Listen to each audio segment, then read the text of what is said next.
Hello, everyone. Welcome back to another live stream. Thank you so much for tuning in. And it begins. Iran attacks Israel with hundreds of hypersonic missiles without any interception. The United States, Israel cannot intercept hardly any of these missiles. And we have an initial video here of the attack from Iran on Israel just minutes ago, following a warning several minutes before from the United States of America. نعم بداية دعيني أشير إلى أن الرقم 102 كان قبل قليل وقبل أن ينتهي هذا الهجوم الذي لا يزال مستمرا حتى هذه اللحظة. دعيني أشير إلى هذا الخبر العاجل إلى أن وسائل الإعلام الإسرائيلية تتحدث عن مبان قد أصيبت وتعرضت لإصابات مباشرة من هذه الصواريخ في مدينة تل أبيب. الدفاعات الجوية الإسرائيلية تطلق الصواريخ بكثافة، هذا ما نشاهده الآن، وكذلك نسمع دوي الانفجارات في كل مكان وبشكل متزامن، عشرات الانفجارات. الآن هناك حديث في إسرائيل عن عدد من الإصابات المباشرة لعدد من المباني في مركز إسرائيل. لا تزال الانفجارات مستمرة الآن ضخمة جدا في مستوطنات قريبة من مدينة القدس المحتلة. الآن صفارات الإنذار مستمرة. And it's all across Israel, all across the cities, and a gas field as well was hit. Tel Aviv, Jerusalem, نتانيا. حتى هذه اللحظة البيان الأول أشار إلى أكثر من 102 صاروخ، ولكن يبدو واضحا بأن العدد أكبر من ذلك. I'm gonna try and find a better video for you. الآن هناك حديث عن انفجارات قوية وكبيرة جدا وكثيرة في منطقة جوش دان في مركز إسرائيل، في منطقة تل أبيب الكبرى. هذا ما تشير إليه القناة 13 الإسرائيلية. الصواريخ تشاهد من شمال إسرائيل ومن مركز إسرائيل ومن الضفة الغربية ومن القدس المحتلة في هذه الأثناء، وأصوات الانفجارات الآن تكاد لا تتوقف أبدا. نشاهد على الشاشة معا محمد القدس المحتلة ومستوطنات إسرائيلية. نعم، أريد أن أنت تجمع المعلومات ونحن نشاهد هذه الصور تأتينا مباشرة من يافا. يبدو بأن صفارات الإنذار كما قلت تدوي في كل أنحاء إسرائيل.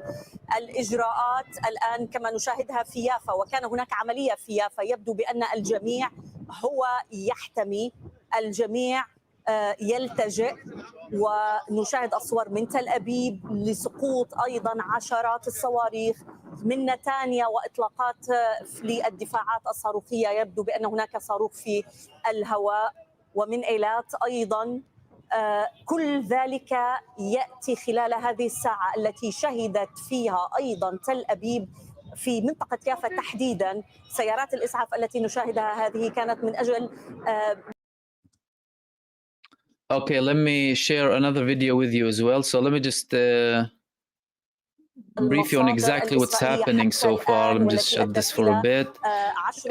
There has been an attack from Iran with hundreds of hypersonic missiles. Before that attack, there was an attack by Palestinians inside of Tel Aviv, mass shooting. Several casualties. Israel admitted at least 3 or 4 were killed, but reports say the number is much higher. Minutes later, they receive a warning from the US that there's a movement of missiles coming from Iran. 1 or 2 minutes later, they start declaring that the missiles are indeed landing. And they started landing, and Iran started attacking Israel with hypersonic missiles. So now you're talking about a different stage. Israel is saying we're going to respond with a lethal response like we did to Gaza and Lebanon, but it doesn't seem like that's going to stop anyone. And let me share another video with you for the other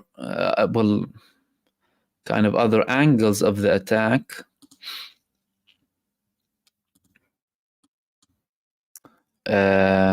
Here's one of them. أحمد دراوشة من حيفا. أحمد، أنت تتابع معنا الآن. هذه الصواريخ التي تصل. And for those of you joining now, Iran began a massive attack. Hardly any interceptions, missiles landing on Israel. أكثر من 100 صاروخ من إيران باتجاه إسرائيل.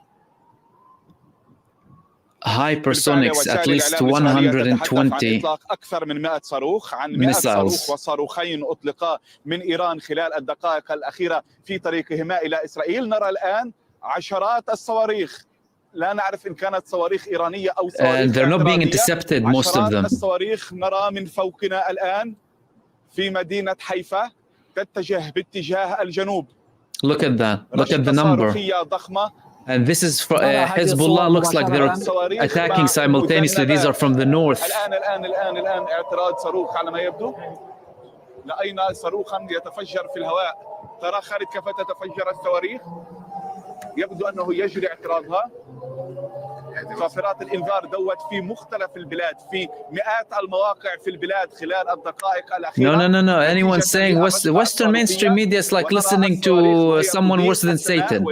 If someone is telling me Western mainstream media saying intercepted, can you see interceptions? Okay, one. All right. And some, okay, most of them are not. And we have more images as well. And there are explosions as well. You'll see in a second. Everything is coming live. There are gas fields burning in Israel.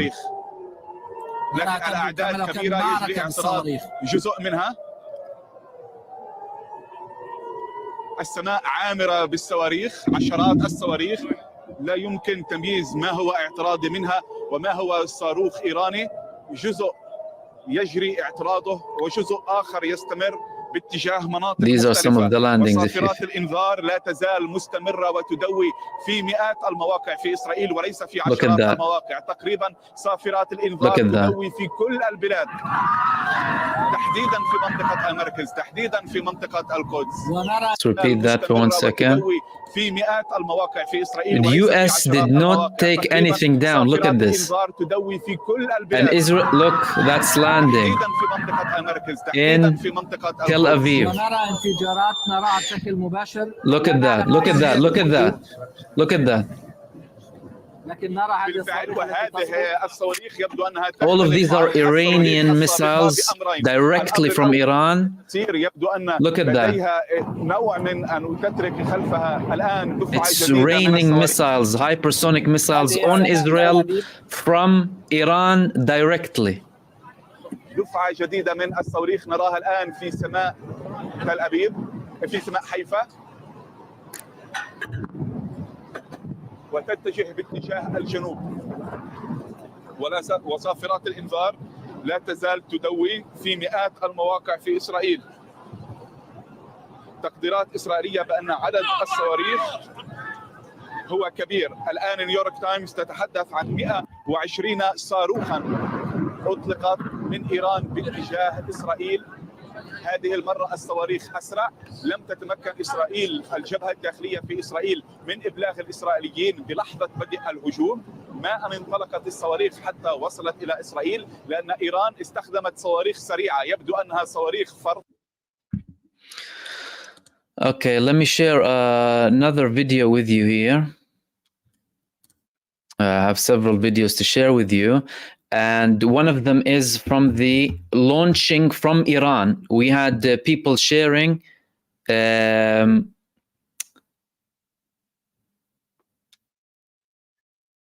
okay, here we go. Look at this. Look at this.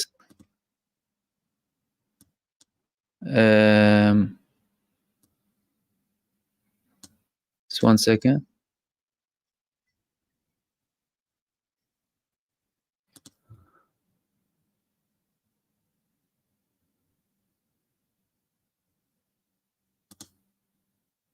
I have another video here for you. Bear with me a sec.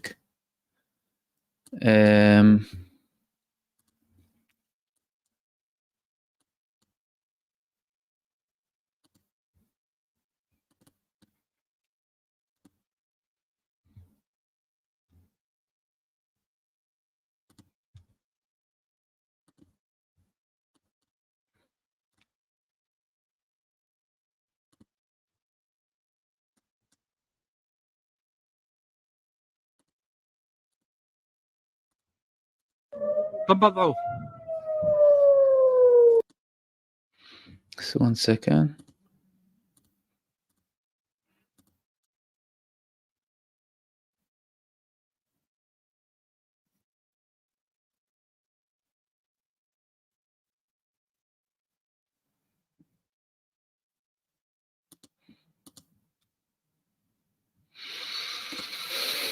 Okay, let's see another one.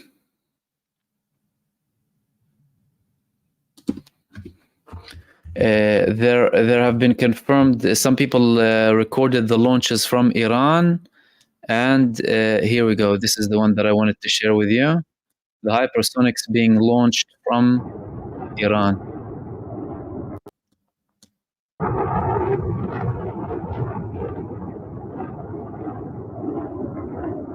This is the time of launch on Israel. That's just one of them. All of them, apparently, from Iran were hypersonic missiles. Everything was landing. Nothing was non-hypersonic. The main problem that we have here is that Israel had a problem intercepting missiles, and the United States couldn't do anything. Neither were the Arab states. No one.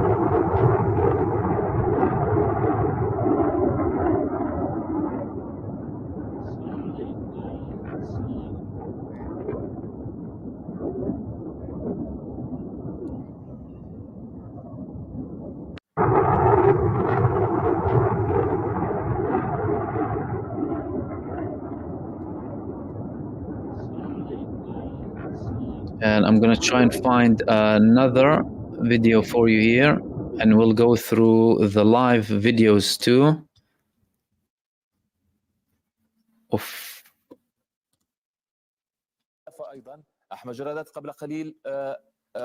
Look at this. Look at this. تم الحديث عن 3 من القتلى فقط، ويبدو أن هناك عملية أخرى سقط فيها 5 من القتلى. أيضا مصادر إسرائيلية تحدثت خلال ال20 دقيقة الماضية عن شكوك بعملية. Look at these missiles. All of them are landing. Look at that. في مدينة هرسليا الإسرائيلية. لم نحصل That's what I was telling you, being intercepted. هذه العملية وإن حدثت أصلا لم يتأكد ذلك حتى اللحظة، ولكن الأكيد أنه حصلت هناك عملية إطلاق نار فيها أو عمليتا إطلاق نار حصيلتهما 8 قتلى وعدد من. So for those of you joining, Iran began the attack. These images are moments before of all of Iran's hypersonic missiles exploding Israel. North, center, south, كنا تحدثنا قبل قليل مع مراسلنا Tel Aviv, في طهران، ونقل لنا ما جاء في بيان الحرس الثوري الإيراني الذي قال بأنه قام بهذه العملية العسكرية بالتنسيق مع الجيش الإيراني. The IRGC said they did this in coordination with the Iranian army. الحرس الثوري بأن هذه العملية والاستهداف هذا هو رد على اغتيال إسرائيل لحسن نصر الله وأيضا إسماعيل هنية. A response for both the assassinations, according to them, of the Hamas leader and of Sayyid Hassan Nasrallah, according to IRGC.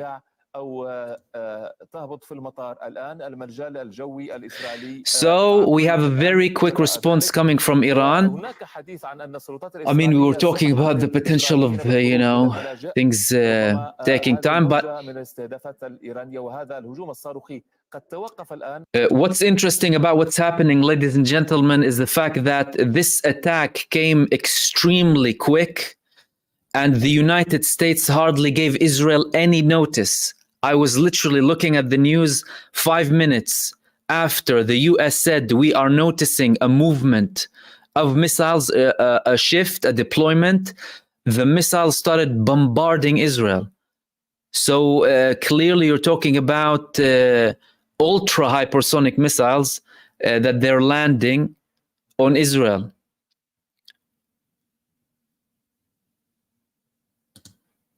And these are the scenes, of course, from moments ago from Israel. And I'm going to keep sharing things live with you because your mainstream media is telling you that Israel is intercepting them. من إسرائيل حتى اللحظة ليست. Here are the interceptions landing over there. هل سقط أي من القتلى أو سجل أي من الجرحى في هذه عملية الاستهداف؟ هذه ولم تشير السلطات الإسرائيلية حتى اللحظة. Okay, we have more images from Jerusalem coming. Let me show you this quickly.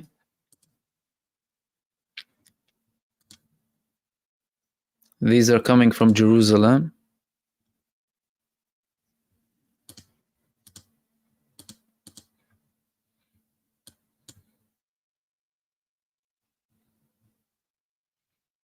Look at all of them landing. This is Jerusalem. Show me one interception. Look at that. Look at that. This is Jerusalem moments ago. All of the Iranian missiles are landing. Panic mode in Israel. People don't know what the hell is happening.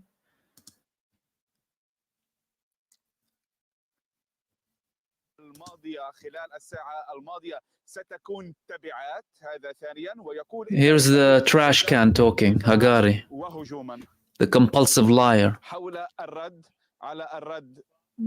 We're going to respond, he's saying.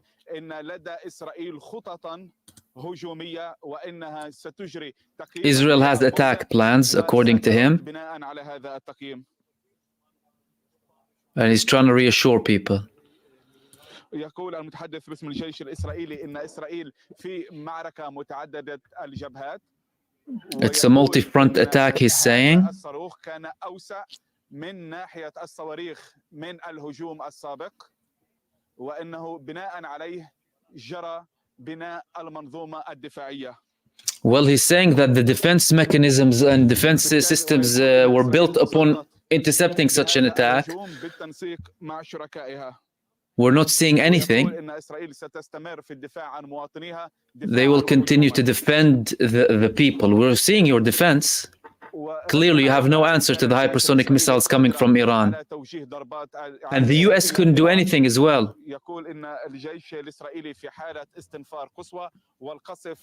Look at that. This is their interception here. That's their interception. Look at the interception. And this is the interception. We will respond in the right and suitable time now, he's saying.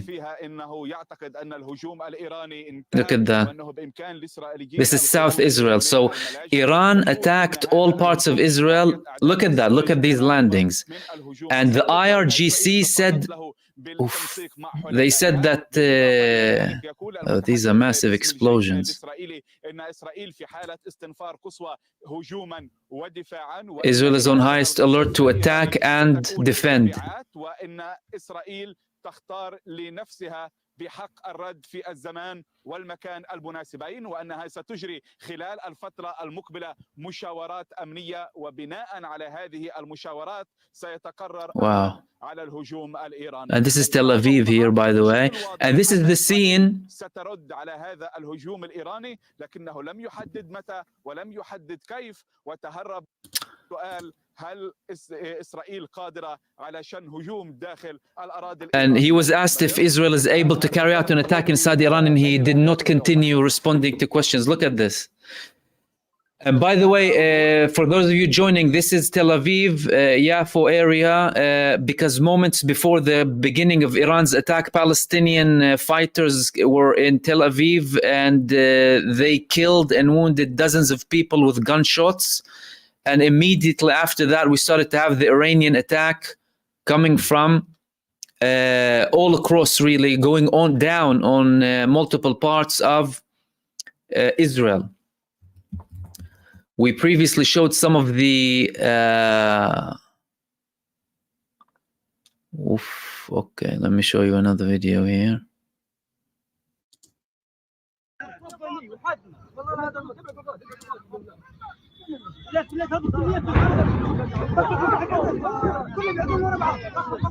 Look at that. This is South Israel. Look.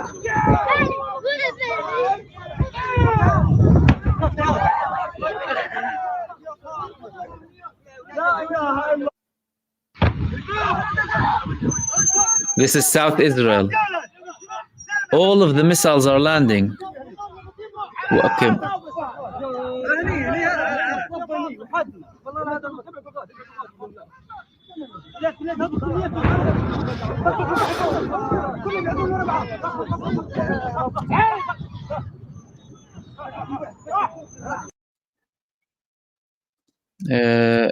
Let's move to the next one.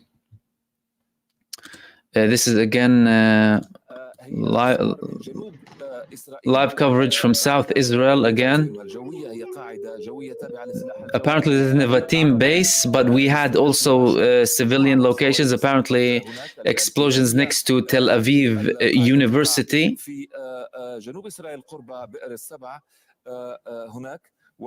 Iran conducted the biggest attack in history on Israel.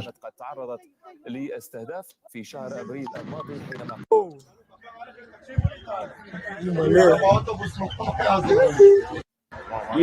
if you look at this here,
واضح من الصورة عدد كبير من الصواريخ تمكن فعليا من الوصول إلى الأهداف المرصودة له، وعدد قليل من تلك الصواريخ اعترض من قبل الجيش الإسرائيلي.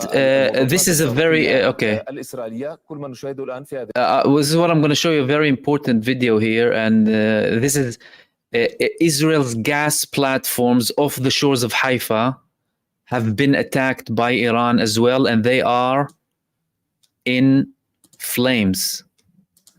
These are Israel's gas fields off the shores of Haifa in the sea, burning. So clearly Iran targeted Israel's gas fields, and this is just the information that we're getting. By the way, more and more information is being revealed bit by bit. هناك أيضا حديث عن سقوط عدد من هذه الصواريخ على مقربة من جامعة تل أبيب، وهي إحدى الجامعات المركزية في تل أبيب وعلى في المنطقة الشمالية من هذه المدينة. وهناك أيضا نتحدث عن وجود مقرات أمنية إسرائيلية. على ما يبدو أن الهدف Okay, I'm going to share with you نحو تل أبيب ونحو أيضا النقب. this one here. Just bear with me a second. There are some Israelis are recording the actual landing from Tel Aviv. Not sure if you can hear the impact. This is Tel Aviv.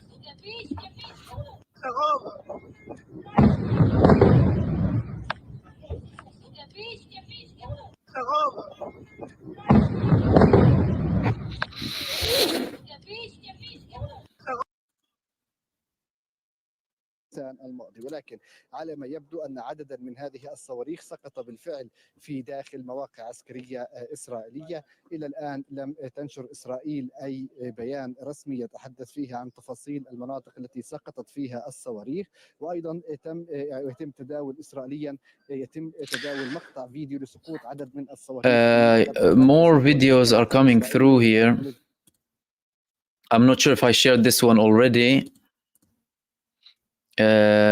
This is one of the videos of the barrage of landings here.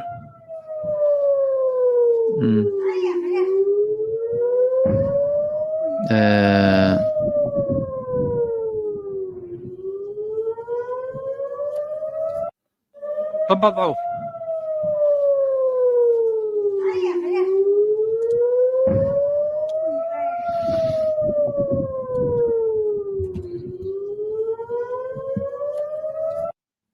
تفضلوا.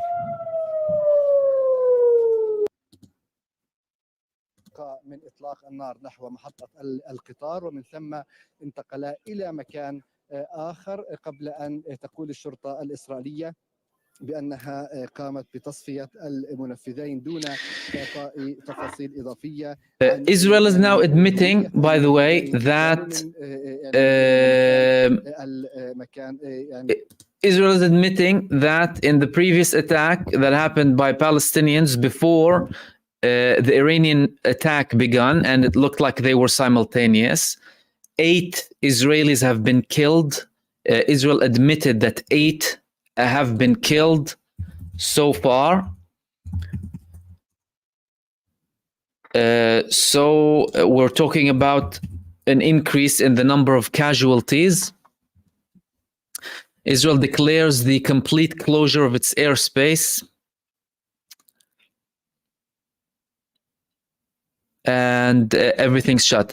The Iranian Revolutionary Guards are saying if the Zionist regime responds, then it will face violent attacks.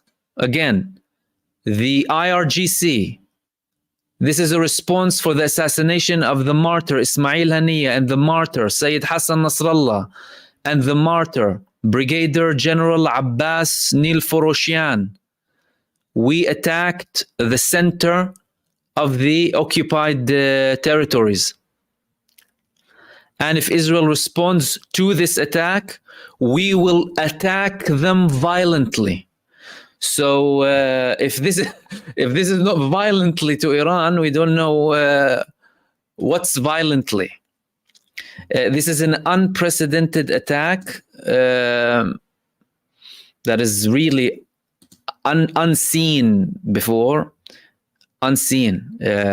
We never saw an attack at such large scale on Israel, and no interception, nothing landing, nothing intercepting these missiles. I have another view of Nevatim base. Okay, let me share this video with you quickly.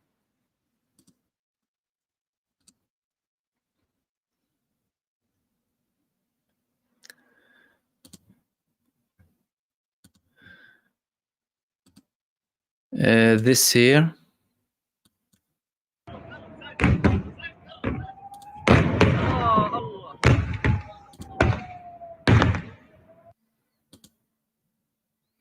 This is Nevatim Air Base. Look at that. Completely wiped off. Iran has wiped off places with this attack in Israel. What's remaining after this base? Look at that. For those of you who, well, I wanted to have a video, but of course after this, after absorbing what happened, I decided to have a live stream. The initial kind of movements were felt yesterday. Victoria base in Iraq was hit. We had another attack or multiple attacks on Israel from multiple parts. So there was an indication that something was happening, but there was nothing, out of the ordinary when it comes to the attacks. But today is just different. Today is different when it comes to the scale and when it comes to the level of intensity when it comes to Israel. Again, this is Nevatim again.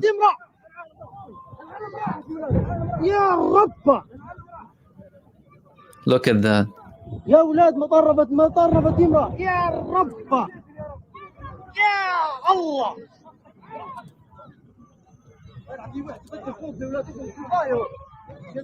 يا ربه يا الله يا اولاد ما دير المطار راح يا اولاد راح المطار راح مطار مفتيم راح.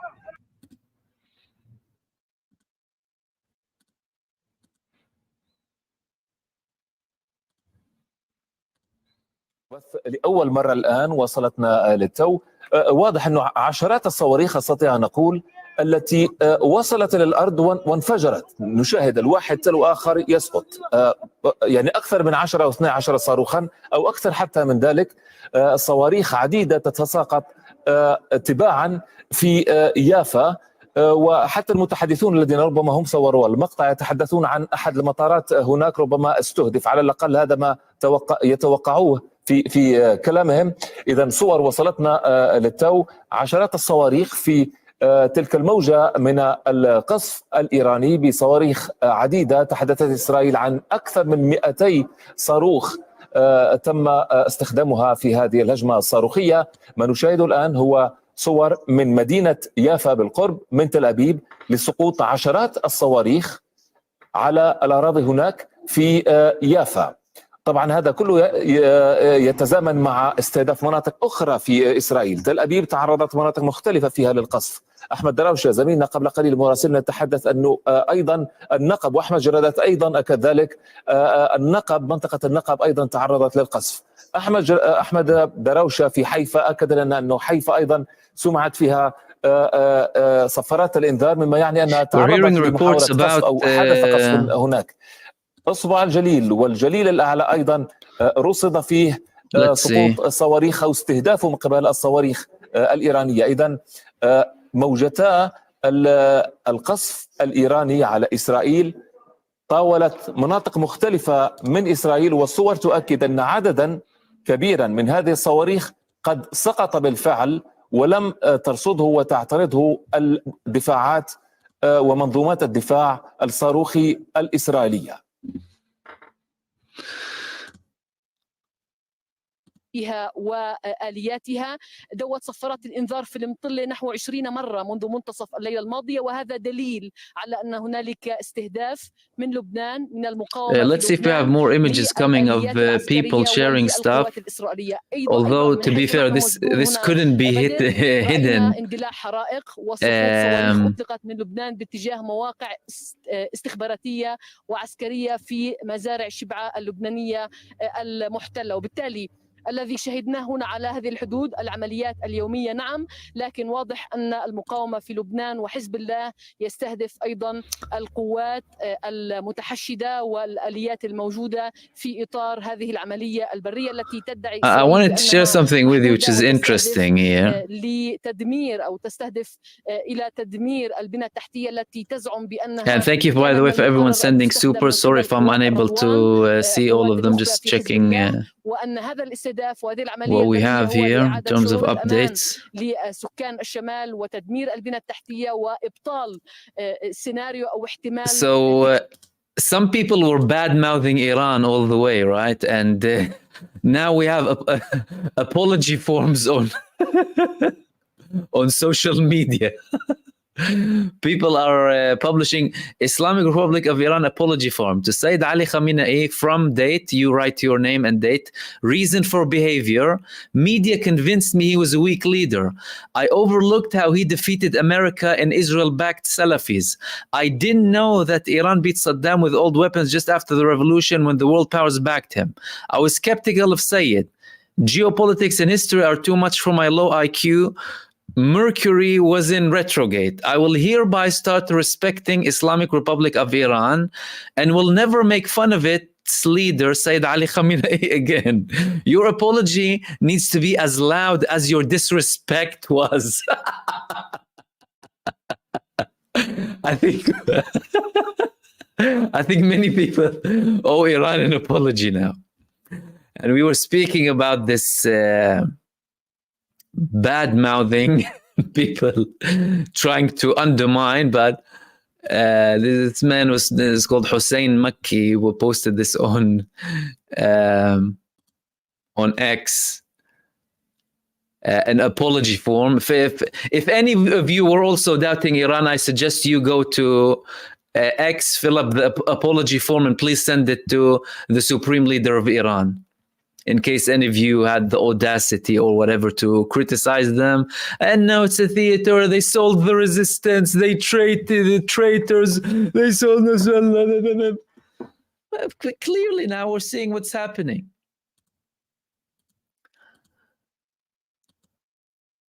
And let's see if we have more new images here. كان هنالك تطور لافت بأنه دعا سكان 30 بلدة تقريبا إلى الإخلاء باتجاه نهر في مناطق الجنوب. بالتالي هو يعمل على إخلاء بلدات من ساكنيها لصالح أيضا هذا الاجتياح البري وهذه العملية البرية. نقلت وسائل الإعلام الإسرائيلية هذا اليوم عن مسؤولين تقديرات إسرائيلية بأن هذه العملية التي يزعمون بأنها محدودة قد تستغرق بضعة أسابيع. هذا هو الإطار الزمني الذي يتحدث عنه الإسرائيليون، لكن كل ذلك كان قبل هذه التطورات. الخشية في إسرائيل، أو حتى مما نسمعه في وسائل الإعلام الأمريكية والعالمية، الخشية من عدم السيطرة. حتى لو وضعت إسرائيل مخططا أو حتى لو خادعت، هي في النهاية لا تضمن السيطرة. هي تشن حربا على لبنان، تواصل حربها على قطاع غزة، تشن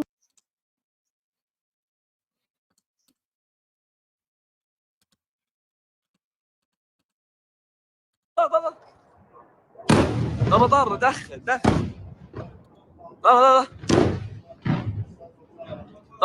المطار ده يمنع عن تحرك 200 المطار.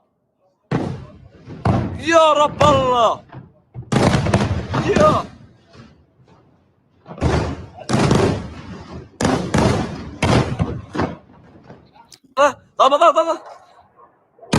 مطار. دخل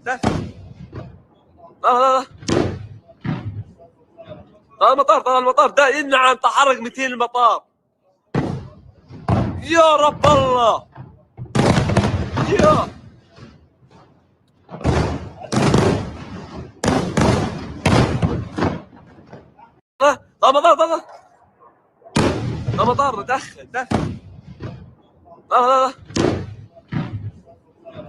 مطار. دخل لا المطار ده يمنع عن تحرك 200 المطار. يا رب الله، يا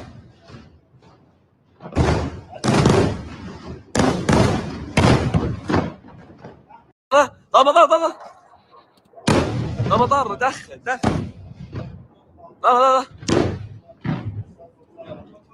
لا المطار ده يمنع عن تحرك 200 المطار. So for those of you who are joining, we're just covering everything live as it's coming from Israel. The recent reports, IRGC are saying we targeted important military locations in Israel with dozens of missiles on the Palestinian territories. They're not even calling it Israel. Let me see if we have an official statement. This is coming from media, basically coming in, quoting them.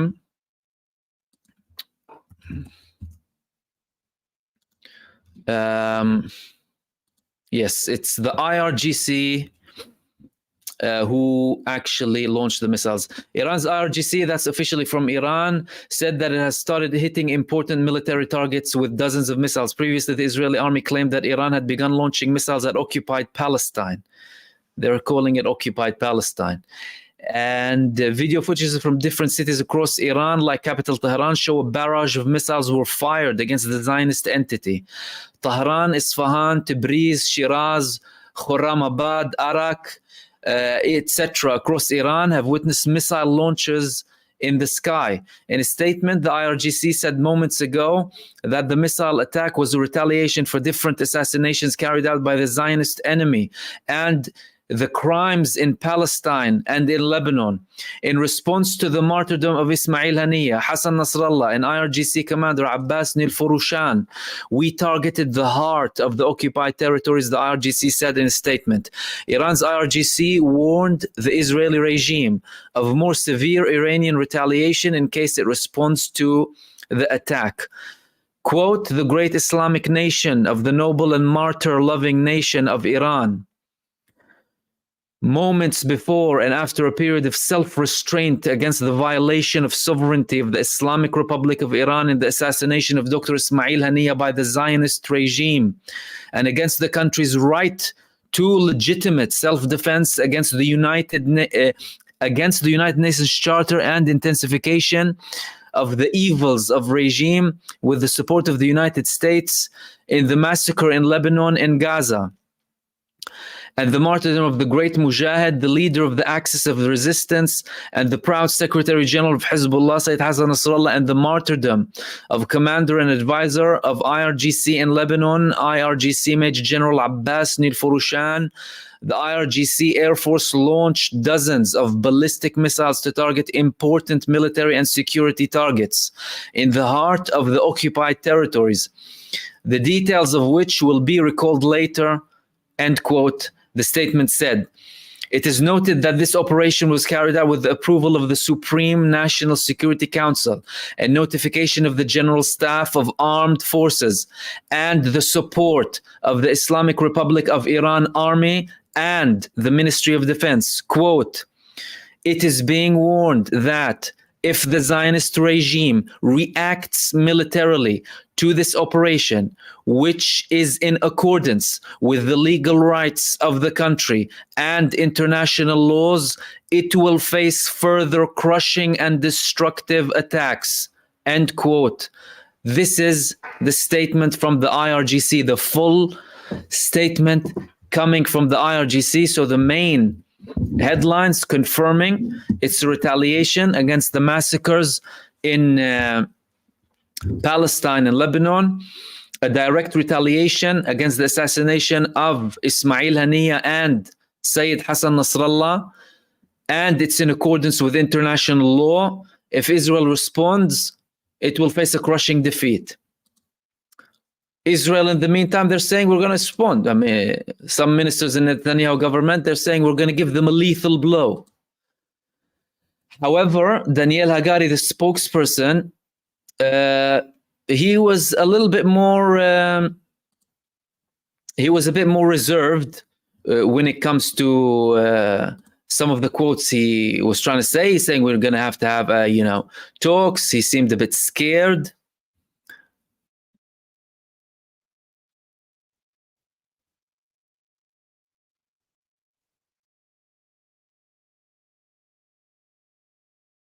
And look, this is the people with certain, some of these attacks, no interception whatsoever, by the way.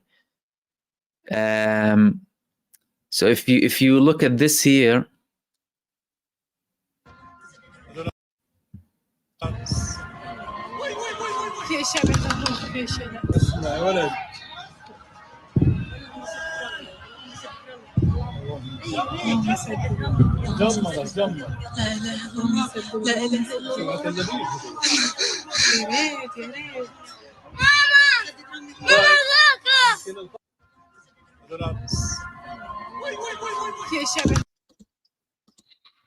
and let me share another one with you here.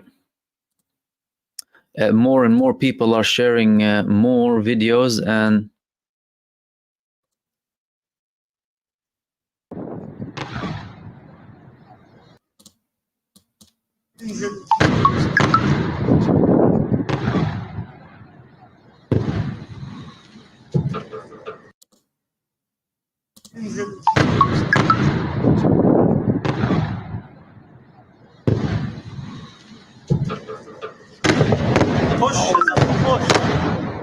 everything is landing. Every single missile is landing.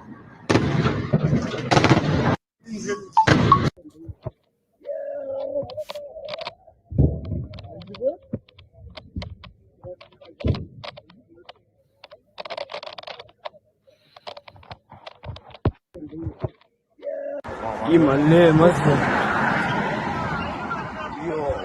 يو يملي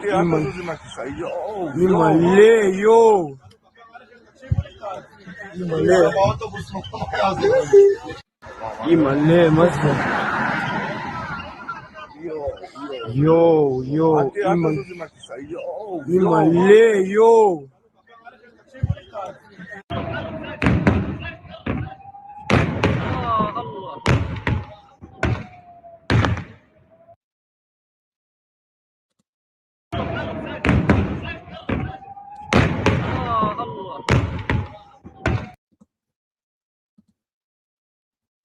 الأكثر أهمية والتي أتت لاحقا بأن هذا الرد الإيراني أتى بالتنسيق مع الجميع، جميع القوى الفاعلة على المستوى العسكري. نتحدث عن المجلس الأعلى للأمن القومي الإيراني، عن هيئة الأركان الإيرانية، عن الجيش الإيراني، والأهم من ذلك هو دعم وزارة الدفاع الإيرانية. ويبدو بأن عزيز نصير زادة وهو وزير الدفاع الذي Okay, guys, I'm going to leave you with this live on. This is going to be a live screen. In the meantime, we'll use some of the Arab media, and I will be back shortly. So stay tuned in this live stream, and I will be back with you momentarily. And thank you so much, everyone.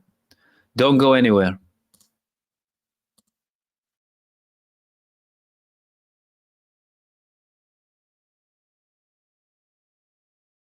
الصواريخ وما إلى ذلك. لا نعلم طبيعة هذا الرد. ما يتم الحديث عنه في وسائل الإعلام الإيرانية وما تم تداوله خلال الساعة الماضية بأن صليات من الصواريخ تجاوز عددها 250 وحتى 300 صاروخ. آخر صلية صواريخ من هنا باليستيكية خرجت من محافظة أذربيجان الشرقية شمال غرب إيران، في المناطق التي تتمركز فيها قواعد الصواريخ وقواعد الدفاع الجوي، وأيضا قاعدة عقاب 44 السرية الموجودة بين الجبال، والتي كانت إيران قد كشفت عنها منذ عامين تقريبا، وقالت بأنها مجهزة بأحدث أنواع الطائرات المقاتلات، بالإضافة لوجود قنوات وأنفاق لإطلاق الصواريخ الموجودة بين الجبال في تلك المنطقة الوعرة، والتي استخدمتها إيران خلال الأشهر الماضية في ضرب بعض المناطق التي كان يتواجد فيها مسلحون يقومون بالأعمال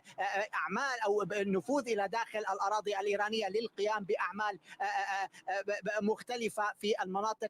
نتحدث عن مناطق غربي إيران بالتحديد، والتي أفضت لاحقا عن التوافق الأمني بين إيران وبين العراق. أحمد وحيدي وهو القائد السابق لفيلق القدس التابع للحرس الثوري الإيراني، في حديثه مع التلفزيون الإيراني منذ نحو ربع ساعة تقريبا كان يقول بأن هذا الرد أتى ليبين ويؤكد سرعة استجابة الجانب الإيراني للرد على هذه الجرائم الإسرائيلية المتلاحقة، والتي كانت هستيرية ومجنونة خلال الأسابيع الثلاثة الماضية، بدءا من استهداف أو تفجيرات البيجر في لبنان، مرورا باغتيال عدد من القادة، وصولا إلى اغتيال الأمين العام لحزب الله حسن نصر الله. وقال بأن على الإسرائيليين أن يعرفوا حدهم تماما بعد هذا الرد، وبأن إيران تملك المزيد للرد على إسرائيل في حال قامت بعمل ما داخل الأراضي الإيرانية. مواقع مقربة من الحرس الثوري الإيراني، مواقع تواصل اجتماعي، كانت تتحدث عن أن هناك استعداد لطائرات أو مقاتلات إسرائيلية في قواعد معينة تحاول ربما الاستعداد للقيام برد على هذه الضربة الإيرانية، لكن لم يتم تأكيد ذلك حتى الآن. الغريب في الأمر بأن هذه الضربة الإيرانية حصلت كما قلنا في المداخلة السابقة. نعم. طيب حسام، إذا سمحت لي فقط سنتوقف عند هذه اللحظة معك، لأنه وصلتنا صور قبل قليل لآثار سقوط صاروخ يبدو أنه من تلك الصواريخ التي أطلقتها إيران على مناطق مختلفة من إسرائيل. هذه الصور لنتائج سقوط أحد تلك الصواريخ على منطقة هرسيليا، مدينة هرسيليا القريبة من تل أبيب، شمال تل أبيب، على بعد عشرات الكيلومترات من تل أبيب. إذن آثار سقوط أحد الصواريخ، أو ربما حتى أكثر من صاروخ في هرتزيليا. هناك حفرة كبيرة يعني نتجت عن انفجار أحد تلك الصواريخ، وهذا يؤكد مدى قوة الانفجار، لأنه رقعة وشساعة المنطقة التي تعرضت للقصف كبيرة، الحفرة غائرة، ويبدو أن عدد من الصواريخ الأخرى الإيرانية سقطت في مناطق مختلفة. قد يتكرر هذا المشهد في مناطق مختلفة. إذن الأكيد حتى اللحظة أنه هناك آثار ونتائج لذلك القصف الصاروخي على إسرائيل هنا في هرتسيليا، أيضا في قاعدة نيفاتيم الجوية الإسرائيلية في صحراء النقب بالقرب من بئر السبع. رصدنا وسجلنا من خلال تلك المقاطع وصور الفيديو التي نشرناها سقوط مجموعة كبيرة من الصواريخ البالستية الإيرانية هناك. إذن على الأقل في هذه الصورة يتأكد أن أحد الصواريخ الإيرانية البالستية انفجر في مدينة هرتسيليا شمال تل أبيب، وهذه هي الآثار الكبيرة نشاهدها في هذه الصور. حفرة كبيرة جراء انفجار ذلك الصاروخ ورقعة انفجار كبيرة، ويبدو ذلك في مدى الصورة. الآن نرحب بمراسلين من تل أبيب. سيكون معنا أحمد جرادات، ومن حيفا أحمد دراوشة، من الجليل الأعلى كريستيان ناوي. مرحبا بكم. وأيضا سيكون معنا من واشنطن عبد الرحمن البرديسي، وأيضا سيكون معنا من عمان ليث لجبور وحسام دياب من طهران. مرحبا بكم جميعا. سأبدأ من يافا ومن تل أبيب مع أحمد جرادات. بداية تلخص لنا ما حدث خلال الساعة الماضية وآثار هذا القصف الإيراني وعشرات الصواريخ البالستية الإيرانية التي انهالت على إسرائيل خلال الساعة الماضية.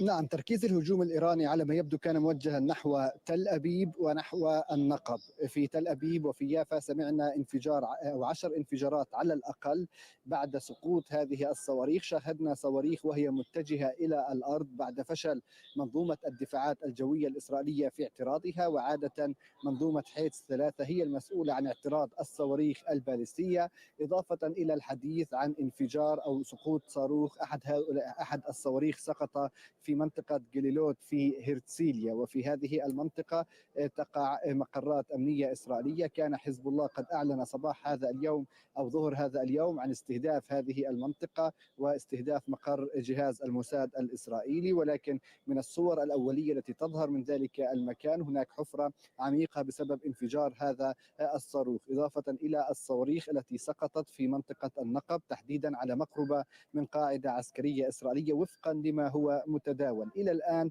إسرائيل لم تشر صراحة إلى طبيعة الأضرار أو أماكن سقوط الصواريخ، اكتفت فقط ببيان صدر عن الإسعاف الإسرائيلي بأنه لا إصابات في الهجوم الصاروخي من إيران. وحديث المتحدث باسم الجيش الإسرائيلي الذي طلب من الإسرائيليين الخروج من الملاجئ ما يعني انتهاء هذا الحدث، ولكن كان مفاجئا إطلاق الصواريخ البالستية التي لا تحتاج إلى الكثير من الوقت حتى تصل إلى إسرائيل. هي تقطع مسافة أقل من 2000 كيلومتر بحوالي 10 دقائق، وهذه الفترة ليست كافية أمام إسرائيل للتجهيز وللتصدي، رغم أنها كانت متوقعة لهذا الهجوم ووصلتها معلومات من قبل الولايات المتحدة الأمريكية في ساعات عصر هذا اليوم، وتم إعطاء تعليمات لسكان بعض المناطق بضرورة البقاء بالقرب من الملاجئ قبيل الهجوم وقبيل إطلاق الصواريخ من قبل إيران. ولكن هذا الهجوم يختلف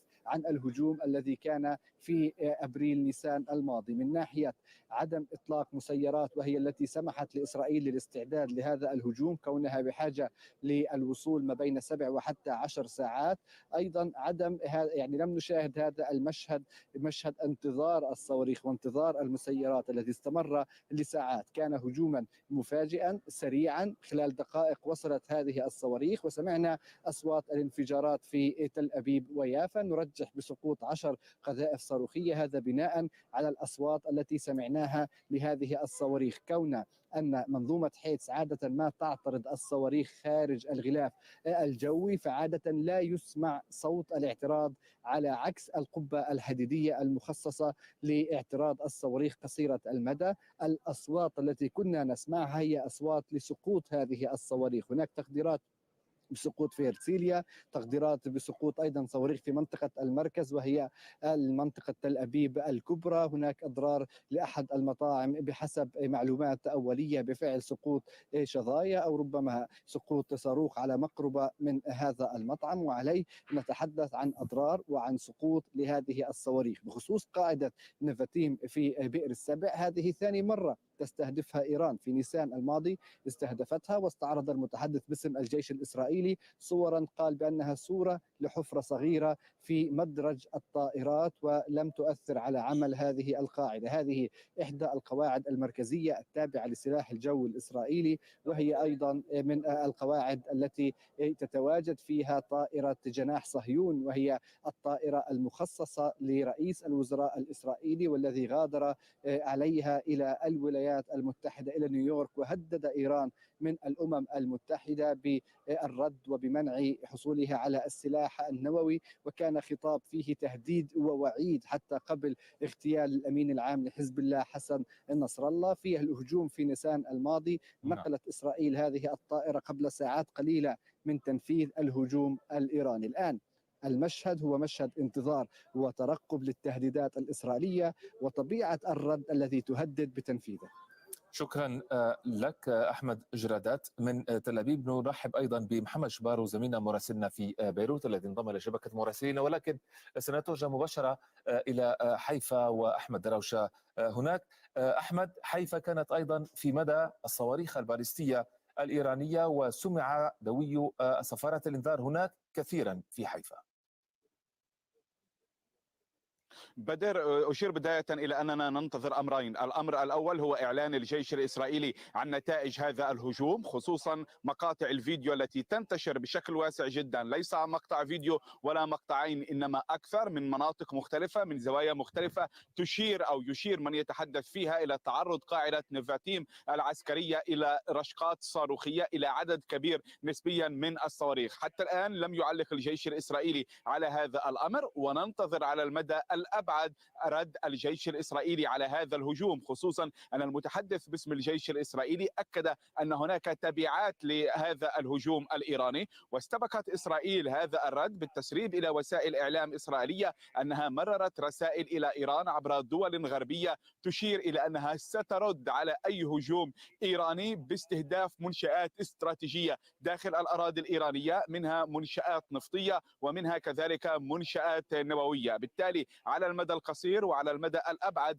يجري ترقب هذين الأمرين. الأمر الأول أن تكشف إسرائيل عن نتائج هذا الهجوم، عن خسائر إسرائيل المحتملة، والأمر الثاني هو الرد الإسرائيلي على هذا الهجوم الإيراني. بدأ يتكشف رويدا حجم هذا الهجوم. صحيفة وسائل إعلام إسرائيلية تتحدث عن 180 صاروخا أطلقت في هذا الهجوم. وسائل إعلام أمريكية تتحدث عن عدد أكبر. نيويورك تايمز على سبيل المثال تتحدث عن أكثر من 200 صاروخ. جميع هذه الصواريخ باليستية. هذا أكبر هجوم باليستي تتعرض له إسرائيل في تاريخها، علما بأن الهجوم الإيراني السابق تنوعت فيه الصواريخ. كانت فيه صواريخ كروز، كانت فيه كذلك صواريخ باليستية، وكان فيه أيضا طائرات مسيرة. لكن إيران أطلقت هذه المرة عددا أكبر من الصواريخ الباليستية، 180 صاروخا في أقل تقدير، بينما في المرة السابقة أطلقت 110 صواريخ في أكبر تقدير. هذا يتزامن مع تصريحات لمسؤولين إسرائيليين وأمريكيين أن إيران تعلمت من المرة السابقة من إطلاق الصواريخ السابق، وغيرت طريقة إطلاق الصواريخ والطائرات المسيرة، خصوصا أنها استغرقت وقتا للوصول إلى إسرائيل. فطبيعة هذا الهجوم هذه المرة مختلفة من الناحية.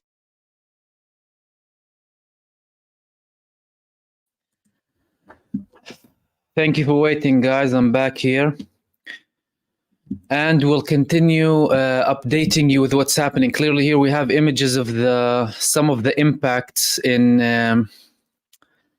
Herzliya, in this area. This is in South Israel. This is in Haifa, Tel Aviv area. There was an attack from a Palestinian, killing at least 8 Israelis. There was something coordinated before the Iranian attack happened. In case you're joining new, 2 Palestinians attacked Israelis, killing and wounding many of them. الانذار هناك، ولكن ردا على استهدافات من صواريخ للمقاومه اللبنانيه من حزب الله من جنوب لبنان. And there have been attacks from Hezbollah apparently as well. I'm going to see if we have more updates here with live videos.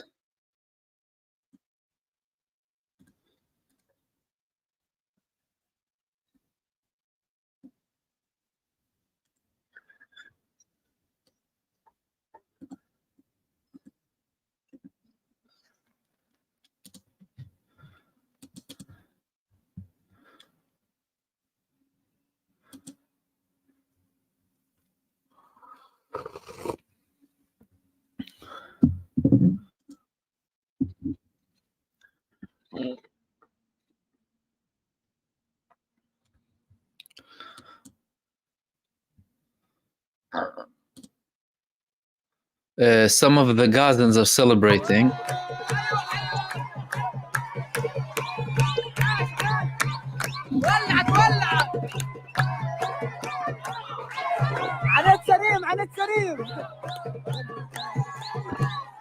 They're asking Iran to bomb the Netzarim line in Gaza.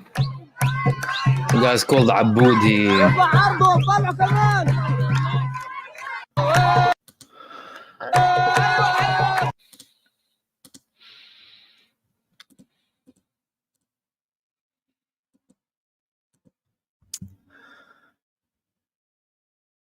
Okay, we have new footage.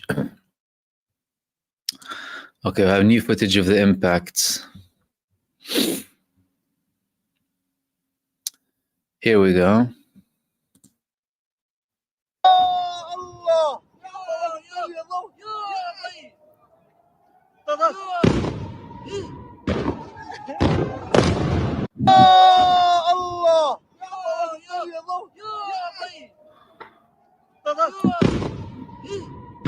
This is most likely in the Nevatim base in the south.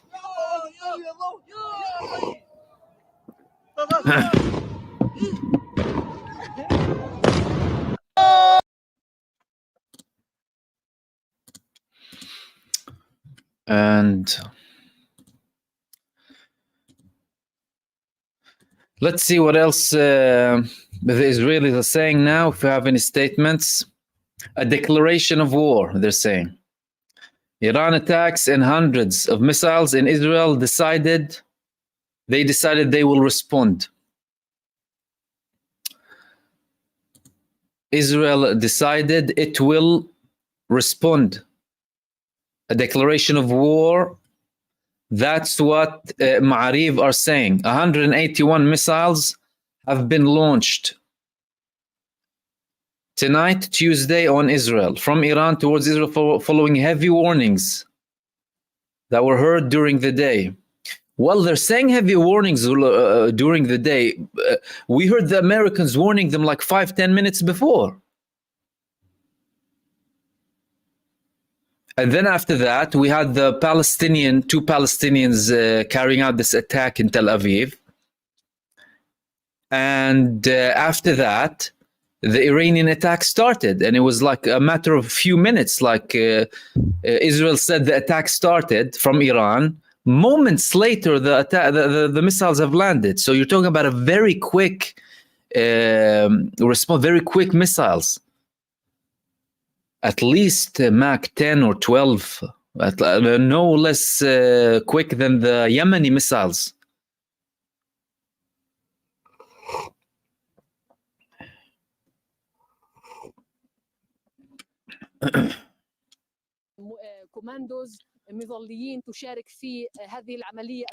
And okay, while I'm at it, I'll share with you what I wanted to share with you before. I'll take this opportunity because we'll do it as everything all together. Firstly, now this is the most relevant thing, of course, but we had some updates before from Hezbollah saying that Israel hasn't moved an inch in Lebanon. So we had senior figure from Hezbollah called MahmoodOD saying they claim they got in, but they haven't got in a centimeter. If they invade, their losses will begin. And so far, we're attacked military targets and are restrained, and we haven't attacked the civilians. If they talk about invasion, we are prepared, and we will turn South Lebanon to a graveyard for their tanks, commanders, and troops.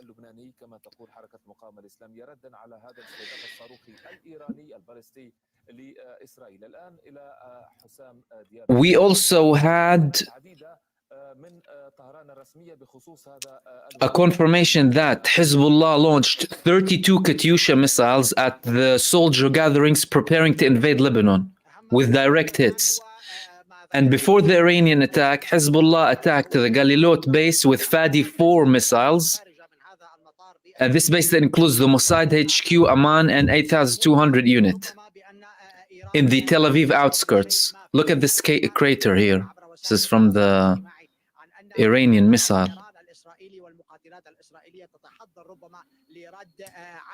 Apparently, the Israeli fighter jets are now preparing to attack in Iran.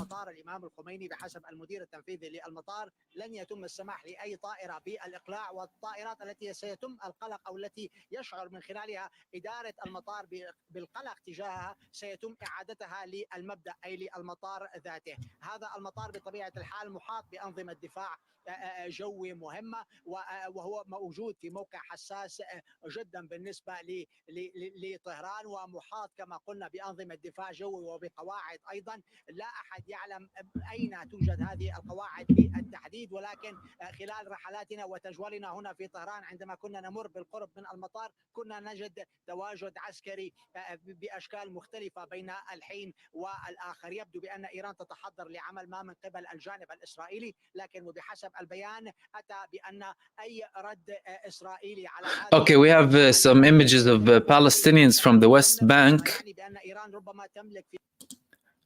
dealing with this missile here.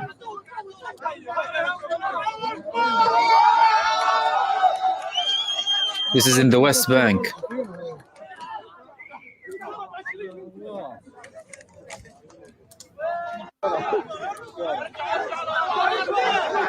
Look at the size of that missile.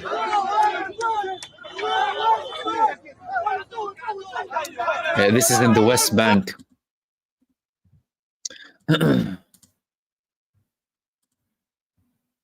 خلال الأسبوع الماضي لا أحد يتحدث كثيرا عن الضربة الإيرانية، كان هناك حالة من القلق وحالة من الشك والريبة لدى الشارع الإيراني حول إمكانية أن تقوم إيران بمثل هذا العمل الكبير، لكن ما جرى كما قلنا بشكل مفاجئ وجرى بالتنسيق بحسب بيان الحرس الثوري الإيراني بالتنسيق مع الجميع مجلس الأعلى للأمن القومي الإيراني، أي أن هناك ضوء أخضر من القيادات العليا. Torah Jews are responding as well.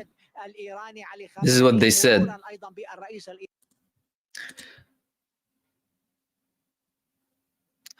They're saying Jews are in danger because of Israel. The only culprit responsible for these attacks are Israel and the Zionists. The only problem in the region is Israel's existence and Zionism. The blood of all the Jews who will die is on the hands of Zionism and the murderer Netanyahu. Zionist leaders are responsible for these deaths. The killer is Israel. Brave. Brave people. أو حتى الهجومية. شاهدنا خلال الأشهر الماضية مناورات مشتركة كثيرة بين الحرس والجيش الإيراني، الكشف عن صواريخ باليستية مختلفة الأنواع. And in case of any of you are joining me now, حساسة وتصريحات كانت تخرج من قبل الجانب الإسرائيلي، وهذا أكثر ما يرعب الإسرائيليين. I noticed I did this video so quickly that it still says Tel Aviv in the title, Tel Aviv and Jerusalem. Let me change that quickly. Tel Aviv. Jerusalem, gas fields on fire, live coverage. Okay. Not Tel Aviv. How comes you guys didn't tell me for that? I made a mistake. حتى الآن، وما ذكره البيان أيضا بأن النقاط التي تم استهدافها داخل Zrinska saying hell Aviv.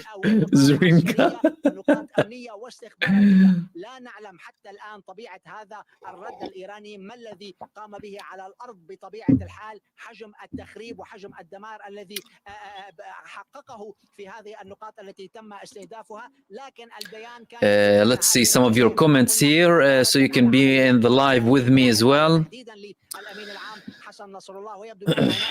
Thank you, by the way, everyone who sent supers.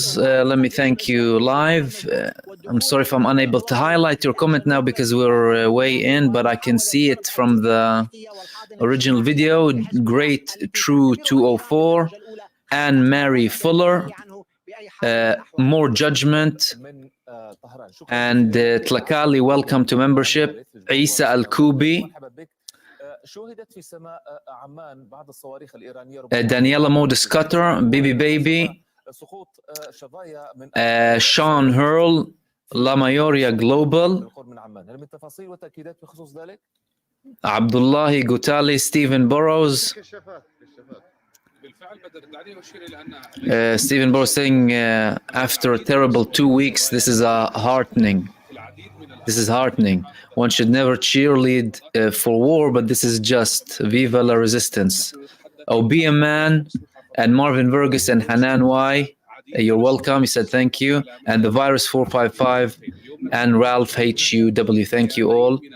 And I will try and highlight some of your comments during the live while we update on what's happening. Hezbollah are now saying that they are targeting Israeli gatherings. And Dr. X as well, thank you so much. You're asking if they will rename the system to Swiss Cheese Dome. I'm not sure. I'm not sure. Iron Foam, I called it once. Iron Foam. Oh, by the way, don't get confused. They haven't been trying to intercept these with Iron Dome. They're trying to intercept these with Arrow 3. 2 million a missile. Failed. يظهر أن سماء المملكة خاصة في العاصمة الأردنية عمان وفي محافظة السلط وعجلون وأربد كذلك في الشمال قد رصدت فيهم العديد من الصواريخ التي أطلقت في سماء التي أطلقت من إيران وهذا Listen, look at this. واضحا جدا من خلال الفيديوهات الكثيرة التي انتشرت. This guy is saying that these were in Jordan. Jordan intercepted some of the missiles. Apparently, Jordan intercepted some missiles, or they fell by mistake. This is all we can say here. أحد الصواريخ أو أحد شظايا هذه الصواريخ سقط على منزل في المفرق ما تسبب باندلاع حريق داخل المنزل.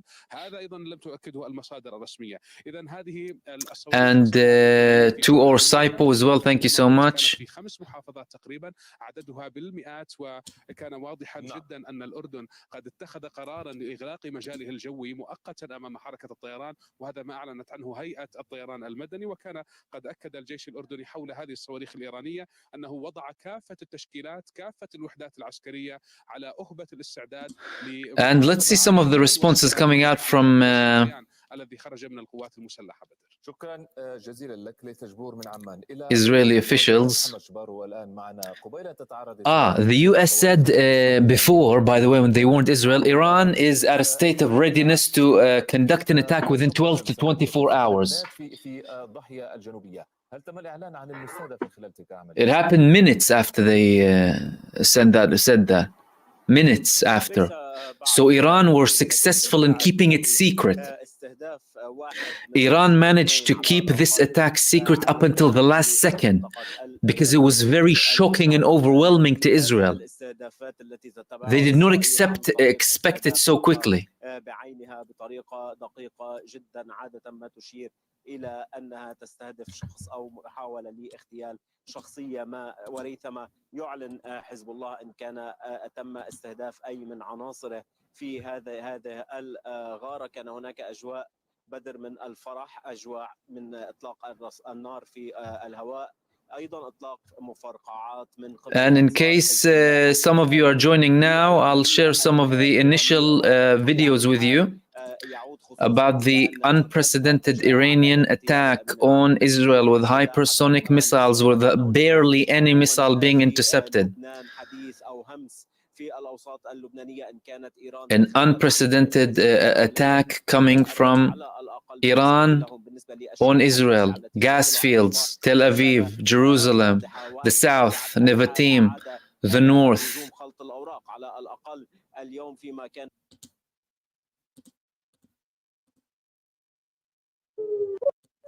تفضلوا.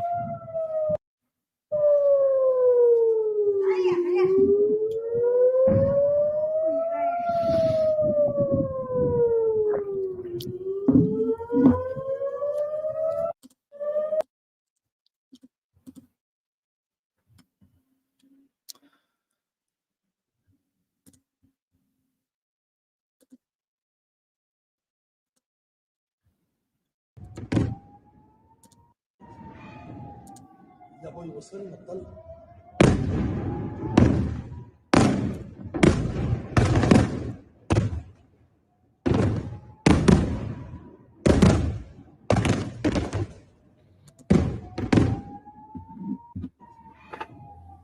يا ابوي وصلنا الطلق.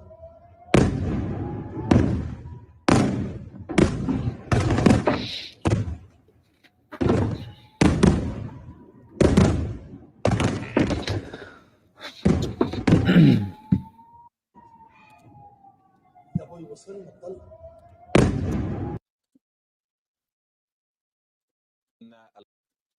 الأمريكية تصدت لبعض الصواريخ التي أطلقتها إيران. Apparently, the Americans are saying that they intercepted some of the missiles. تستعد أكثر لتموضع مختلف حتى تستطيع الدفاع وزيادة الدفاع عن إسرائيل.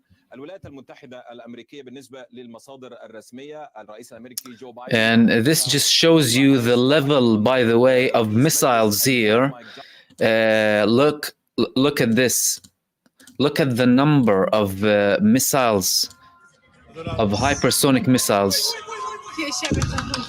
Look at that. Look.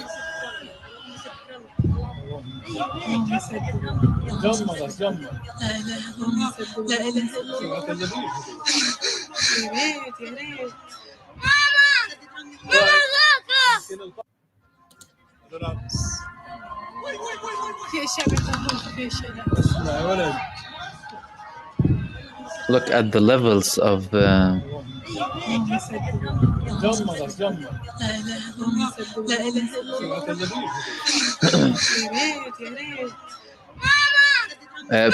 Paul, you're right about that. Iran did not want war, nor China, nor Russia. It's the US and its proxies. Everyone who follows the US is its proxy, slave. They are the ones who are being reckless with Russia, with China, with Iran.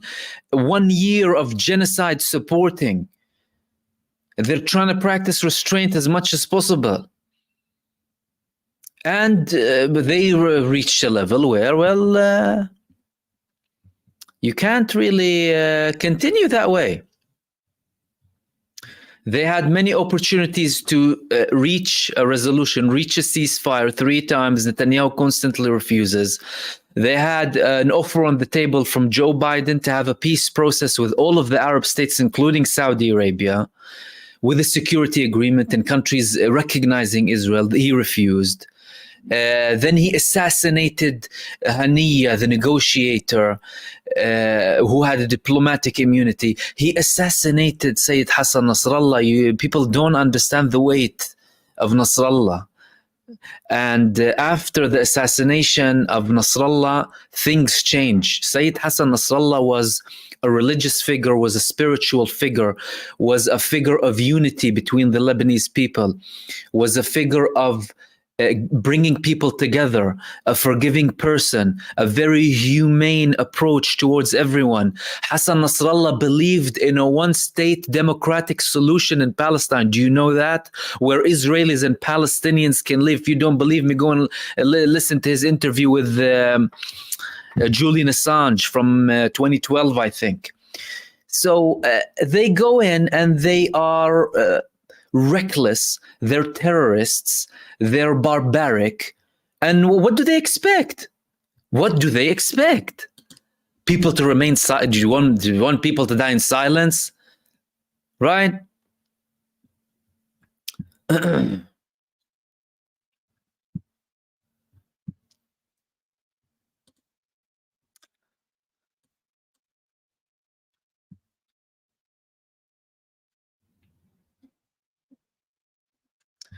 Let's see some more of your comments, and I will, at the same time, continuously share live coverage here with you. We're going to be here for a long time tonight to cover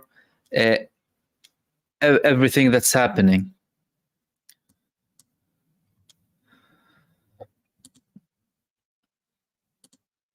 من طهران نبدأ. أستاذ محمد صالح صديقيان، تابعنا عملية القصف الصاروخي الإيراني على إسرائيل. الحرس الثوري قال بأن تلك العملية هي رد على اغتيال إسرائيل لحسن نصر الله إسماعيل هنية ومسؤول فيلق القدس في لبنان. هل هذه بداية الرد أم أن الأمر سيقتصر على ذلك؟ ونربط ذلك بما جاء على لسان الجيش الإسرائيلي قبل قليل أنه سيقصف هذه الليلة بقوة في أرجاء الشرق الأوسط. تتوقع أن يكون ذلك ربما في إيران أو في مناطق أخرى.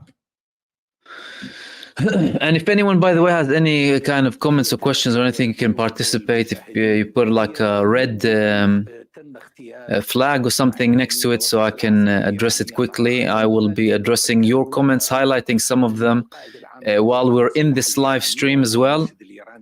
الإمام علي خامنئي قال بأن الرد الإيراني على انتهاك السيادة الإيرانية يجب أن يكون انتقاميا رادعا وعقابيا، على خلاف ما كان في الرد على استهداف السفارة الإيرانية بدمشق، والذي كان تأديبيا في ذلك الوقت حسب تعبير المرشد الإيراني الأعلى. الآن منذ ذلك الوقت كانت Marvin is saying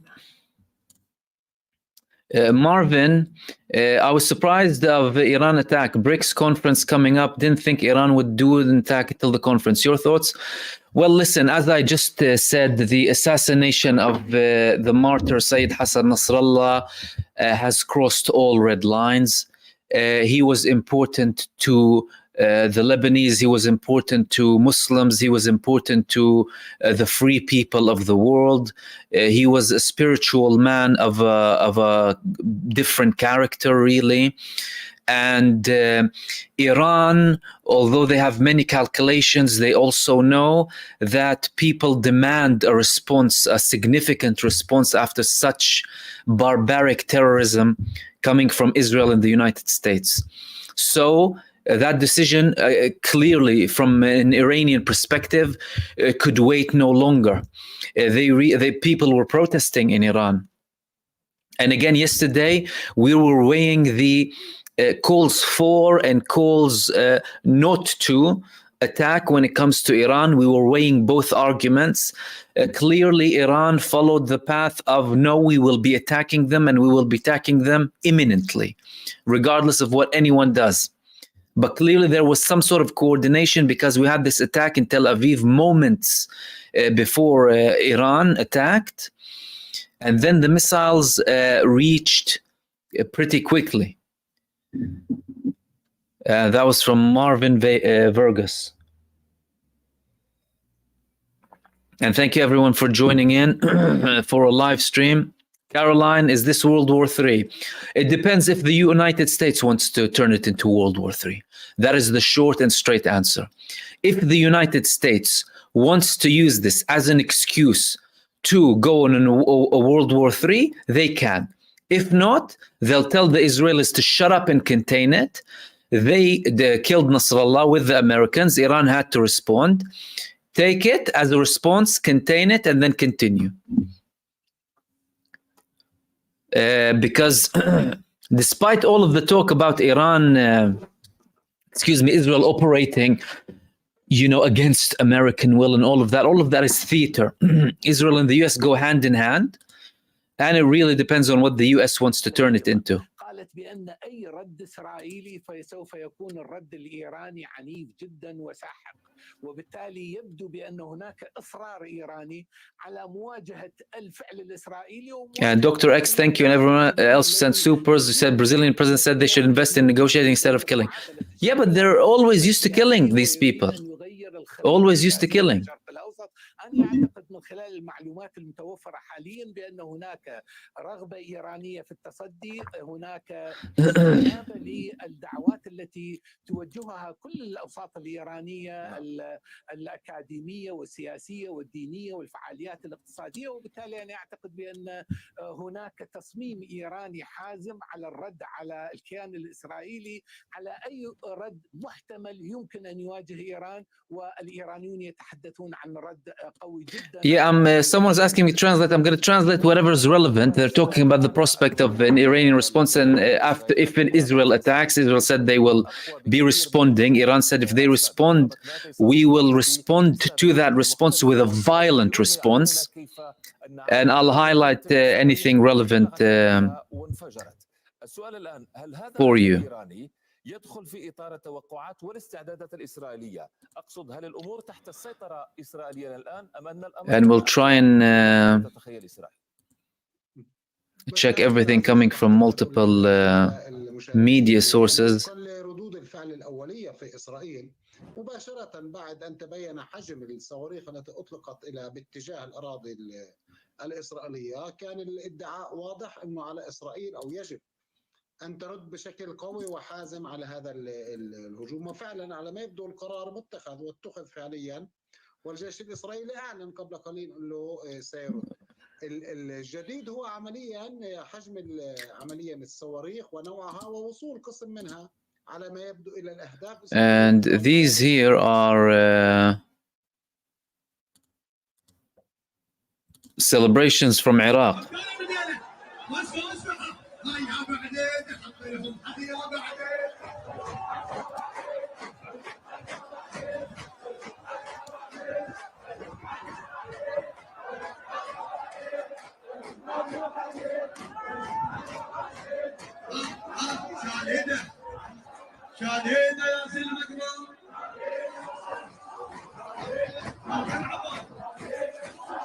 These are people in Iraq celebrating the attack on Israel. شباب غزة صحيح أنه في تراجع بحدة الاشتباكات والعمليات العسكرية، ولكنها لم تغلق، غير مغلقة. Let's see what إسرائيل تخوض الآن حربا واسعة ومفتوحة ضد حزب الله وضد لبنان بالقصف والتدمير والاشتباك. Now they're saying, breaking CNN's Jim's Scuto confirms Israel is using human shields, strategically positioning its command and control center in densely populated civilian areas. You know, we were talking about this the other day. Israel always claims that, the others use human shields. Their Kiryat, the base where they have the command and control, is in central Tel Aviv. It appears to have been attacked. I'm not sure, though. We haven't received confirmation yet. Look at the size of the crater here. 15 متر يمكن الجوره طوله.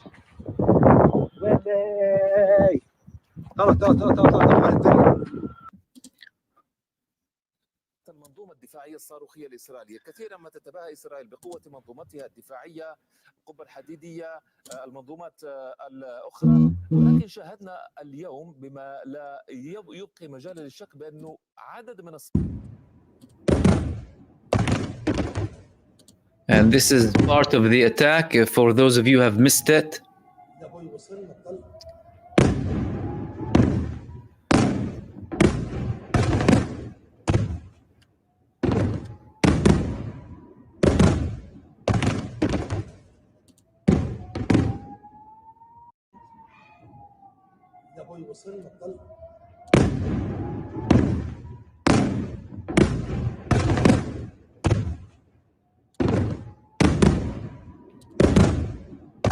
And Steph, thank you for your contribution.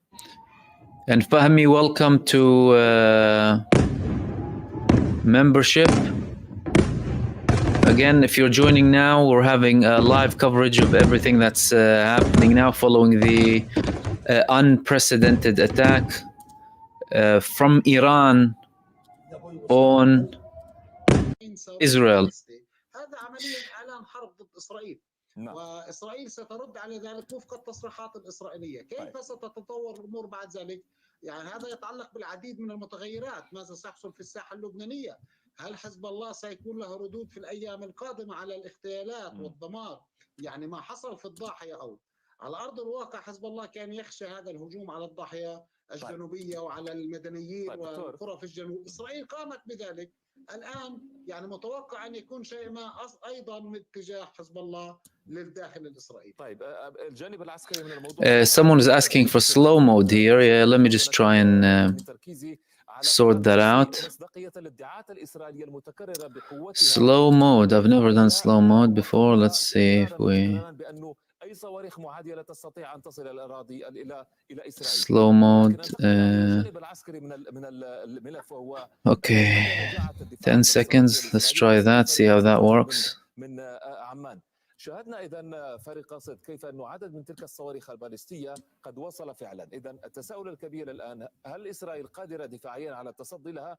وفي نفس السياق أسألك ما أهمية وخطورة ما شاهدناه من هجوم صاروخي. And thanks for that, Violet. By the way, we did 5 seconds. Let's see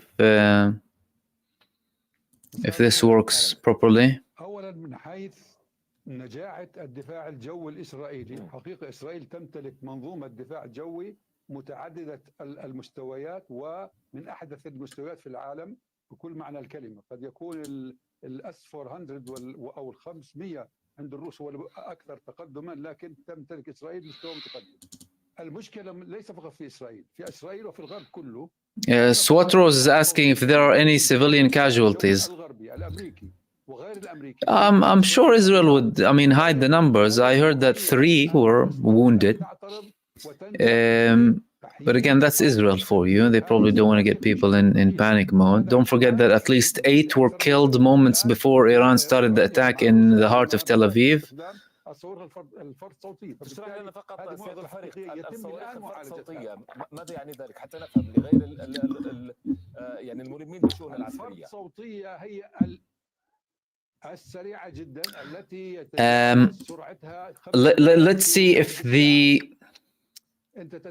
US administration is having any sort of response. 10,000 كيلو بالساعة، إذن هي أعلى حتى من المستويات العادية، وبالتالي هي متقدمة وفعلا سريعة جدا. Again, Trump, Iran would have never attacked Israel if he was president. Putin would have never attacked if he was president. Hamas would have never attacked if he was president. Warns US is on the brink of world war. قديش وصل من الصواريخ، قديش اطلق صواريخ، هذا سنعرفه في الساعات والايام القادمه صحيح، لكن مره اخرى هذه حقيقه دامغه ثبتت بالوجه القطعي. في المره الماضيه في ابريل الماضي كان عدد الصواريخ الذي استخدمت من هذا النوع قليل جدا، اقل من 10، وكان حديث عن 4 أو 5 سقطت ايضا في اهدافها. فبالتالي نحن الان المشهد تم تعزيزه وتم تاكيده ان ايران تمتلك. Biden says US prepared to defend Israel, shoot down Iranian missiles, officials say. Too late, buddy. They already landed. What kind of help?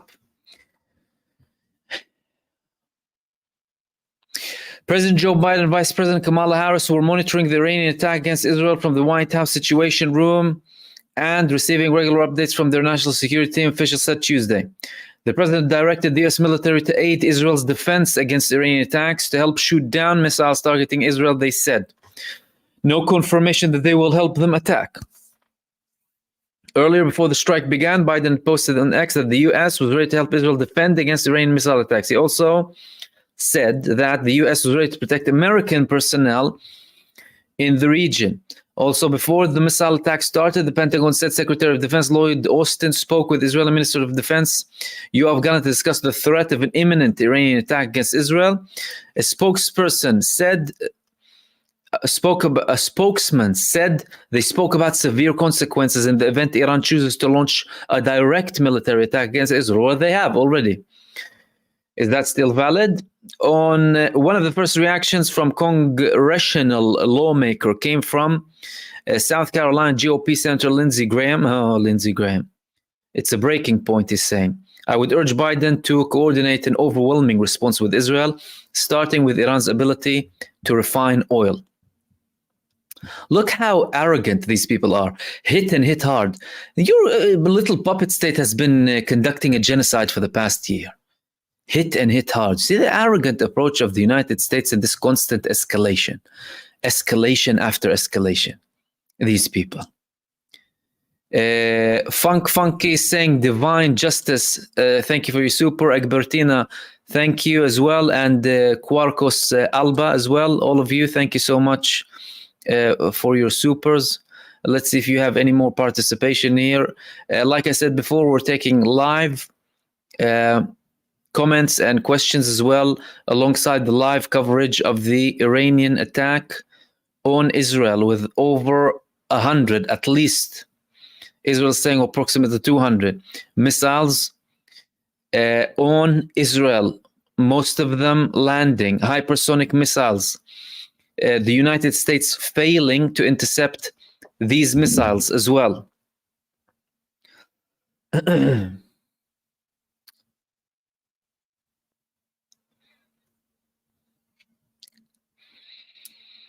Yesterday, by the way, what I wanted to talk to you about in my planned video was the fact that we had Damascus attacks yesterday.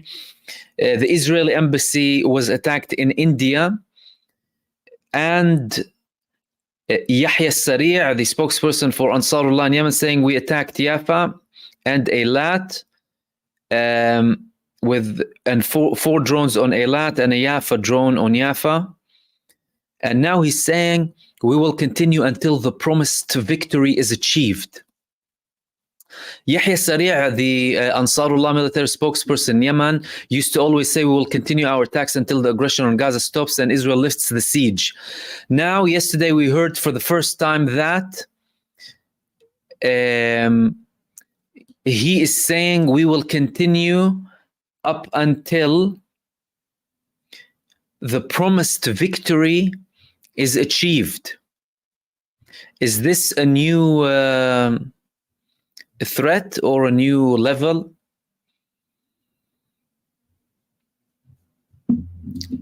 From Ansarullah? Maybe. Notice the attack that came from Iran, by the way, it was primarily from Iran only.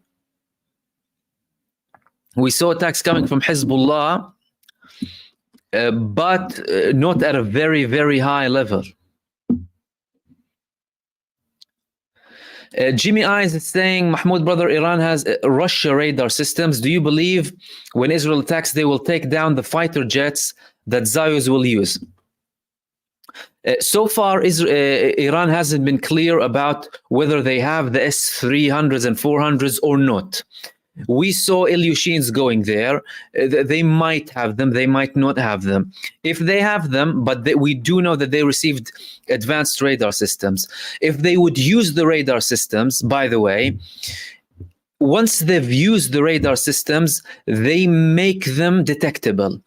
So they would use an additional radar system initially to try and trick the fighter jets trying to attack, because in a case of a fighter jet attack, they will try and take down the radar systems. They have that capacity. It will be a tight match. It's not like anyone will have like 100% success or failure rate when it comes to that. Again, that's based upon what type of air defense systems Iran has. They will probably try and activate the secondary radar systems so that the more advanced radar systems are not detected and hidden away from the targeting of the attacking fighter jets. But again, when you're talking about Israel fighting, sending fighter jets of their own, and not using any American US carriers or anything of the sort. And again, judging by how these missiles landed, if Iran chooses to attack any US aircraft carrier, they will be destroying it with these missiles.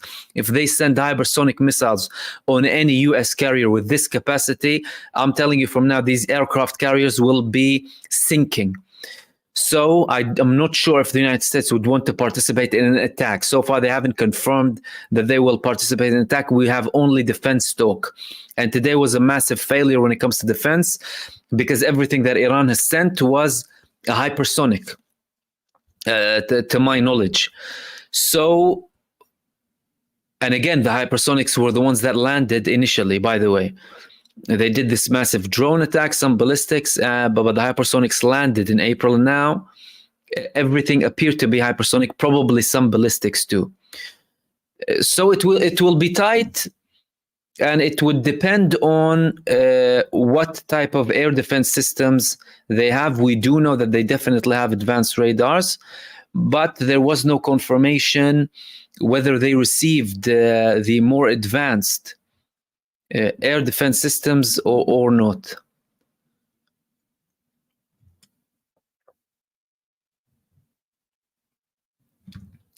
Let's see if we have any more images or videos. We'll share some of them with you. Okay, we have a tweet.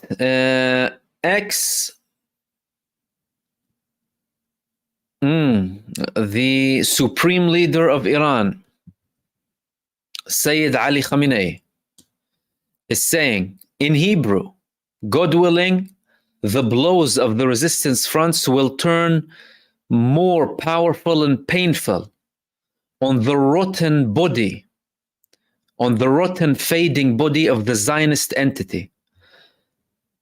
And he had this here, Nasrun min Allahi wa Fathun Qareeb, an image of all of the missiles that they are intending. Nasrun min Allahi wa Fathun Qareeb is help from God and a close victory.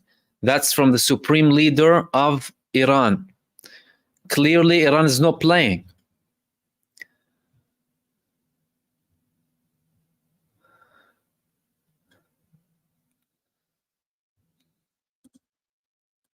This is another video from another angle.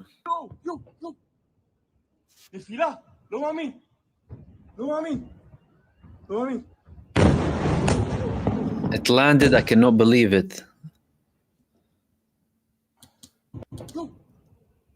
This is one of the landings in Israel.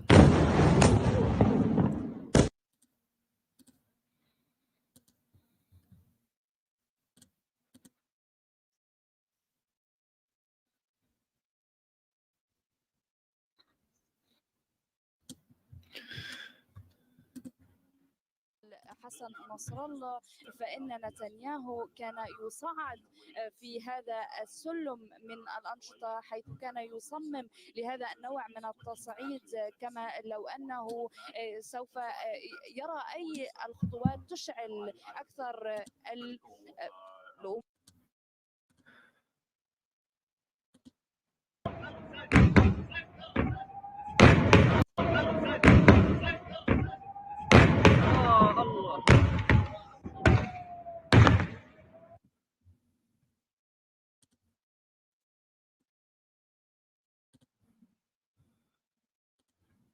سيد بريدي أنه واشنطن لم تتمكن من تشكيل ضغط فعلي على الحكومة الإسرائيلية، على نتنياهو، لتجنب بعض أو عدد من عمليات التصعيد التي قام بها خلال. And here are some more videos coming from more attacks.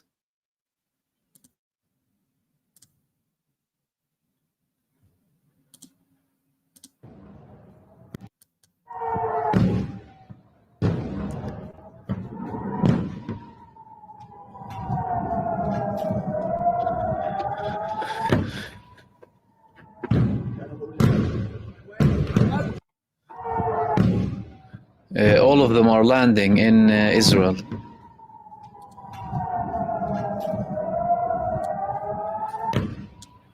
Connie M, thank you so much for your super and your contribution. Much appreciated. Thank you for being the only place for the truth.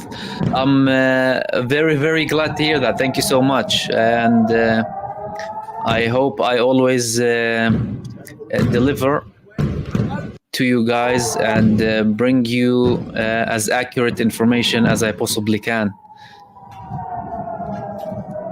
ZUK,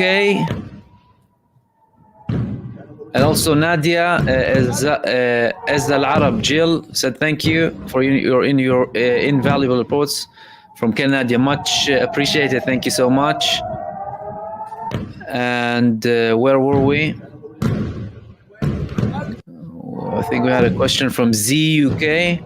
Is saying, and thank you Z as well. He says, Salam Mahmoud, any news on 8 occupiers shot dead in Tel Aviv? Yeah, that was a previous attack that I spoke about before the beginning of the Iranian attack on Israel. 2 Palestinians, there was a mass shooting in central Tel Aviv, clearly coordinated.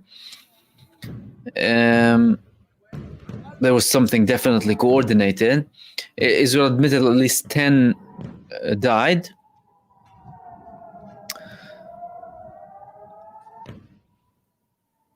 Green Grass as well, thank you. Said, Brother Mahmoud, what will it take for Pakistan, Turkey, Iran, and Egypt to come together to fight the Zionist menace once and for all? The 4 capable. They are capable, but they're clearly not coordinating. And again, from Turkey and Egypt's perspective, they still clearly don't consider that they have been attacked directly, whereas Israel did have direct attacks. With Egypt, we had confrontations that were diffused pretty quickly. Both sides decided not to escalate.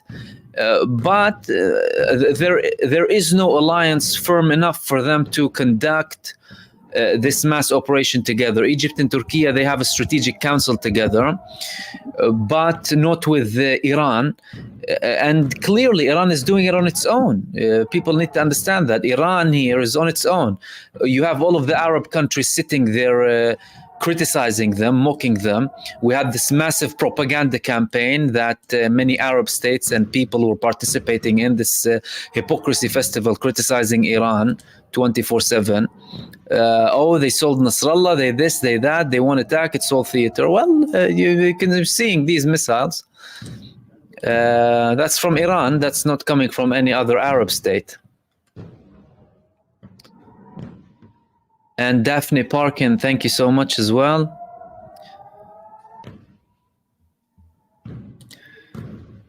And again, Connie, thank you very much for that. Much appreciated.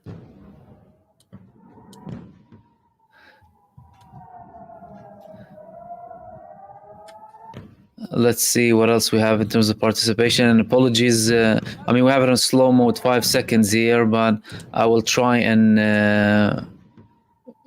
reach as much as possible in regards to your comments.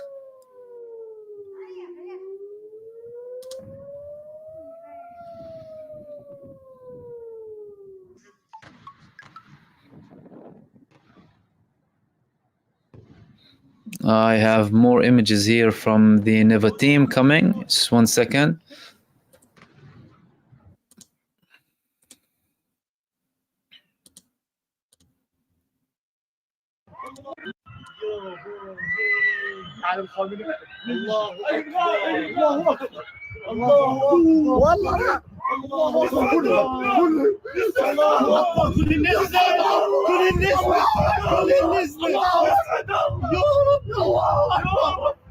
الله اكبر راح المطار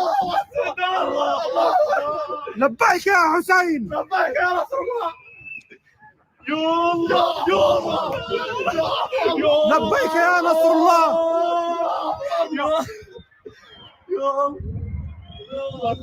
راح مطار نيفتيم راح يا ربنا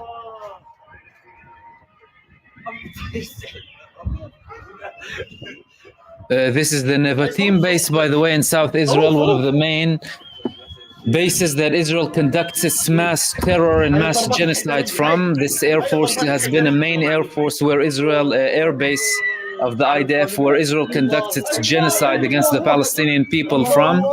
And here you have Iran attacking it. Iran attacking the place where terror and mass genocide comes out from, the Nevatim base. راح المطار لبيك يا حسين لبيك يا رسول الله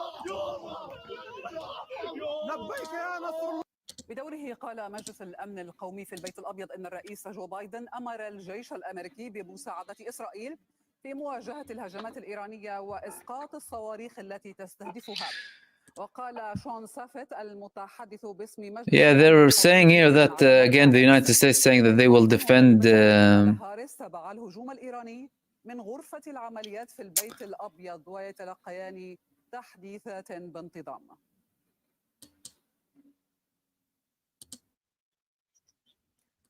قالت بعثة إيران. Let's have a quote here from Professor Marandi for a sec.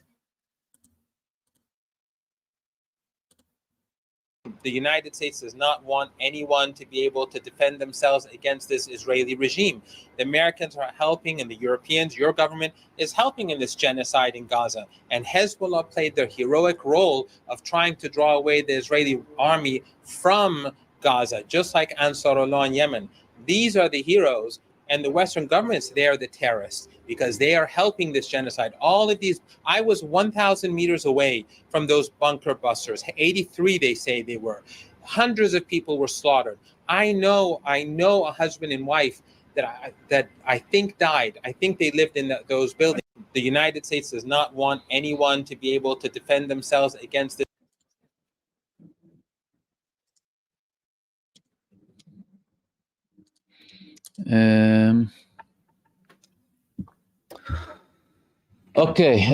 The armed Iraqi resistance movements are saying if the United States conducts any hostile action against Iran, then we will attack all of its bases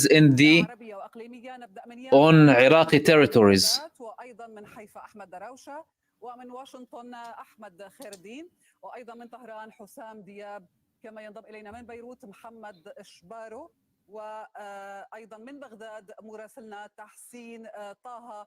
أهلا بكم. Amir, thank you. The interception rate seems a little below 99%, a little below 1%. a little below than 1%, Amir.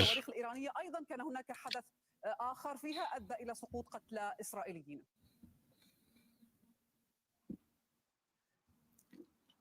يعني بالفعل حدثان بارزان كان في منطقة تل أبيب ويافا في ساعات ما بعد مساء هذا اليوم. تحديدا بدأت بعملية إطلاق نار وطعن حدثت عند إحدى محطات القطار وأدت إلى مقتل 6 إسرائيليين بحسب بيان الشرطة. في البداية كان الحديث عن 8 ولكن تراجعت الشرطة وتحدثت عن Let's see what other updates we have live here, guys. If you're joining me, thank you. We're covering everything live that is coming. Oh, okay, this is interesting. We have a confirmation that clearly certain things are coordinating. Israeli media is saying approximately 80 fighters, armed fighters, attempted to go into Israeli bases on the Netzarim line. So clearly we have coordination from Gaza inside. And of course, this attack that happened in Israel alongside the Iranian attack. Again, 80 fighters from the Palestinian resistance storming the Netzarim line. That's just moments ago. The IRGC are saying this action is coming after a period of practicing restraint.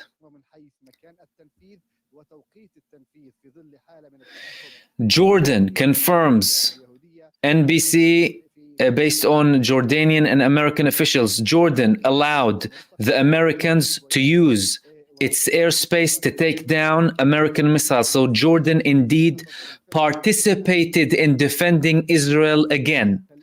Arab states, well, Jordan, the Arab state, helped or allowed the Americans to intercept missiles, and they are confirming that they will do it again. The Iranian president is saying, we had a big response on the Israeli aggression. within the limits of self-defense and defending all our national interests. بالصواريخ التي أطلقت من إيران، وسمعنا على الأقل 10 صواريخ أو 10 انفجارات في محيط يافا وتل أبيب، وهذه الانفجارات كانت بسبب سقوط هذه الصواريخ وليس بسبب اعتراضها. نتحدث أيضا عن دفعة صاروخية كبيرة أطلقت من إيران نحو منطقة النقب، وعلى ما يبدو كان الهدف قواعد عسكرية إسرائيلية في تلك المنطقة. بحسب الإسعاف الإسرائيلي فإنه لم يصب أي إسرائيلي بشظايا الصواريخ، ولكن الصور التي يتم نشرها رولا في وسائل التواصل الاجتماعي على مواقع التواصل الاجتماعي الإسرائيلية هناك رصد لسقوط عدد كبير من الصواريخ، إن كان في الخضيرة، في هرتسيليا، في تل أبيب، في منطقة المركز بشكل عام، وهي إشارة إسرائيلية إلى منطقة تل أبيب الكبرى، أو حتى في صحراء النقب وفي الجنوب إن كان في And we have this post coming from Imam Sayyid Ayatollah Ali Khamenei from Iran that I wanted to share with you. The Iranian Supreme Leader just shared this video. He said that God, Allah, He promised people in multiple verses in the Quran that the people of the truth and the helpers of the truth will sacrifice, but they will not lose at the end of the path. They will not be defeated. They sacrifice, but they do not lose. They are the winners in this battle.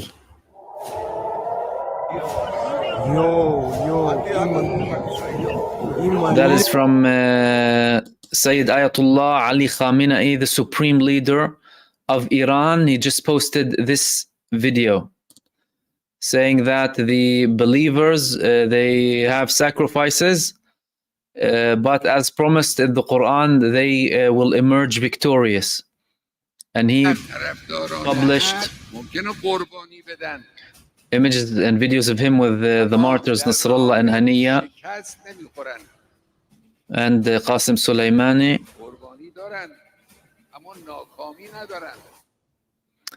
And they are victorious, and he's posting the images of the missiles and the landings on Israel earlier on. بقوة الليلة في أرجاء الشرق الأوسط ردا على الهجوم الإيراني، ولكن قبل تفاصيل إن وجدت حول هذا التصريح، هل أعلن عن أي نتائج بعد هذا الهجوم؟ Let's see if you guys have any نترقب أمرين هذه الليلة رولا. الأمر الأول هو إعلان الجيش الإسرائيلي عن نتائج هذه الهجوم. بحسب التسريبات التي قدمها إلى الصحفيين العسكريين يقول إنه يعمل على مسح المناطق.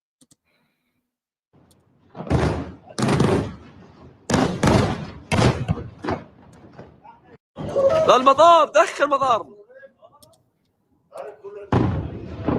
المطار دخل يا ولاد. These are different sides of the attack in Israel. المطار نعم تحرك 200 المطار. يا رب الله.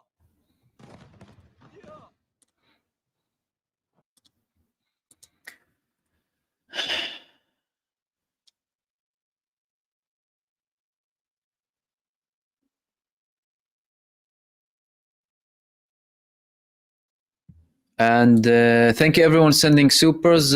Muhammad Hussein, thank you. Said my hope was that Iran would restrain from retaliation because I want to be stronger to face the US. But alas, a time of war is inevitable when facing an implacable genocidal enemy. Thank you, OD, for keeping us updated. Pleasure, my friend. Yeah, I mean, listen, they've been poking them 24/7. The US and Israel, yeah, they always poke. They always increase. They always commit genocides. And yeah, that's what you get. They don't want a ceasefire. They don't want anything. Well, what are you going to do? And thank you also, the Sweeney and everyone else participating.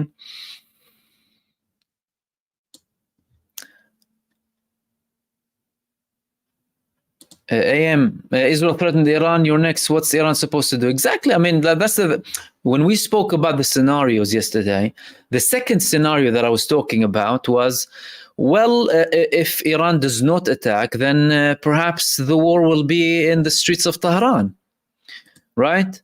And clearly, Iran decided to have a very big retaliation, a massive retaliation against this genocidal entity that should be once and for all stopped completely and forever, and ending this Zionist cult regime. How can you continue with this? And the man is threatening. The man is threatening Netanyahu. Is constantly threatening and escalating further and further.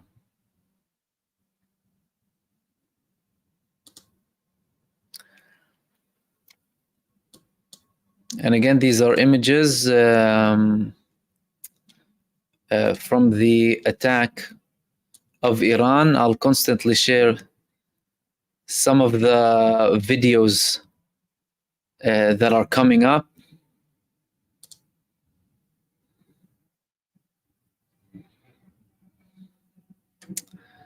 Let's see what else you had here.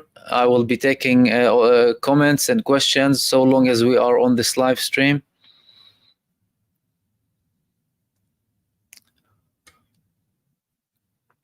And Hussein Hamoud as well, thank you so much for your super. And everyone, I'm sorry if I missed anyone, by the way.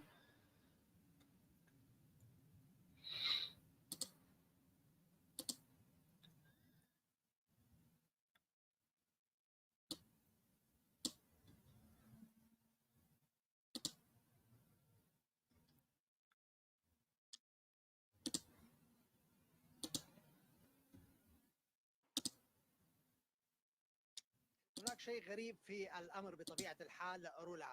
نتحدث عن رد خرج بشكل مفاجئ أذهل الإيرانيين قبل أن يذهل أعدائهم بالدرجة الأولى. الجميع ما زال يتحدث ويشعر بالفرح بالدرجة الأولى حول هذه الضربة التي سبقها الكثير من الشك هنا على مستوى الشارع الإيراني. لم يكن أحد يتوقع من أن إيران ستقوم بهذه الضربة بهذه السرعة بعد استهداف الأمين العام لحزب الله.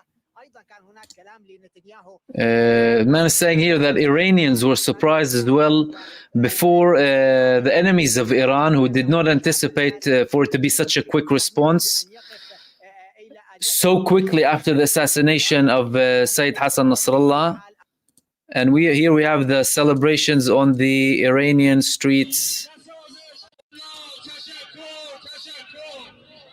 saying thank you.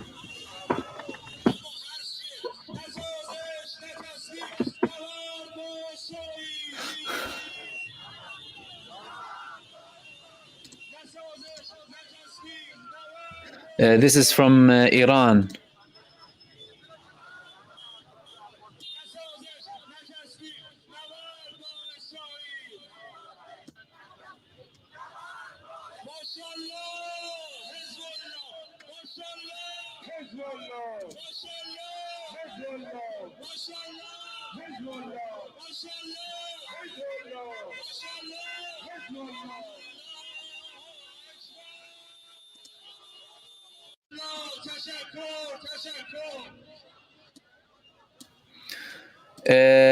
Paul is saying, Mahmoud, did Hizzi launch along with Iran?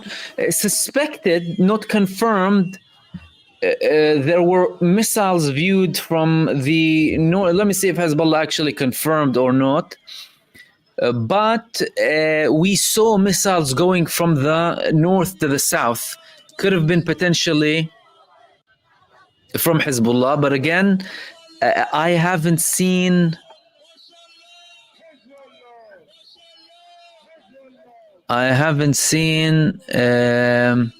a confirmation from Hezbollah, so it was most likely Iran. We have a statement coming out from Abu Ubaidah, the military spokesperson of Izz ad-Din al-Qassam brigades.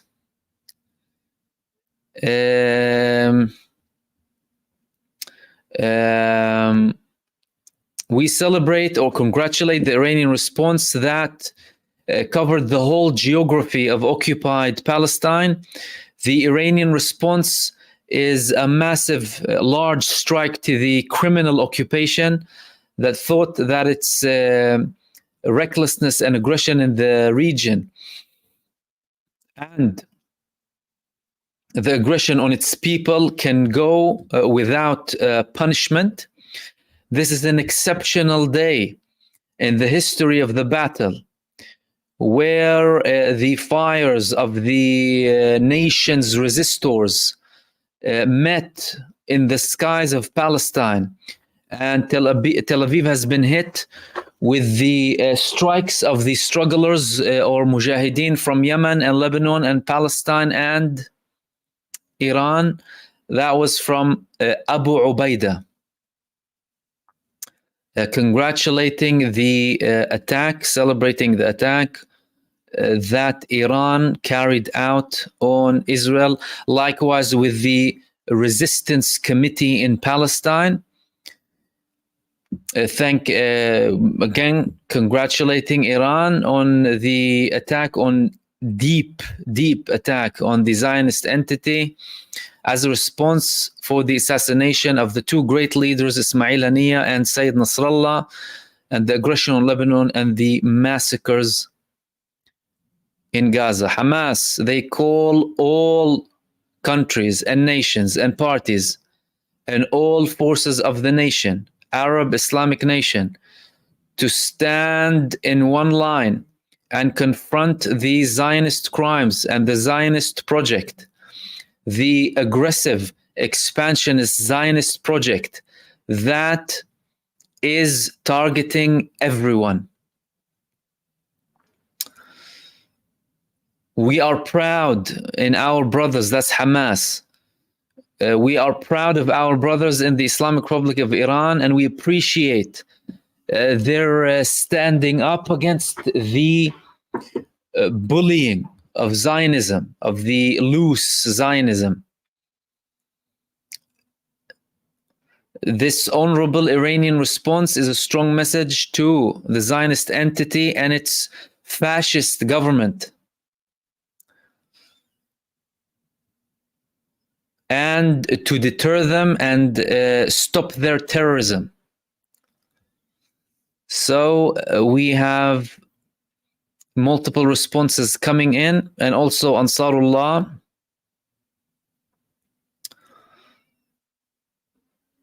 are also showing solidarity and support to the Iranian response. وألا يكون هناك رد إسرائيلي يؤدي إلى دفع المنطقة إلى حرب. تقول الولايات المتحدة طوال السنة الماضية أنها تريد تجنبها. رسائل تشمل كذلك أنه لم يكن هناك تحذير مسبق من إيران بشأن هذه الهجمات، وإنما جرى هو فقط معلومات استخباراتية وصلت إلى الولايات المتحدة وتحدثت عنها مبكرا في صباح اليوم بالتوقيت المحلي في عدد من وسائل الإعلام الأمريكية عن هذه التحركات وتوقع لرد أكبر مما جرى في إبريل الماضي. التقديرات الأمريكية بحسب ما قال المتحدثون اليوم وإشارة إلى أنه لم I have another video coming here on the attack on Tel Nof Air Base near Rehovot, that's central southern Israel. Let me share this with you here quickly.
يسجلوا في رحلة تجارية.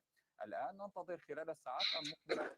Again, guys, welcome to this live coverage where I'll be sharing all of the latest updates from the attack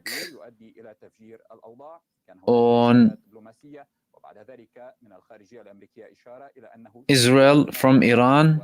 ستنسق الولايات المتحدة مع الجانب الإسرائيلي لتنسيق ذلك الرد. شكرا لك من واشنطن مراسل العربي أحمد خير الدين. وأذهب إلى بغداد مع مراسلنا من هناك تحسين طه في ظل تهديدات من فصائل عراقية مسلحة بأن again Iraqi movements saying that if the US participates in attacking Iran, they will destroy their bases. They will attack all of their bases in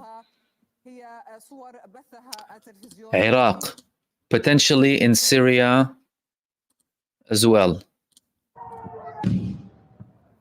And again, this is a compilation of all of the attacks coming on Israel from Iran in the recent hours.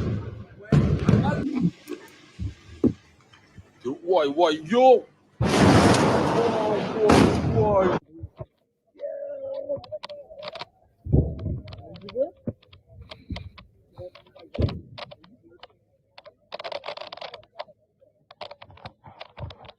لا المطار دخل مطار لا مطارنا دخل يا ولد لا مطار لا مطارنا دخل لا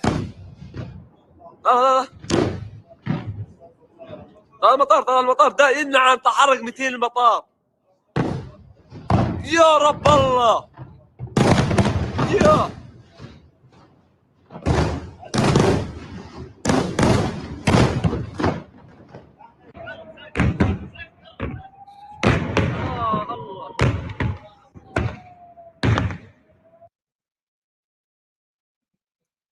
يو الفيلا لو مامي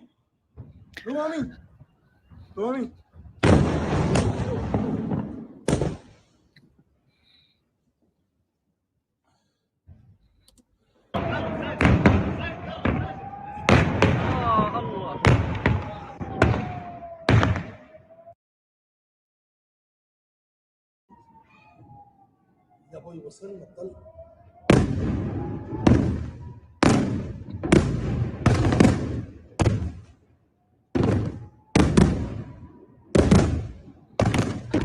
Again, guys, this is the compilation of all of the attacks on Israel from multiple angles, from multiple people.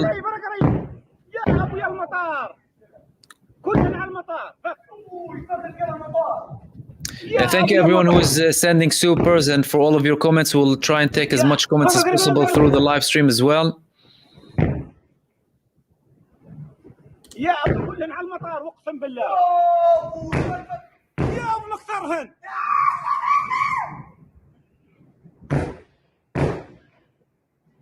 يا ابو يا المطار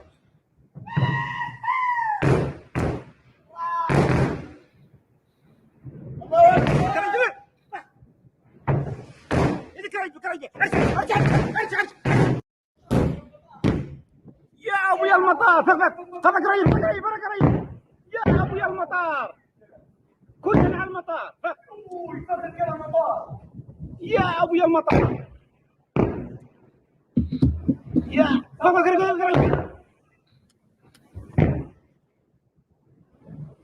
يا ابو كلنا على المطار اقسم بالله يا ابو مختارهن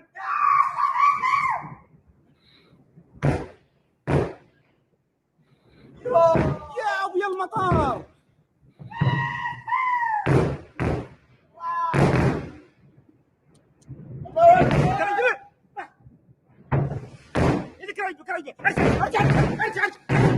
المطار راح يا ولاد راح المطار راح مطار مفتيم راح يا رب يا ولاد مطار مفتيم راح يا رب يا الله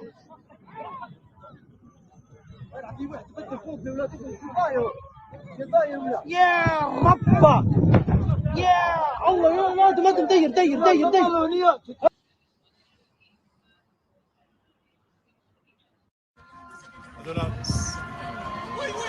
في شبكة هون في شبكة اسمع يا ولد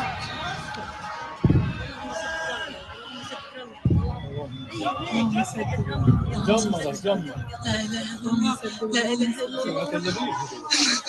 يا ريت يا ريت וואי, כמה תודים, אחי, תראה, זה הזוי. זה הזוי, אחי. יהיה פה מלא נפילות. יהיה פה מלא נפילות, אחי, חבר'ה, עדיף להיכנס למרחב המוגן.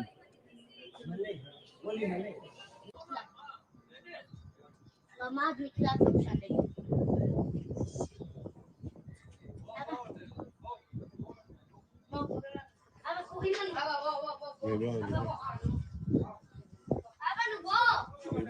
הנה עוד אחד מחוץ לבית.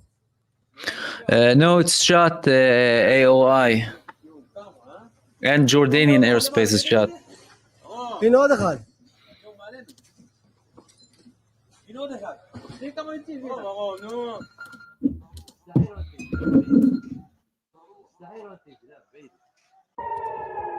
لبيك يا نصر الله. الله أكبر الله أكبر. لبيك لبيك جهات من الذلة. لبيك يا علي لبيك يا حسين. الله أكبر الله أكبر.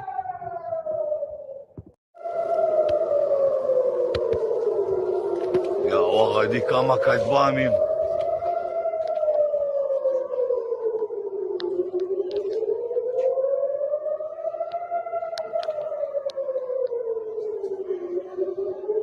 כל הגזרה מוצפת.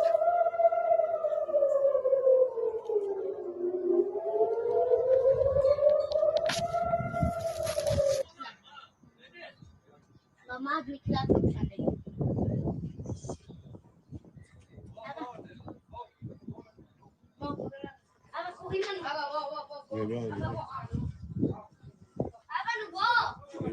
הנה עוד אחד מחוץ לבית.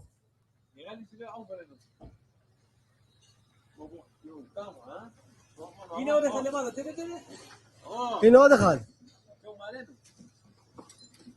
הנה עוד אחד. תראי כמה יוצאים.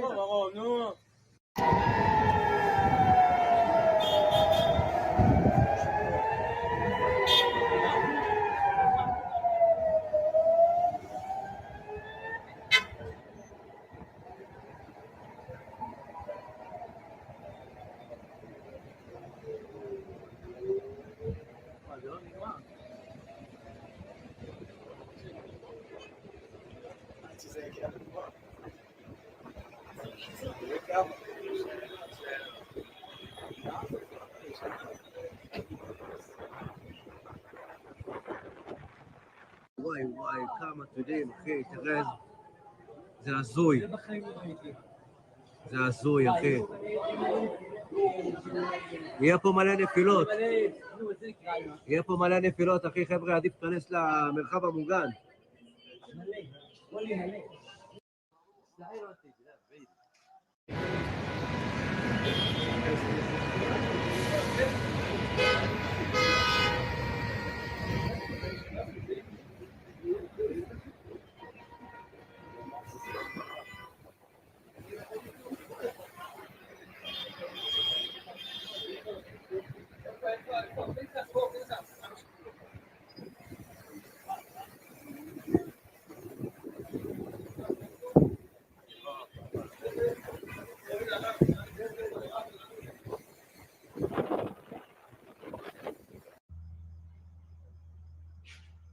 וואו, תראו מה קורה פה.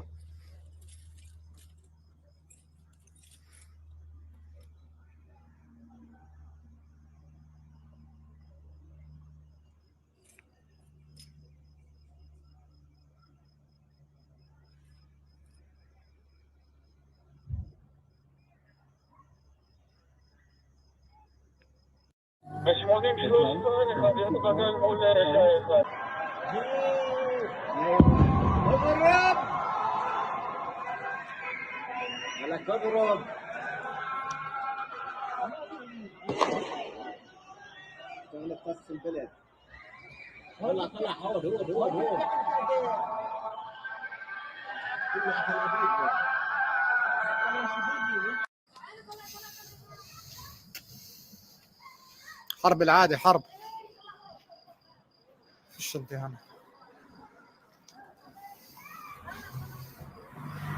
دير بالك في طريق ذات هلاك روحوا.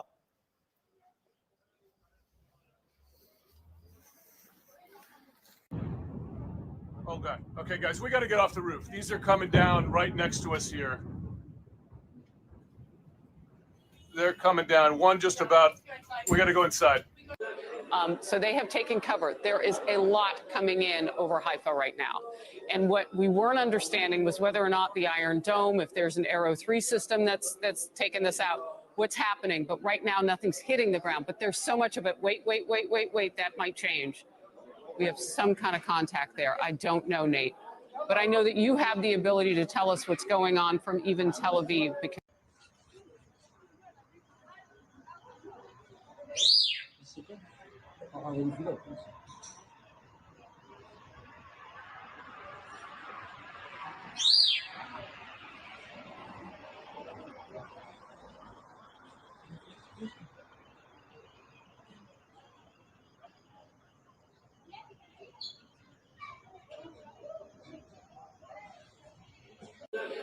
so they have taken cover. There is a lot coming in over Haifa right now.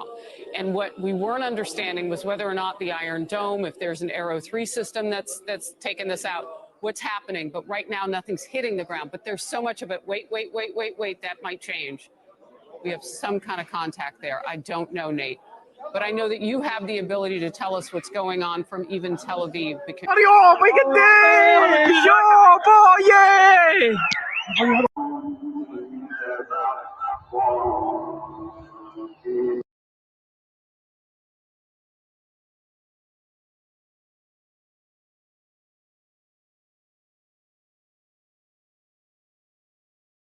الله أكبر الله أكبر سماء غزة الآن الله أكبر وانظروا إلى شاطئ البحر ما الذي يحترق هناك لا ندري لماذا هذا الضوء وهذا النار لا ندري سماء غزة هكذا الآن سماء غزة الآن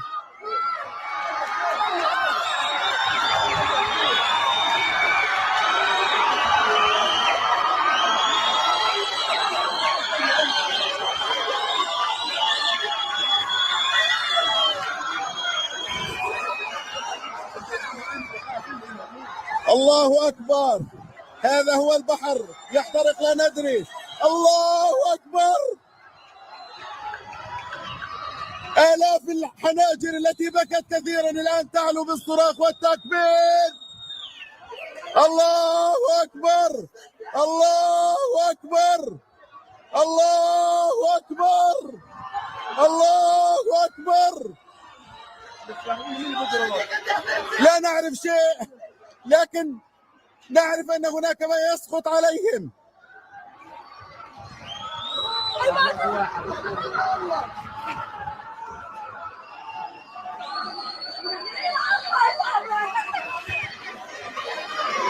البحر ما الذي يجري في البحر هناك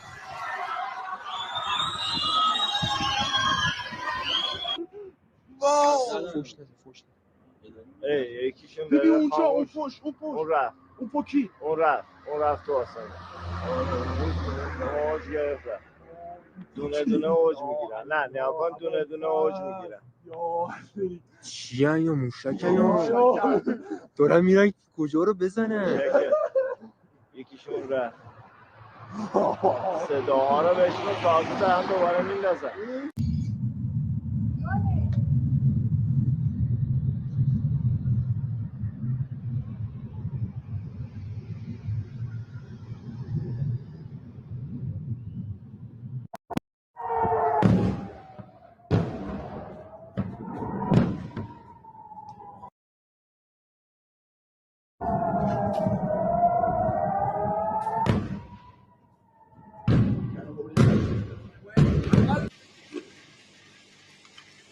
واي واي يو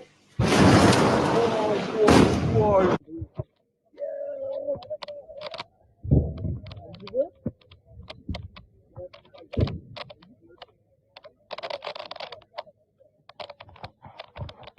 لا المطار دخل مطارنا، لا مطارنا دخل يا ولاد، لا لا لا مطار لا لا لا مطارنا دخل لا لا لا المطار، طال المطار ده نعم تحرك 200 المطار. يا رب الله يا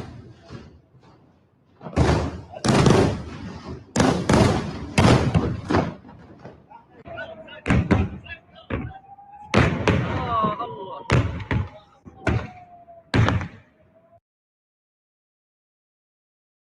يو desfila, lo mami, lo mami, lo mami.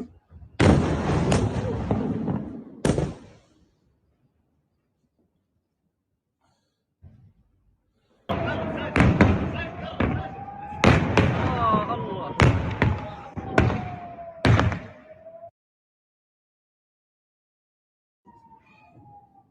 يا ابوي وصلنا الطلق.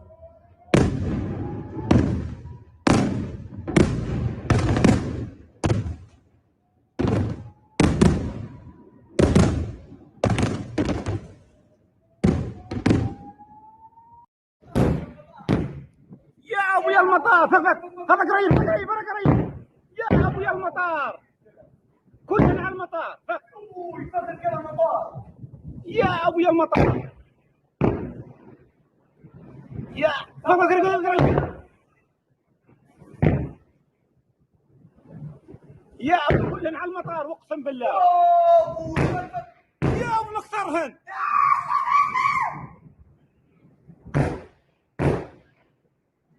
يا ابويا المطار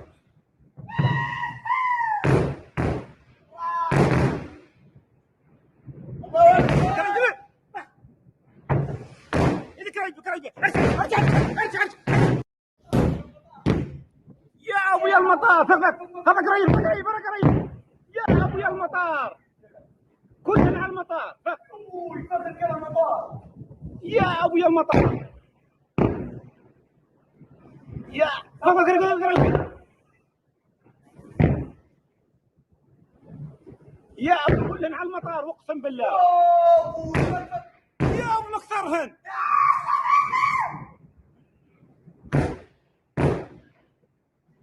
يا ابويا المطار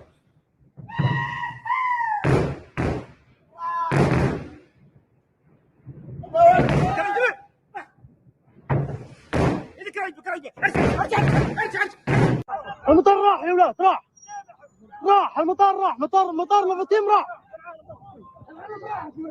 يا رب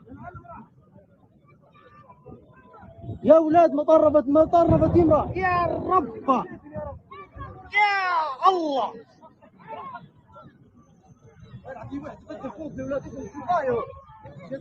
يا رب يا الله يا ولاد ما دير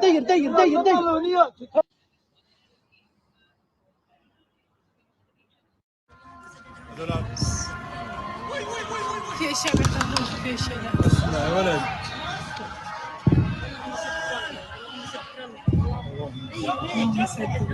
جمر لا اله الا الله لا اله الا الله يا ريت וואי, כמה תודים, אחי, תראה, זה הזוי. זה הזוי, אחי. יהיה פה מלא נפילות, אחי, חבר'ה, עדיף להיכנס למרחב המוגן.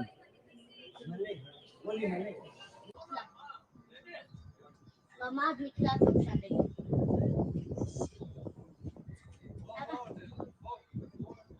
אבא קוראים לנו. הנה עוד אחד מחוץ לבית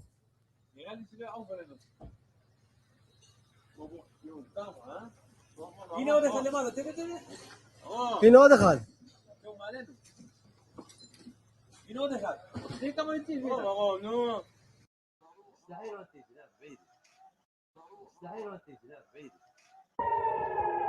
لبيك يا نصر الله. الله أكبر. الله أكبر. لبيك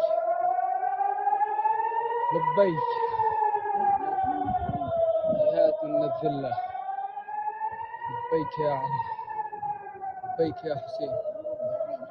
الله أكبر. الله أكبر.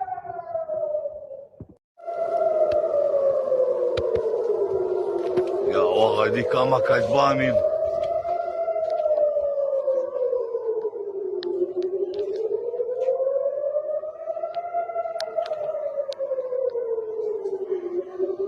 יו, כל הגזרה מוצפת.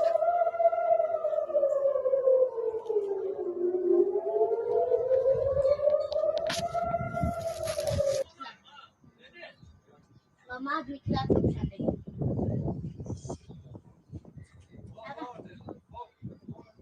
אבא קוראים לנו.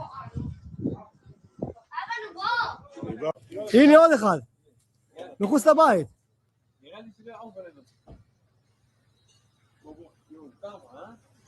הנה עוד אחד למעלה, תראה. הנה עוד אחד. הנה עוד אחד. תראה כמה יוצאים. נו.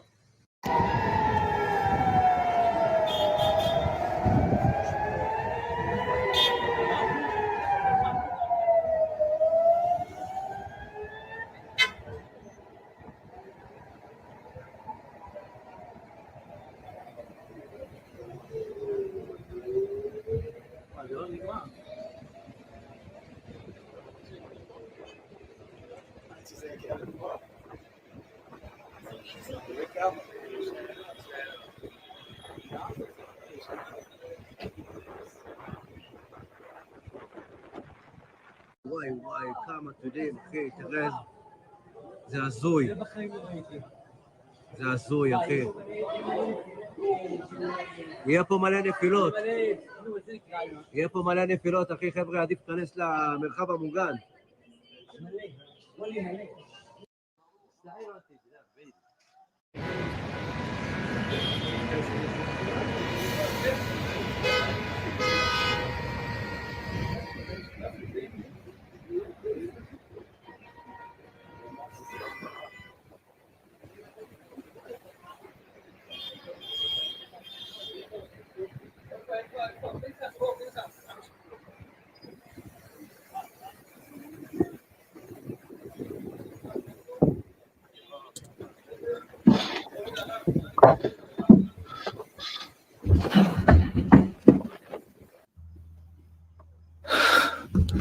וואו, תראו מה קורה פה.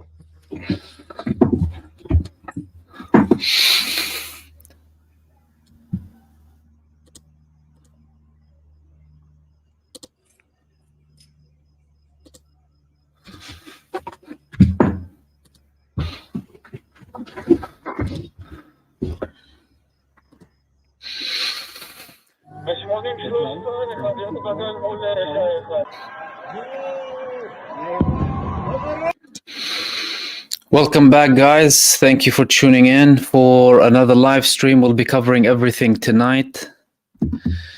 And I'm going to be back and forth with all of the latest developments.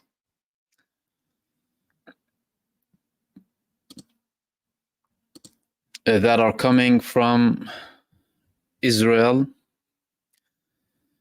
from Iran, and the responses as well.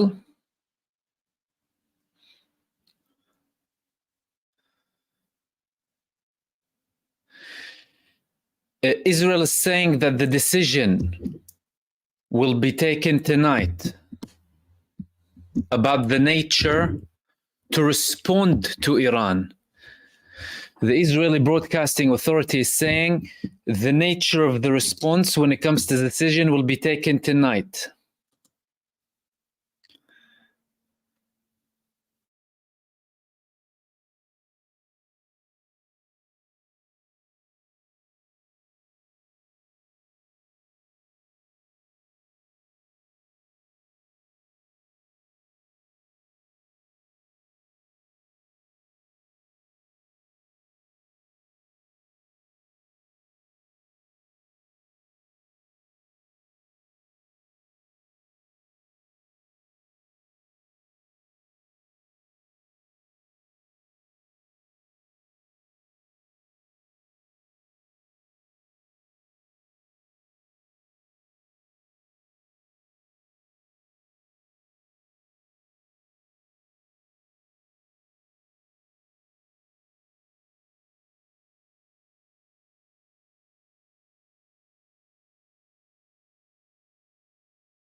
Welcome back, everyone.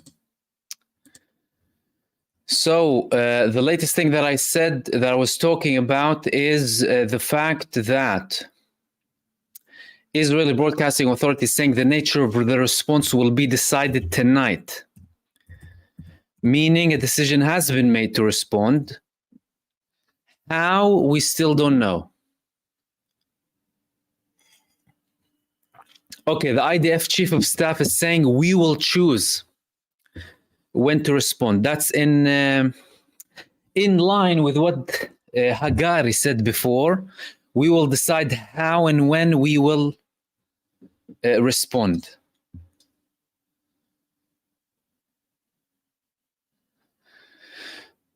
Okay, IDF spokesperson, we will attack tonight in the Middle East. The IDF is saying they will attack tonight in the Middle East. Okay.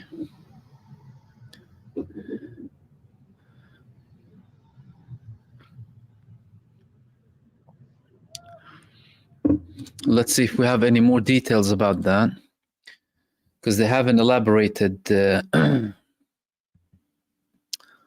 too much.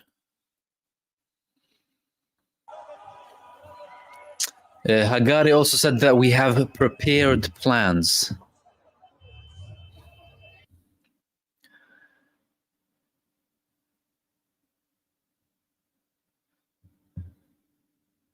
And also, for those of you who don't know, the gas field off the shores of Haifa is on fire. It has been on fire. Iran targeted military bases, strategic locations in Israel, and the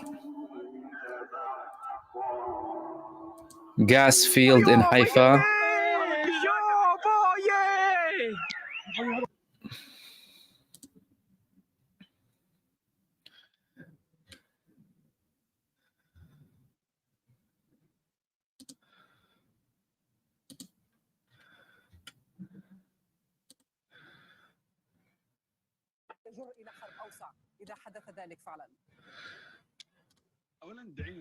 And we're having kind of multiple responses or, kind of inputs when it comes to people and the response that Iran is anticipating or expected to have after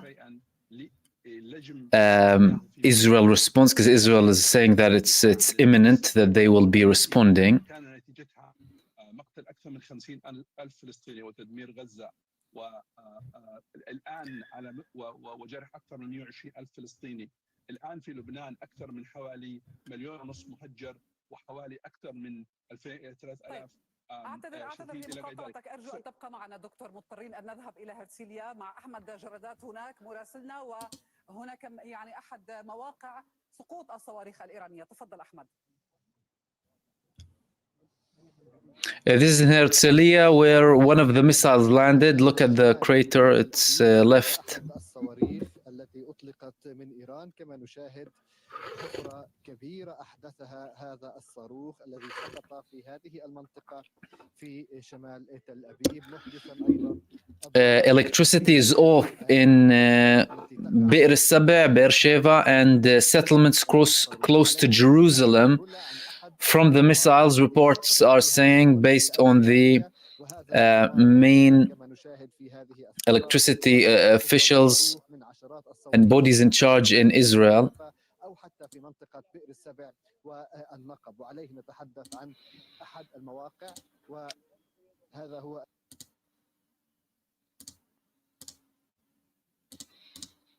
these are celebrations in Yemen.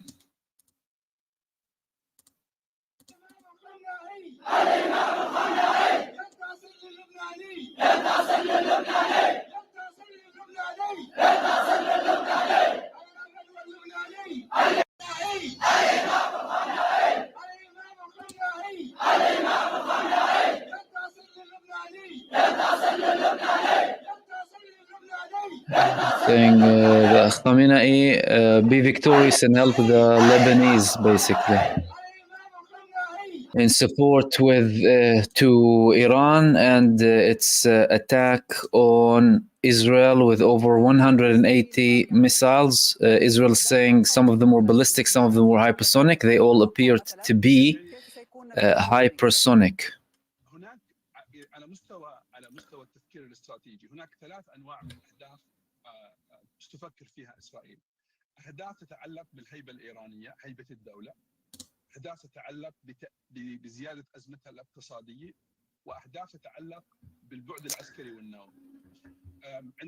عندما نتحدث عن هذه الأهداف الثلاث في دولة مثل إيران، كل هذه الأهداف موجودة وهي ليست كجماعات مثل حماس أو حزب الله، وبالتالي محطات نفطية موجودة، منشآت نووية موجودة. And by the way, the Israeli sources are confirming now what we said previously, that the warning from the US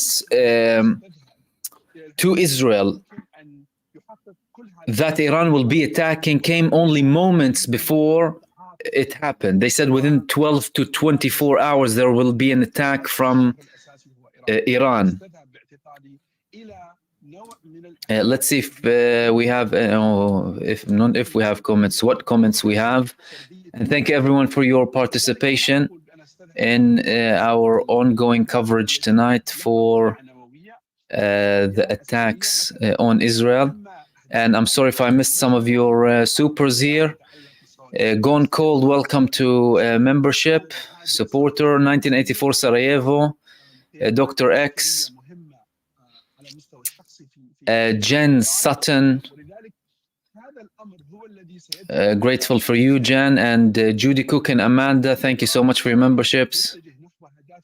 F is saying my heart, thank you for your super, saying my heart is overwhelmed with joy. Free Palestine from these evil Zionists. Thank you so much for your updates, my friend. My pleasure, my friend. And Autumn Coffee, Minneapolis resident.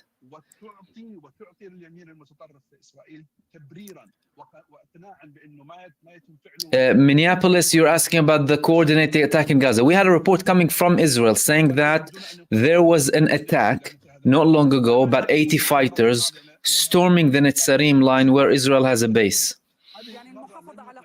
I hope that elaborates.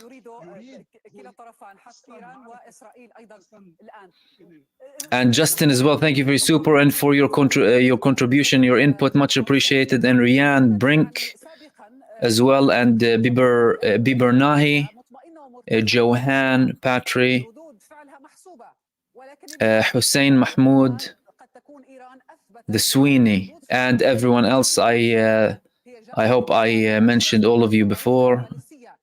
Thank you so much for your participation and for joining our cover and live stream tonight. What we're going to be trying to understand soon, Israel said they will have an attack tonight. So we will see what type of attack. Emma is saying, is this ongoing? All of the footage that I've shown you before happened within a time frame of approximately 20 minutes, where Iran launched at least 180 missiles, mostly hypersonic, on Israel. Most of them landed. Israel even said we intercepted some, not a little, they said. But the coverage is ongoing because we have confirmation from Israel that they will be retaliating.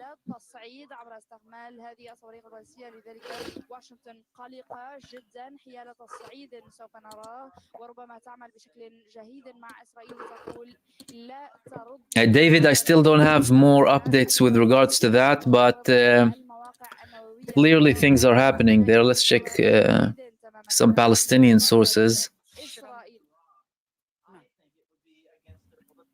No. Oh, and that report only came from Israel.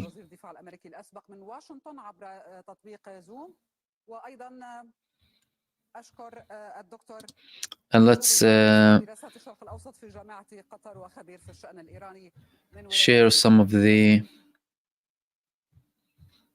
videos again with you in case you're joining us now for the attacks من تطورات الهجوم الإيراني على إسرائيل on Israel. أكثر من عشرات الصواريخ باتجاه إسرائيل. وقالت إذاعة الجيش الإسرائيلي إنه تم إطلاق 180 صاروخا باليستيا على إسرائيل في الهجوم الإيراني، حيث دوت صفارات الإنذار في مئات المواقع الإسرائيلية شمال ووسط وجنوب إسرائيل. كما سمع دوي انفجارات في تل أبيب. وقالت الجبهة الداخلية الإسرائيلية إن المدنيين دخلوا إلى الملاجئ، وقد أطلقت الدفاعات الأرضية الإسرائيلية مضاداتها ونجحت في اعتراض عدة صواريخ بينما فشلت في اعتراض أخرى، فيما توعد مسؤولون إسرائيليون بالرد وقالوا إن إيران ستندم على الهجوم. For those of you who are also just joining, the US confirmed that they will help Israel intercept. They haven't been affected. They haven't been effective when it comes to interception. We heard Jordan saying that they allowed America to use its airspace to defend, to intercept some of the missiles from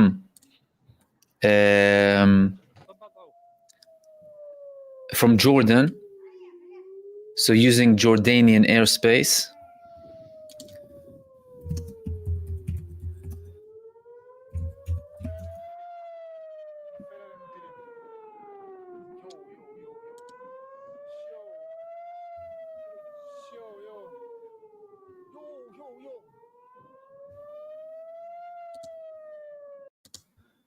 And again, for those of you who are joining now, these are the attacks that happened all across.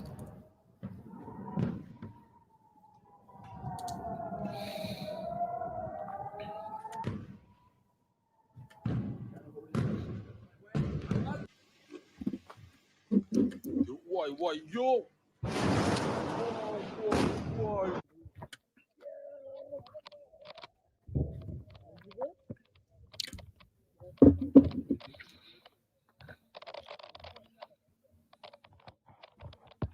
المطار دخل مطارنا. ده مطارنا دخل يا ولاد.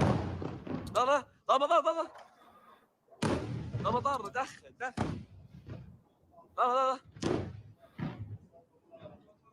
المطار ده ينعم تحرك 200 المطار. يا رب الله. يا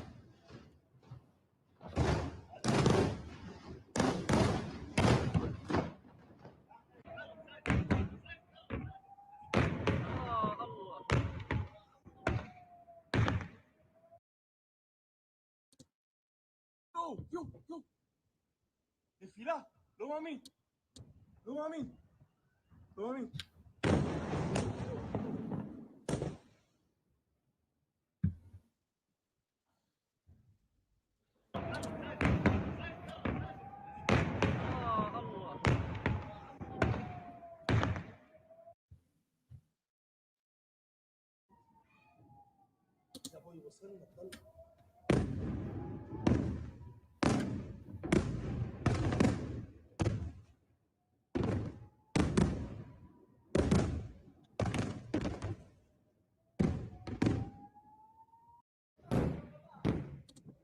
ابويا المطار فقط قريب يا ابويا المطار كلنا على المطار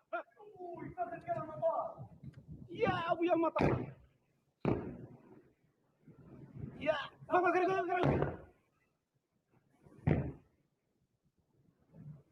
يا Thanks again, everyone, for all of your comments. We have a live cover tonight, and I will be updating you with everything as and when. In the meantime, I will be sharing all of the images and footage that came from the attack, the 40-minute attack that was happening, and I will also be sharing some of your comments and participation during this live stream. يا ابويا المطار كلنا على المطار يا ابويا المطار يا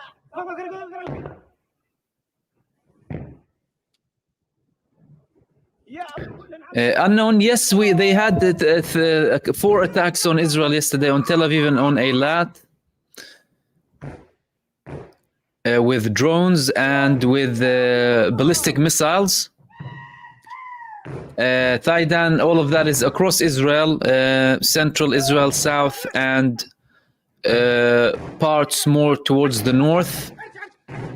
المطار راح يا ولاد راح المطار راح مطار مفاتيم راح يا رب يا ولاد مطار مفاتيم راح يا رب يا الله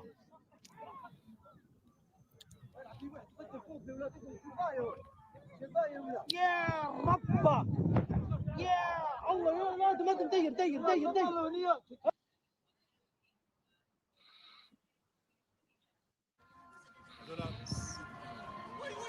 في اشياء بتطبخ في اشياء لا اسمع يا ولد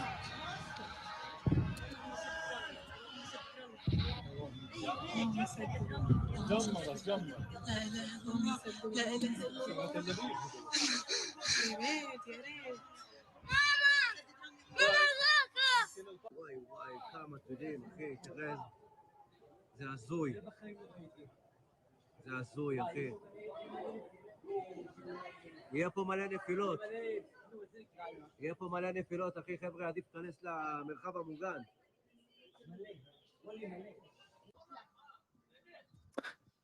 Wanted you saying, do you think Saudi government will, along with Iran, that's highly unlikely. Saudi Arabia does not want to be intervening in any of this. They don't want anything to do with it. That's, if not more things really, but we have to say, well, we're not going to say too much here, but I don't think they will. Will Russia and China help Iran if US even dates to get dares, you mean, I think, to get involved? What do you think? Thank you, Mahmoud, for the coverage. Pleasure, my friend, and thank you for that. Let's see if the United States participates. So far, Joe Biden said we'll help defend. We had calls from senators who are profound Zionists, bought and purchased, probably receiving millions from the AIPAC lobby, Zionist lobby, to say what they have to say, go and attack and kill and shoot and participate. America knows its vulnerabilities in the region. If the United States want to participate in the attack of Israel on Iran, there will be big trouble. I'm telling you from now, everything will be in flames. Yesterday, we had the Victoria base being targeted in Iraq. It was in flames. The day before, Conoco was attacked in Syria. And the Victoria base in Iraq is a very large base. And that tells you that Iran completely went away from the agreement that they had from January with the US, that US bases in Iraq will stop being targeted and the Iraqi resistance will only be restricted to attacking Israel. Meaning previous agreements are no longer valid. And we also had many statements from Iran blaming the United States for its participation with Israel, saying they are as involved as Israel. And all of that is very relevant. So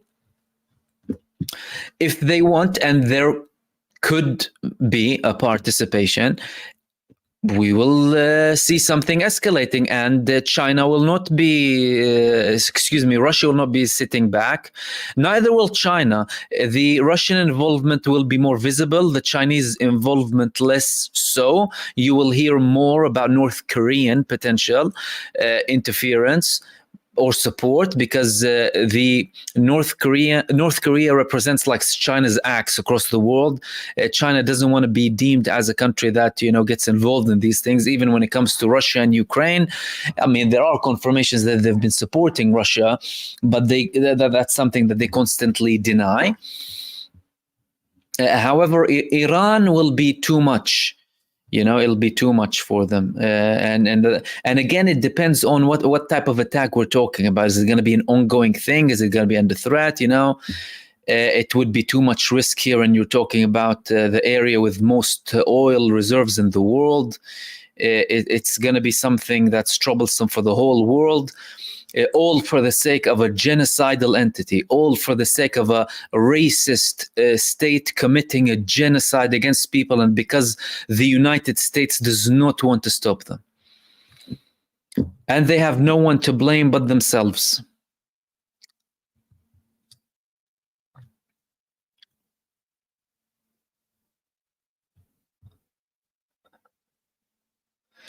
Bieber Nahi, thank you so much for that. Said, is there any useful, reliable info on geolocation characteristics of main targets that were hit during the attack, Mahmoud? Airbases, military areas, etc. Okay, I'll tell you what. A gas field off the shores of Haifa is burning now. The Nevatim base has been destroyed. Central locations, I believe they might have attacked the Kiryat, by the way, which is the main hub of control when it comes to command in Israel. There was a confirmed hit next to Tel Aviv University. There was another attack on a base near Rehovot. And all of these bases are used to conduct Israel's terror operations in Gaza and in Lebanon. This is where their fighter jets travel from to kill innocent civilians. So Iran literally disabled them with this attack. I hope that elaborates.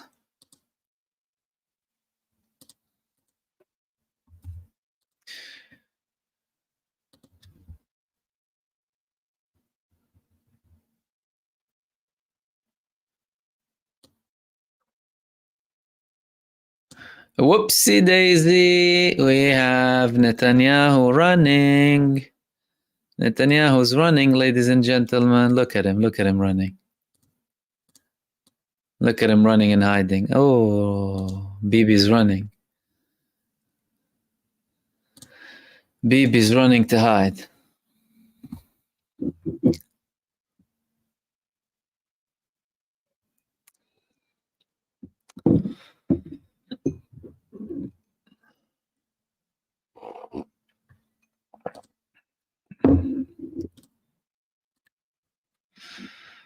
Let's see if we have any more recent videos. Okay.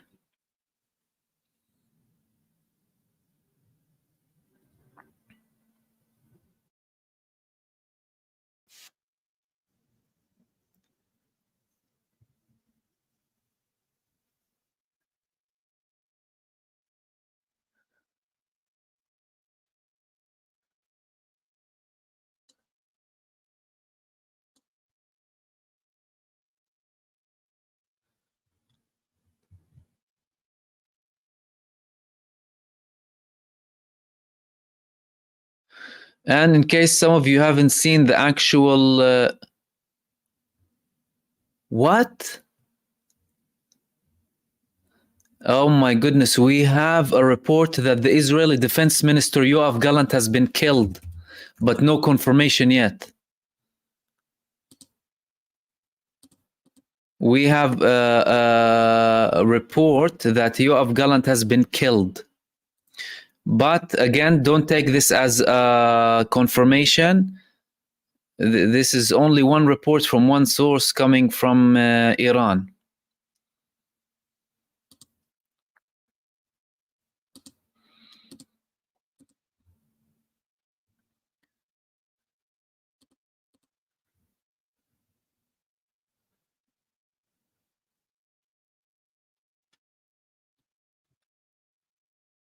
That means they must have attacked the Kiryat base, by the way. This is the report from Iran. That's in Arabic. Breaking news. Yoav Gallant, the Israel Defense Minister, killed, but they're saying here that some sources said that he was killed, but no official confirmation yet. And this is the attack that came from Iran. These are the launches.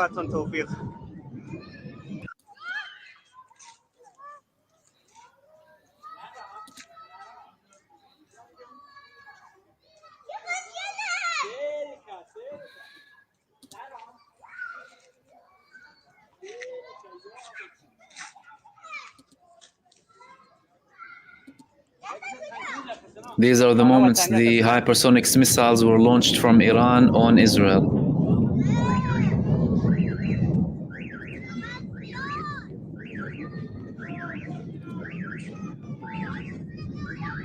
Kashmiri, thank you so much for that. Much appreciated.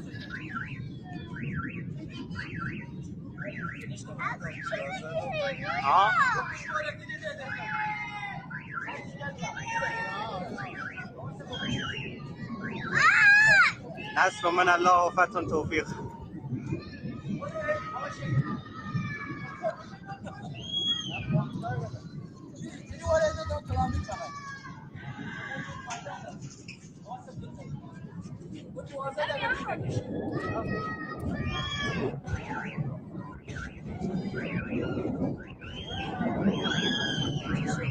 حملات ایران حمله کرده.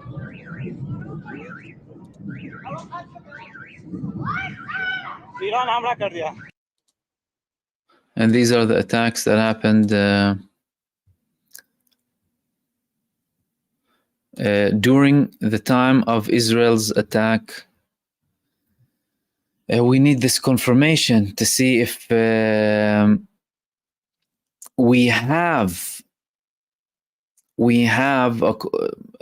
need to see a confirmation about Gallant. We haven't seen a confirmation yet about Gallant. I'm not sure if this will be a massive blow.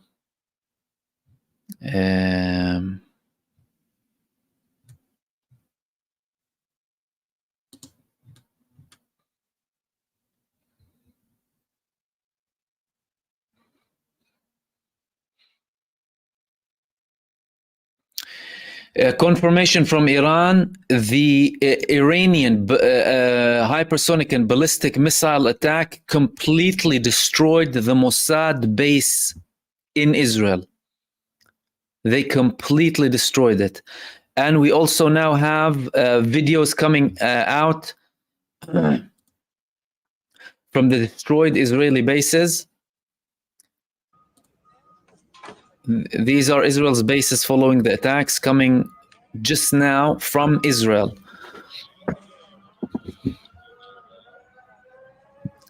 You can see massive destruction here. This is the damage from the Iranian attack. And again, if you haven't heard, Iran says they completely destroyed the Mossad base in Tel Aviv.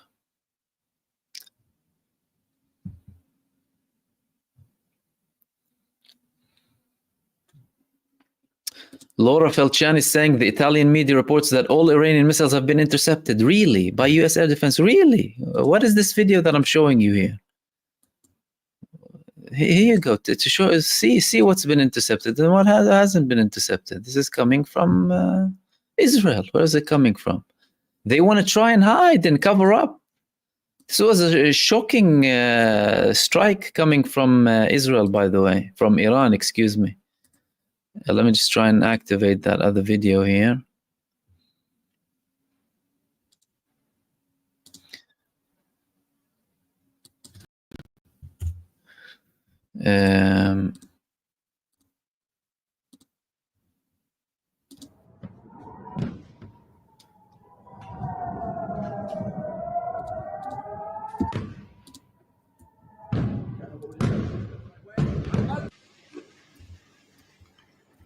Why, yo! Why?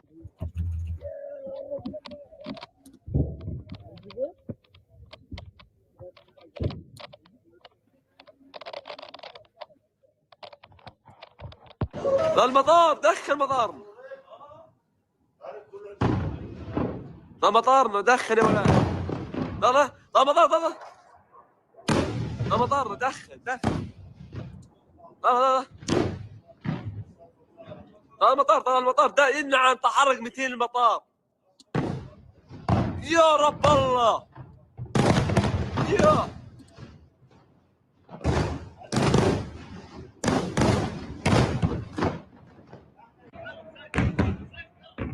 Here you have the interception. That's the interception. Yo. Desfila. Lo mami.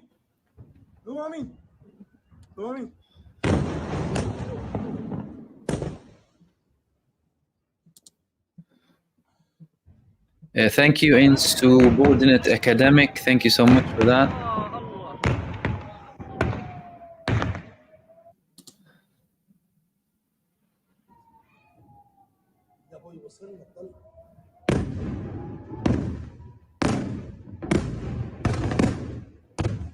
And the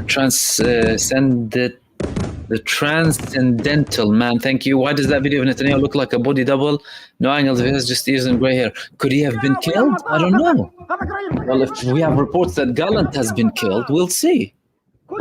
And thank you for that.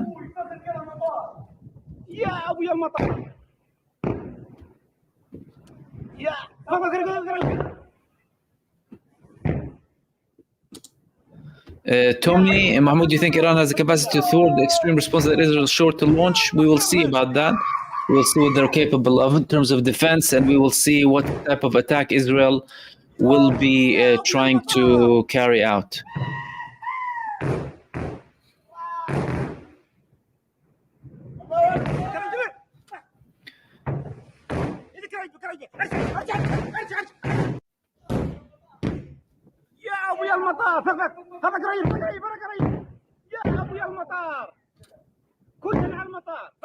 And thank you everyone sending supers, Pauper, Tatum, Rex. Thank you for that.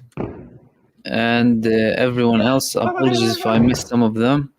Just seeing what we have in terms of updates. And Irene as well, thank you so much.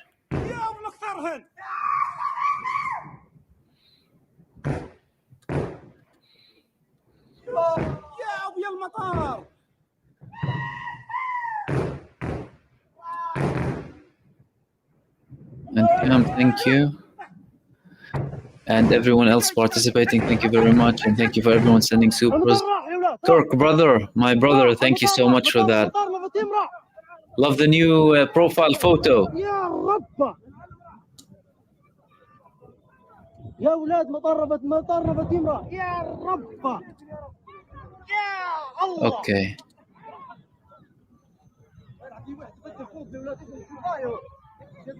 يا رب يا الله يا اولاد دير. Iran is saying we carried out a precision strike against Hatzerim Air Base, which was involved in the assassination of our dear brother Sayyid Hassan Nasrallah and General Abbas Nil Forushan.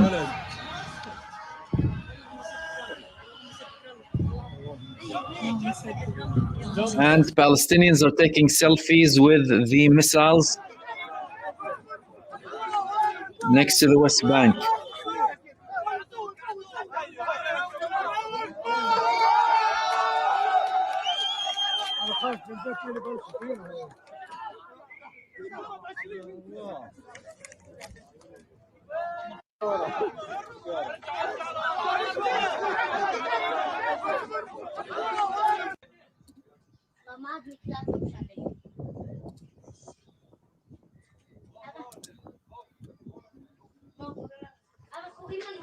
I heard no other report about Gallant, by the way.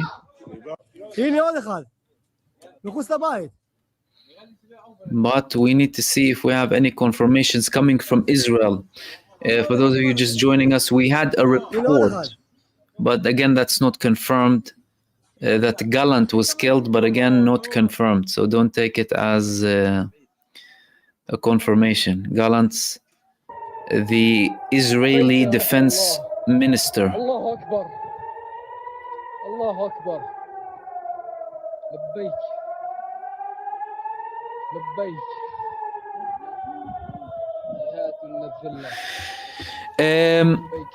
Again, guys, I need to reiterate here. This attack happened in a very quick manner. We just had the United States having a report, a warning for Israel that Iran is preparing an attack in the next 12 to 24 hours and moments later, this attack happened. Israel failed massively with interception. Hardly anything was intercepted. Most of the missiles landed because most of them are hypersonic missiles. And Arrow 3, David Sling, and Iron Dome failed miserably. So you're talking about an attack that was very, very well calculated and kept secret. And Baadab, thank you so much for your super. I'll share some of your comments as well as we get along tonight in our live cover of the Iranian attack on Israel. Israel is saying that they will attack Iran and they will decide the type of attack tonight. We had no confirmation yet how they will attack. They said they're meeting. The IDF chief of staff saying we will choose when to attack, but other reports are saying we're going to attack tonight.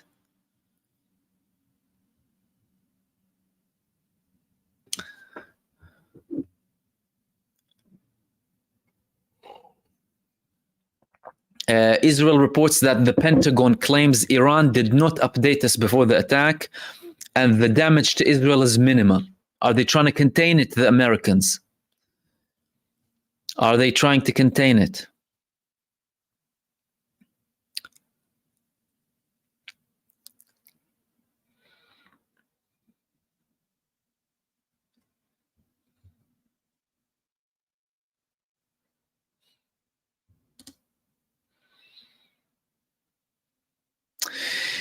We have a report coming from the Israeli newspaper Ma'ariv that Israel sent messages, clear messages to Iran that will attack its nuclear and oil fields in case they attack Israel. That was before they sent 181 missiles during the attack tonight. I think an attack on Iran will have to be authorized by the United States of America. Unless Israel decides to do it on its own without any support, Iran will know if the United States help Israel with support in case of an attack, which Iran will view differently than American defense.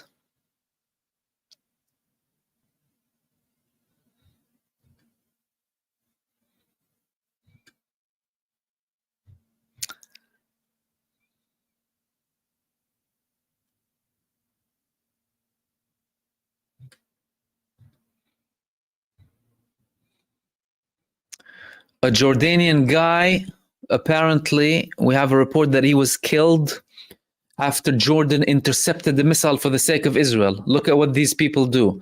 They intercept a missile and kill their own people.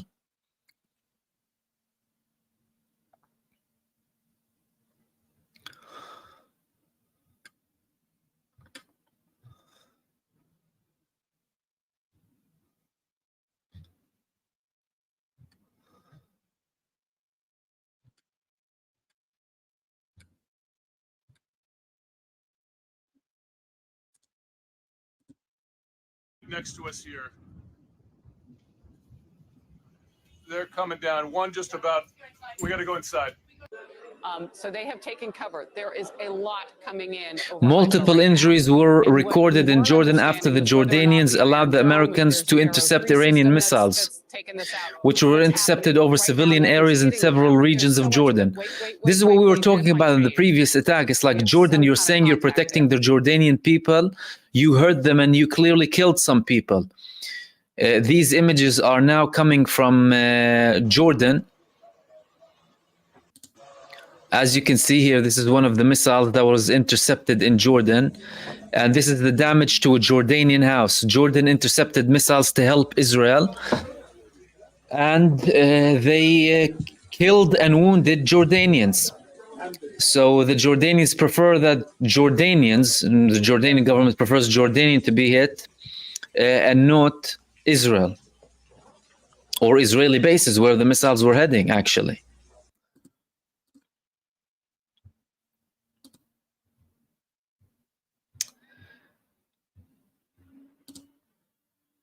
Change. We have some kind of contact there. I don't know, Nate, but I know that you have the ability to tell us what's going on from even Tel Aviv.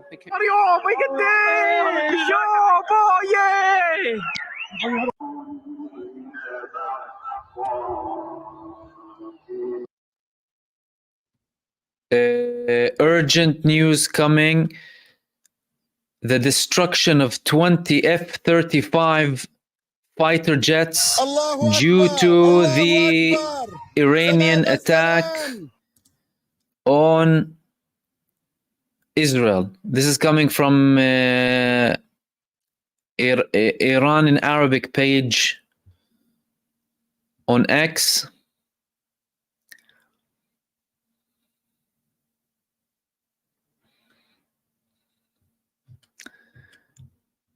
They're claiming that 20 F-35 fighter jets have been destroyed.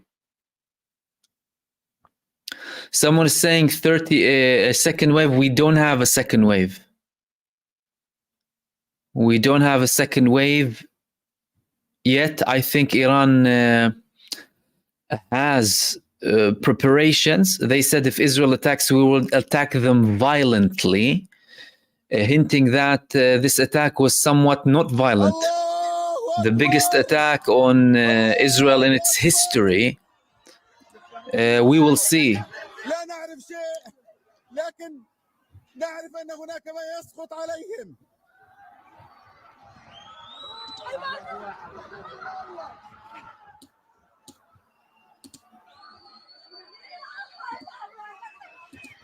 Okay. البحر ما الذي يجري في البحر هناك؟ By the way, Israel is now attacking refugee camps in Lebanon. In case you don't know, they attacked Ain al-Hilwi and they killed a few figures from the PFLP. So they're expanding their have expanded at least their operations. Hezbollah just confirmed they targeted an Israeli movement in Al-Malikiya, all of that in Israeli territory. Like I said before, if you haven't been with me since the beginning, Hezbollah confirmed earlier on that Israel hasn't gone in 1 centimeter into Lebanese territory, and they launched 32 Katyusha missiles on Israeli forces near the border. 32 Katyusha missiles directly at them. The IRGC are saying 90% of the missiles that we launched on the Zionist entity reached its targets accurately.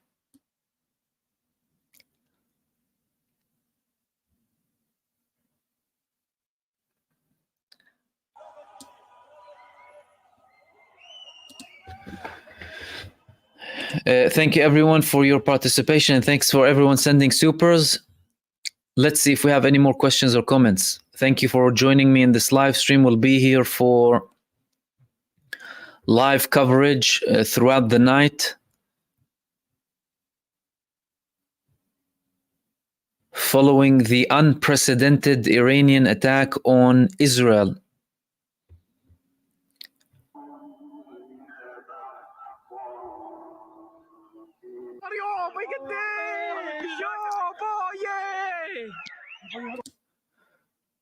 Jimmy Eyes, of course they're trying to downplay it. They'll try and downplay everything. Don't believe anything you hear on mainstream media, and don't believe even the people who sometimes give you honey with poison in it.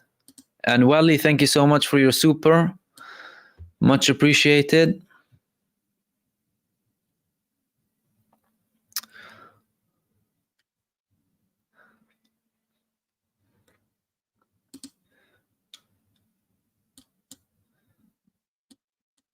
And again, this is a compilation of the attacks on Israel from the beginning.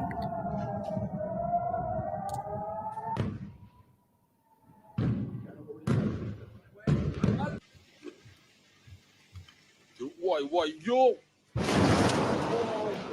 Why?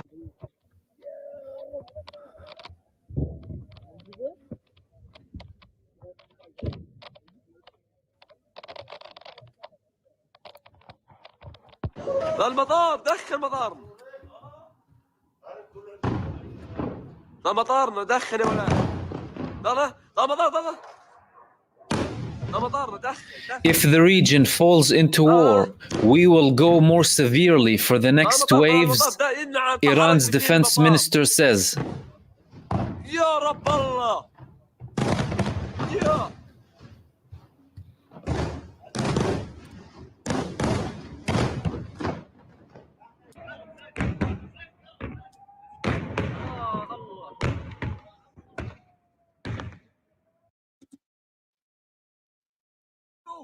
Go.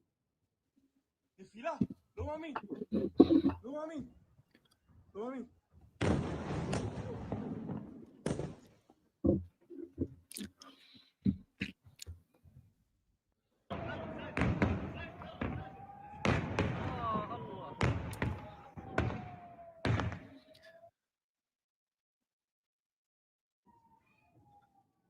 يا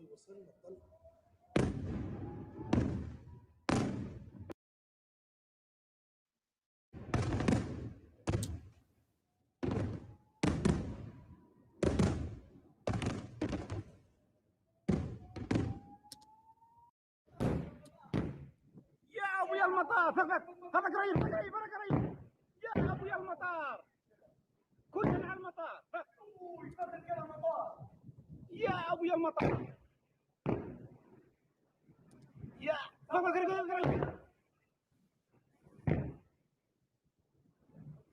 يا ابو كلنا على المطار اقسم بالله يا ابو مختارهن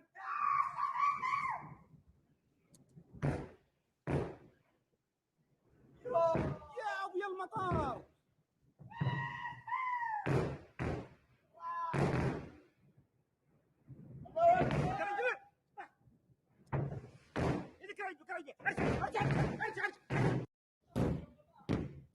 يا ابويا المطار فقط قريب قريب انا قريب. يا ابويا المطار كلنا على المطار يا ابويا المطار يا فقط قريب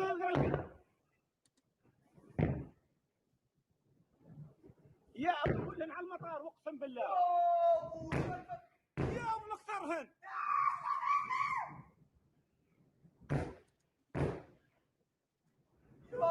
يا ابويا المطار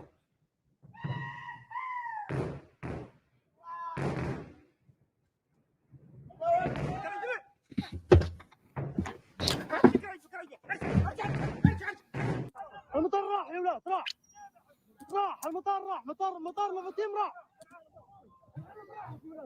يا رب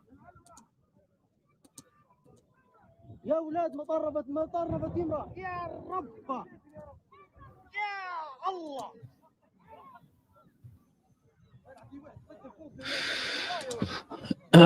يا رب يا الله يا ولاد ما دير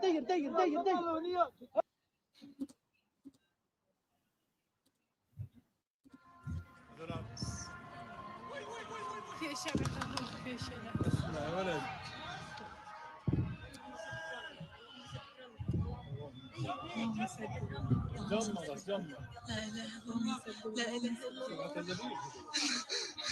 يدعو Taharonot are saying that Netanyahu tried to call Vladimir Putin amid expectations of Iranian attack, and Putin did not answer. זה הזוי, אחי. יהיה פה מלא נפילות, אחי, חבר'ה, עדיף להיכנס למרחב המוגן.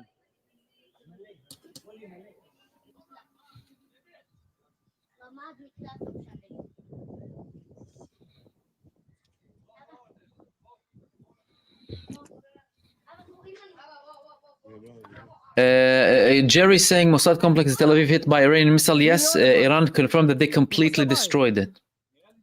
They claim that they destroyed 20 F-35 jets as well. We haven't seen a confirmation of that, and there was a report of Gallant being killed, but again, we haven't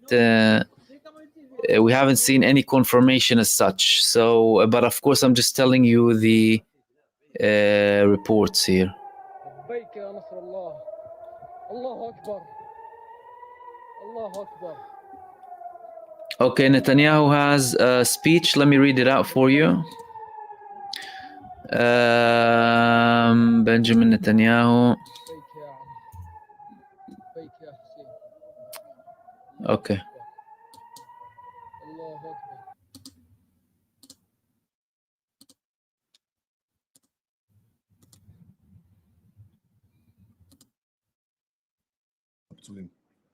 אזרחי ישראל, בפתח דבריי אני שולח תנחומים למשפחות נרצחי הפיגוע הנפשע ביפו. אזרחי ישראל, בפתח דבריי Look at his hands, he's shaking. אני שולח תנחומים למשפחות נרצחי הפיגוע הנפשע ביפו ואיחולי החלמה שלמה לפצועים. כמו במתקפת הטילים, גם מאחורי הפיגוע הזה יש יד מכוונת ורצחנית. He is sending condolences to the people who were killed in Haifa earlier on, just before that. מגיעה מטהרן. הערב איראן Do they have? Here we שוב go. תקפה את ישראל במאות טילים. המתקפה הזאת נכשלה. היא סוכלה בזכות מערך ההגנה האווירי של ישראל, שהוא המתקדם ביותר בעולם. He's saying that it failed and it was intercepted by the most advanced. Have you seen anything failing? Okay. ואני מברך את צה"ל על ההישג המרשים. היא גם סוכלה בזכות הערנות והאחריות שגיליתם אתם, אזרחי ישראל. ואני מודה גם לארצות הברית על תמיכתה במאמץ ההגנה שלנו. איראן עשתה הערב טעות גדולה, והיא תשלם על כך. המשטר באיראן לא מבין את נחישותנו להגן על עצמנו, ואת נחישותנו לגמול לאויבינו. סינואר ודף לא הבינו זאת, נסראללה ומוחסן לא הבינו זאת, וכנראה יש בטהרן אלה שלא מבינים זאת. הם יבינו. נעמוד בכלל שקבענו. מי שתוקף אותנו, אנחנו תוקפים אותו. זה נכון בכל מקום כשאנחנו נלחמים בציר הרשע. זה נכון ליהודה ושומרון, זה נכון לעזה, ללבנון, לתימן, לסוריה, וזה נכון גם לאיראן. אנחנו נלחמים בציר הרשע בכל מקום, כולל חיילינו הגיבורים שפועלים עכשיו בדרום לבנון ובעזה. היום יותר מתמיד, כוחות האור בעולם חייבים להתאחד ולפעול יחד נגד משטר האייתולות החשוך, שהוא מקור הטרור והרוע באזורנו. עליהם לעמוד לצד ישראל. הבחירה מעולם לא הייתה ברורה יותר, בין העריצות לחופש, בין הברכה לקללה. בערב ראש השנה אני אומר לכם, אזרחי ישראל, ישראל בתנופה, בציר הרשע בנסיגה. נעשה כל מה שצריך כדי להמשיך מגמה זו, להשיג את כל מטרות המלחמה, ובראשם החזרת כל חטופינו, ולהבטיח את קיומנו ועתידנו. שנה טובה ופתוחה לכולכם.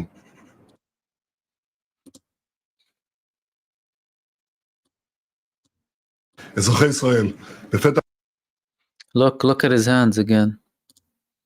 דבריי, אני שולח תנחומים למשפחות נרצחי הפיגוע הנפשע ביפו, ואיחולי החלמה שלמה לפצועים. כמו במתקפת הטילים... And Gallant is not there. Can you see this is the head of the Mossad? בפתח דבריי, אני שולח תנחומים למשפחות נרצחי הפיגוע הנפשע ביפו, ואיחולי החלמה שלמה לפצועים. כמו במתקפת הטילים, גם מאחורי הפיגוע הזה יש יד מכוונת ורצחנית. היא מגיעה מטהרן. הערב... And the British Prime Minister also had a speech, ladies and gentlemen, supporting Israel and condemning Iran. In case you haven't seen him. Iran and aggression, he's saying, and you know, we stand with Israel and right to defend itself. And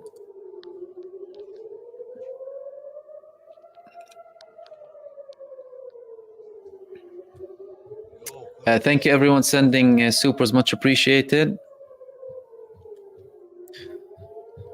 And apologies if I missed some of them, but Muslim Revert, M. Matari, M.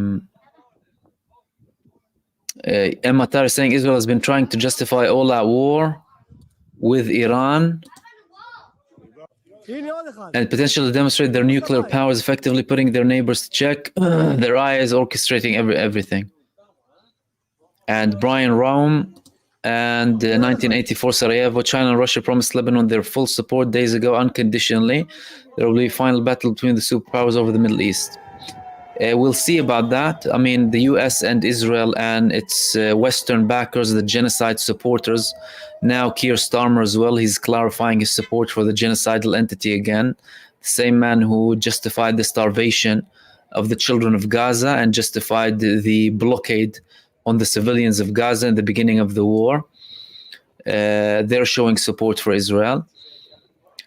And of course, that approach, that arrogant supremacist approach with the nations of the Middle East must reach an end. And again, they had problems with, they had options to have a ceasefire. They went against every possible ceasefire. And they constantly escalate. Massacring people, genocides all across.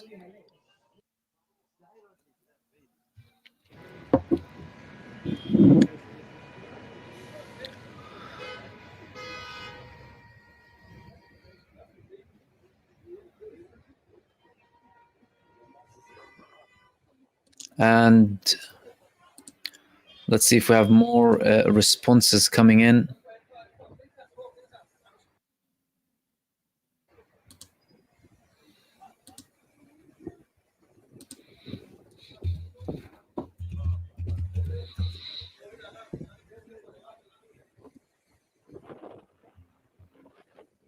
Okay, we have an article in Makor Rishon, very much close to Netanyahu, without attacking or without targeting the nuclear facilities. This is how Israel can defeat Iran.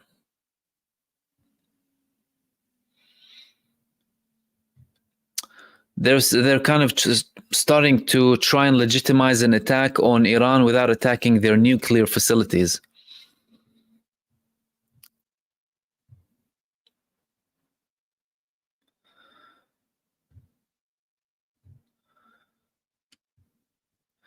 But although Israel said that they will be attacking tonight, they said we will attack tonight in the Middle East.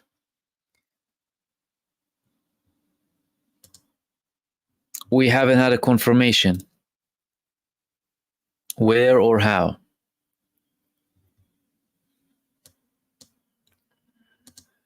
There is no effect to the fitness of the Air Force. Hagari is saying, well, that's suspicious that he has to say that. Air Force is still operating fully, and even tonight they will continue to attack across the Middle East in a powerful manner. Our defense systems and the American air defense system operated effectively. There was a tight coordination in determining the determination of where the missiles are and in intercepting them. Iran is pushing the Middle East towards escalation. Iran.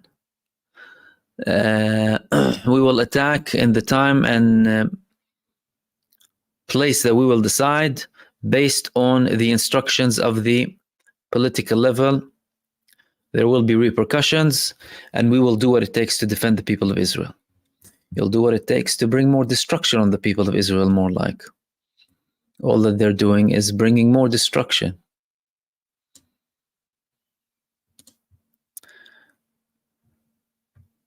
Abdullah, thank you so much for your super. And Ray as well.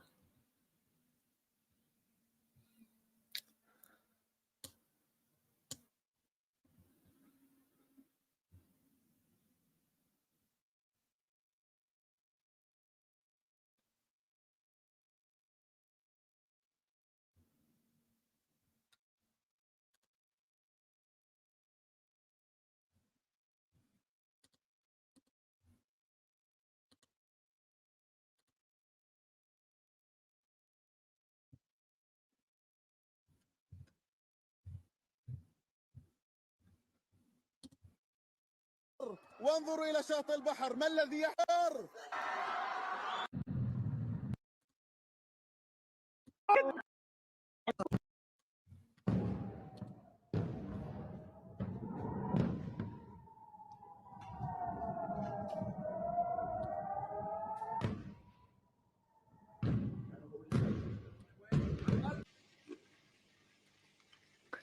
واي يو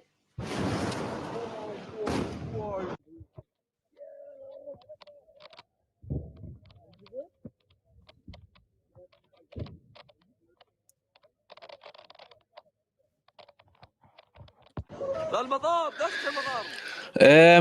Okay.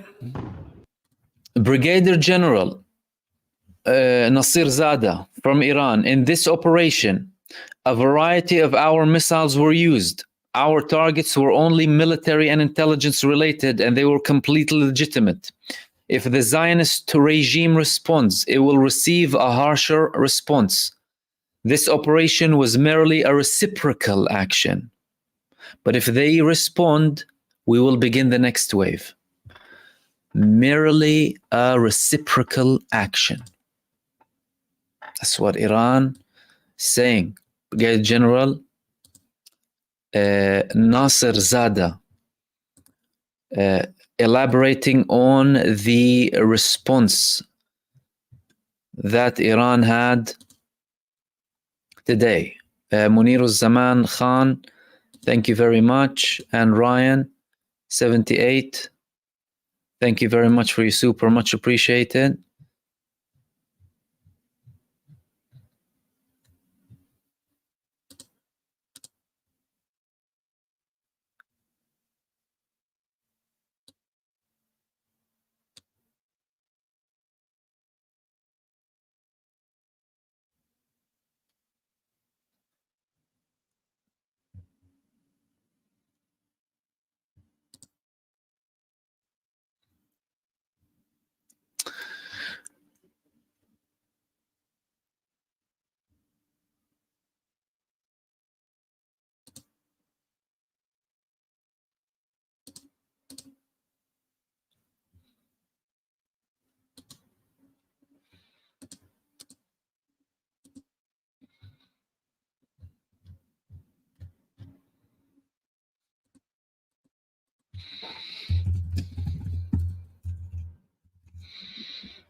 Ben is saying, will Israel respond with jets or do they have cruise missiles as to avoid Iran air defenses? We don't know. Fighter jet attack has risks with it, of course. I mean, even when they attacked Yemen, they said we did not expect all of our fighter jets to come back. Will they do it with Iran? We will see.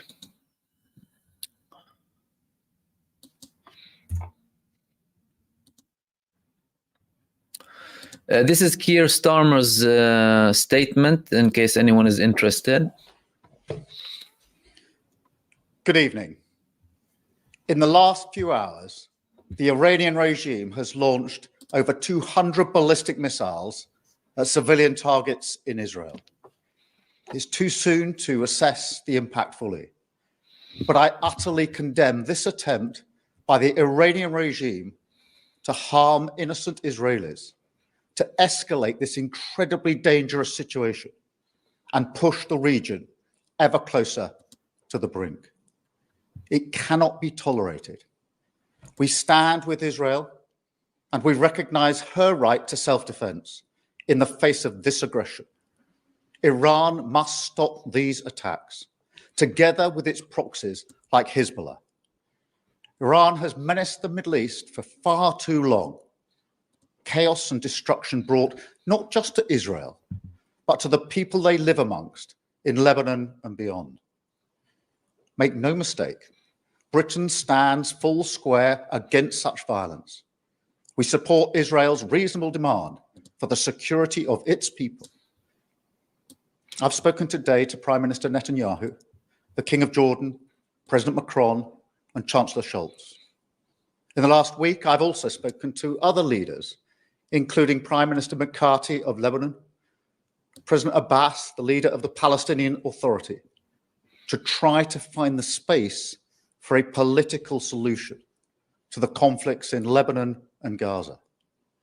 Because I am deeply concerned that the region is on the brink, and I'm deeply concerned about the risk of miscalculation. The situation in Lebanon is increasingly grave. I want to repeat my advice to British nationals who are still in Lebanon. You must leave now. You should register your presence with government officials on our website.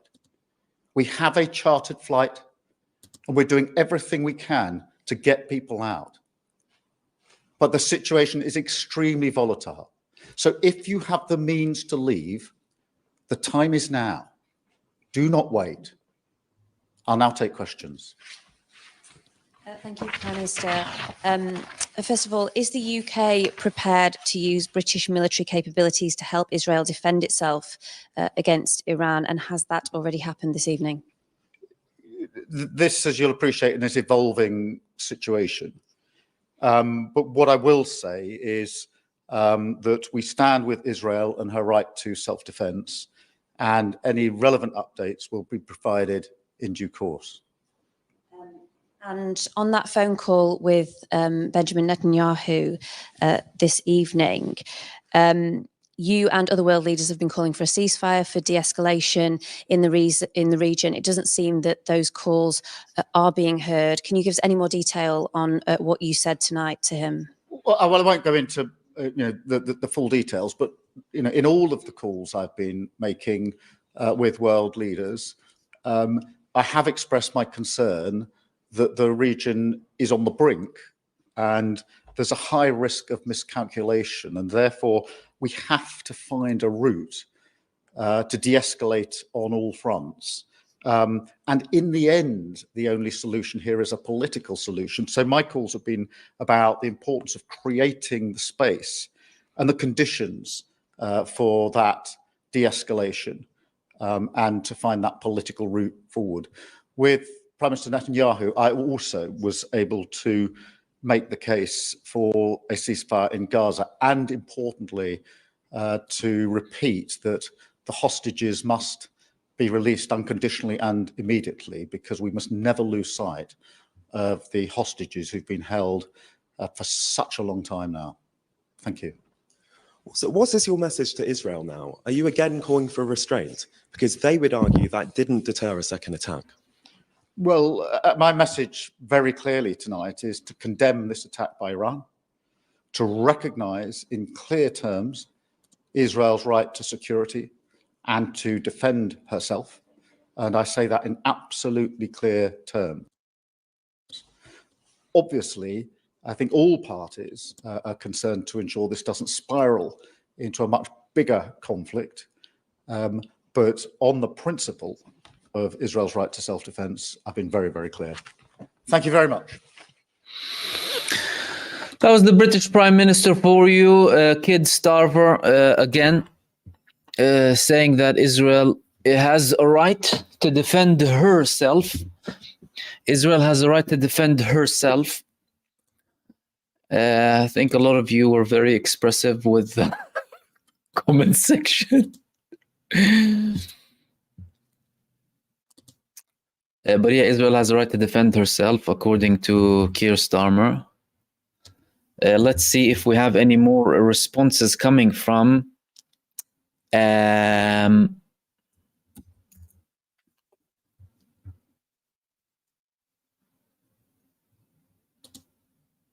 US.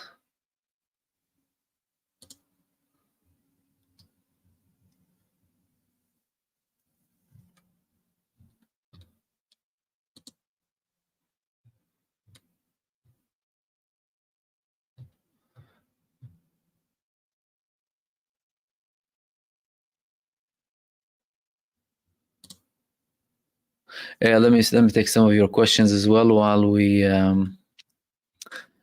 continue to cover this live stream tonight.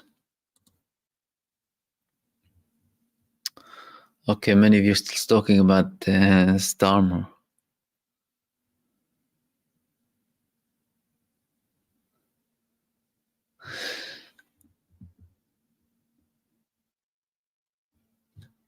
Okay.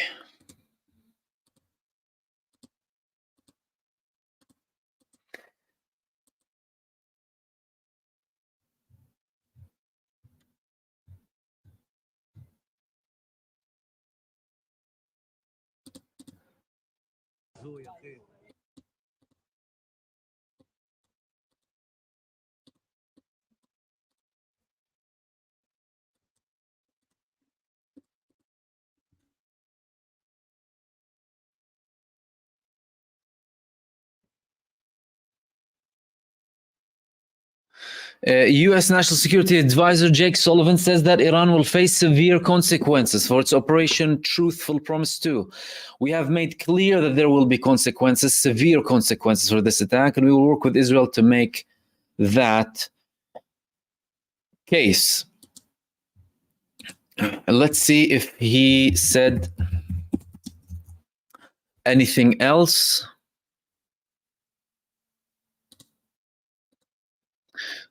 Quite a short video. Thank you, Karine, and good afternoon, everyone. I'm here to provide a brief report on the Iranian ballistic missile attack against Israel that occurred earlier today.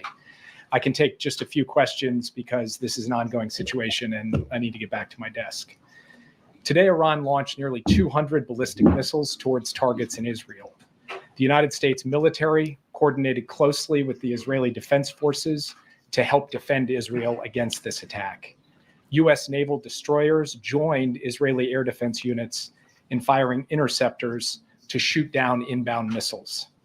President Biden and Vice President Harris monitored the attack and the response from the White House Situation Room, joined in person and remotely by their national security team. We are still working with the IDF and the authorities in Israel to assess the impact of the attack. But at this time, and I stress at this time, we do not know of any deaths in Israel. We are tracking the reported death of a Palestinian civilian in Jericho in the West Bank. We do not know of any damage to aircraft or strategic military assets in Israel. In short, based on what we know at this point, this attack appears to have been defeated and ineffective. This was first and foremost the result of the professionalism of the IDF, but in no small part because of the skilled work of the US military and meticulous joint planning in anticipation of the attack. We're also aware of reports of a terrorist attack in Jaffa that took the lives of a number of Israeli civilians and wounded several others today. Our condolences go out to the families of the victims and to the family of the Palestinian civilian in Jericho.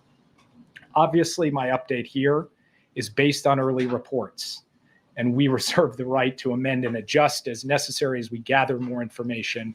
The word fog of war was invented for a situation like this. This is a fluid situation. We will consult with the Israelis on next steps in terms of the response and how to deal with what Iran has just done, and we will continue to monitor for further threats and attacks from Iran and its proxies. We are particularly focused on protecting U.S. service members in the region. And with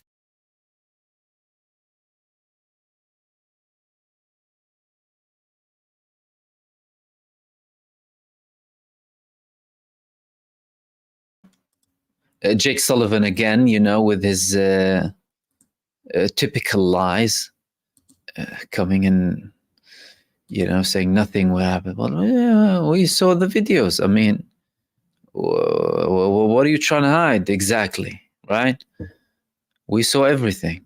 Or are they trying to do it so that they can kind of minimize or try and portray it in the heads of people that, there's no need for a massive response?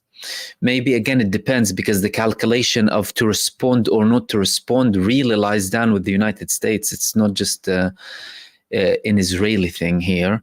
The United States has to approve. The question is, will they participate or not? That's the biggest question. Whether the United States will participate or not. If they do participate, you're talking about a very, very dangerous situation here, because the Iraqi resistance already threatened them that, everything will be under fire when it comes to bases inside the Iraqi territories. And are they trying to, by Jake Sullivan, the thing is here, this is what's interesting.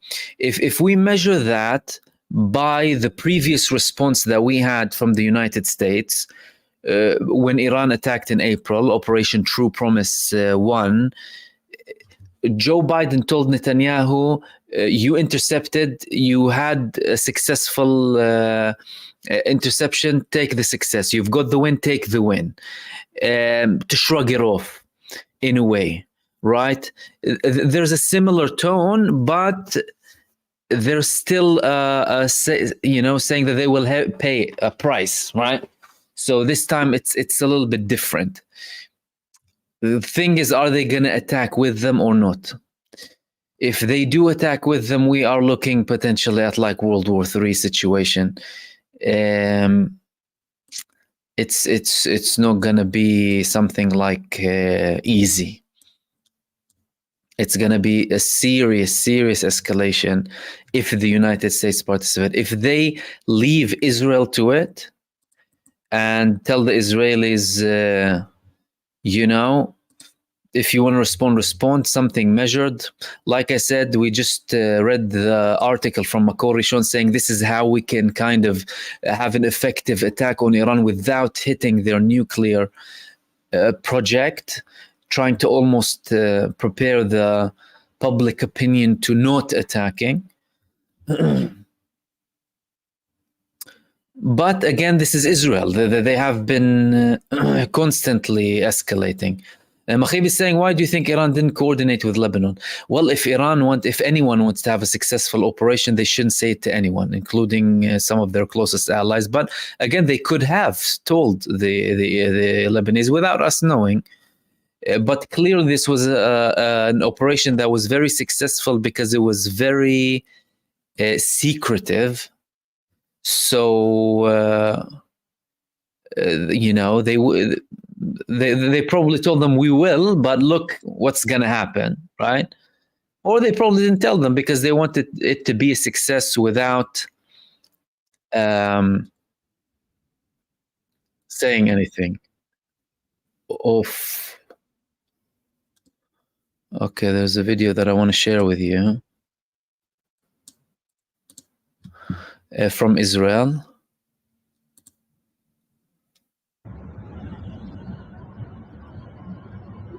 No! You!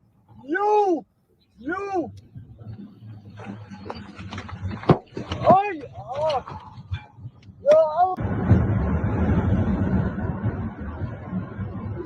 No! You!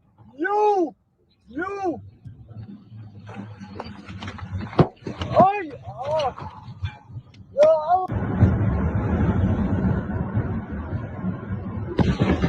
Wow, that's a big missile.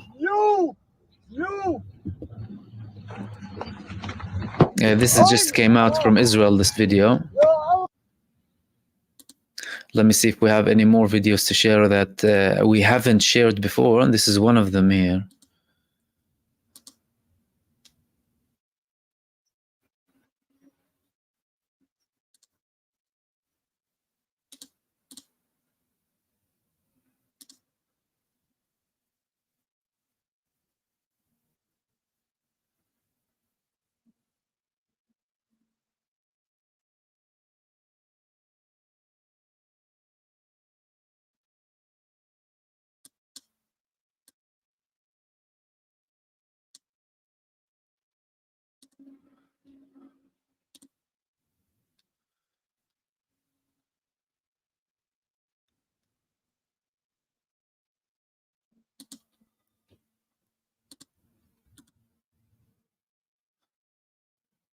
Netanyahu is saying that we will punish them. They will be punished. They will pay a price.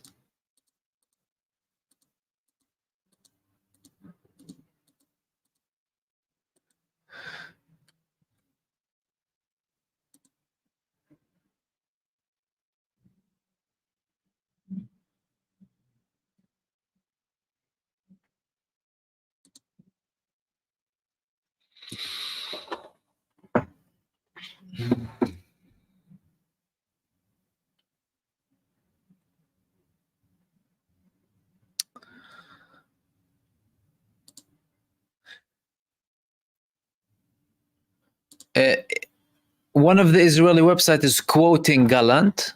We haven't seen him with Netanyahu, although they're usually together in these types of situations, but they quoted him. So it appears that so far that the previous report wasn't accurate, unless again someone's lying here.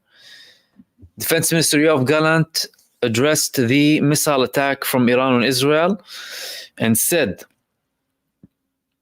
together with the operational leadership of the IDF, I followed the attacks. I followed the successful defense from the leadership command the interception of the Iranian criminal attack against the state of Israel. Iran didn't learn its lesson. Whoever attacks Israel pays a heavy price. So more threats coming from Israel. Now it's Yoav Gallant, as reported on one of the Israeli websites, Ynet, saying that they will pay a price.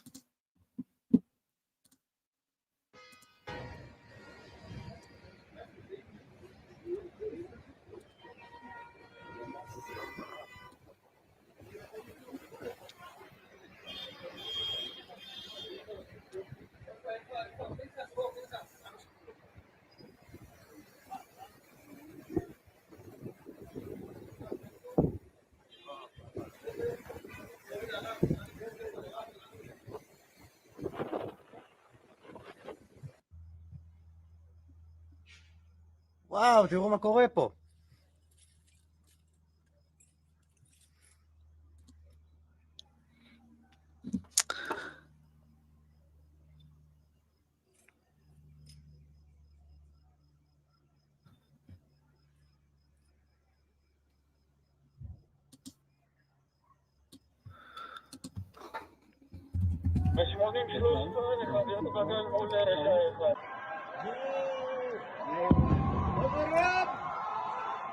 Israel, in the meantime, is still attacking Lebanon. They attacked Zabdin and Kafarman in South Lebanon. And there are sirens in northern Israel following Hezbollah missile launches on North Israel. If you haven't been with me from the start, Hezbollah today confirmed that Israel hasn't gone in 1 centimeter into Lebanese territory. And they said that they attacked Israeli forces gathering around the Lebanese borders with Israel with 32 Katyusha missiles.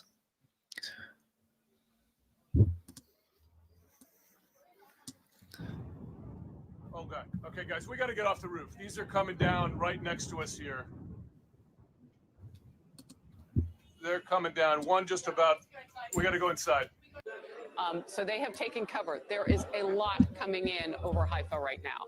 And what we weren't understanding was whether or not the Iron Dome, if there's an Arrow 3 system that's taken this out, what's happening. But right now, nothing's hitting the ground. But there's so much of it. Wait, that might change.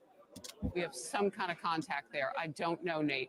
But I know that you have the ability to tell us what's going on from even Tel Aviv. Because Dawa is saying Mahmoud Gallant wasn't killed. Well, that's the thing. We had the report quoting him. So again, unless someone is lying, either the Iranian report was wrong or Israel is misquoting, you know. But so far, they had this statement. Maybe it was to cover it up. I don't know. And again, someone is saying he tweeted. I'm not sure. I haven't seen his tweets. But again, even tweets can be managed by other people. Until we see him, really, we can confirm. Well, most likely, not true. Again, we said it was like a report. that's taken this out. What's happening? But right now, nothing's hitting the ground. But there's so much of it. Wait, that might change. We have some kind of contact there.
Tony Morgan, Bibi shaking like a Polaroid picture. Really, that was a massive shake, wasn't it? For those of you joining us now, Benjamin Netanyahu, we posted a previous statement of his, and the man was literally shaking.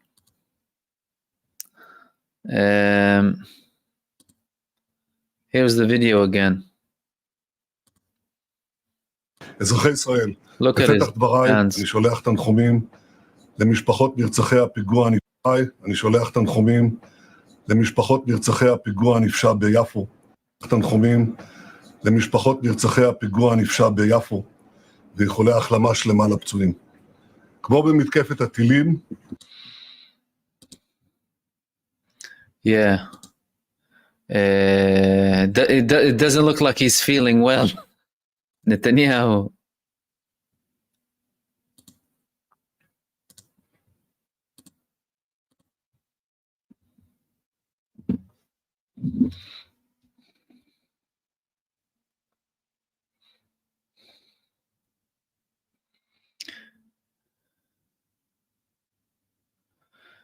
It doesn't look like he's feeling well at all. We're just waiting a confirmation now to see, because Israel said they will be attacking tonight in the Middle East.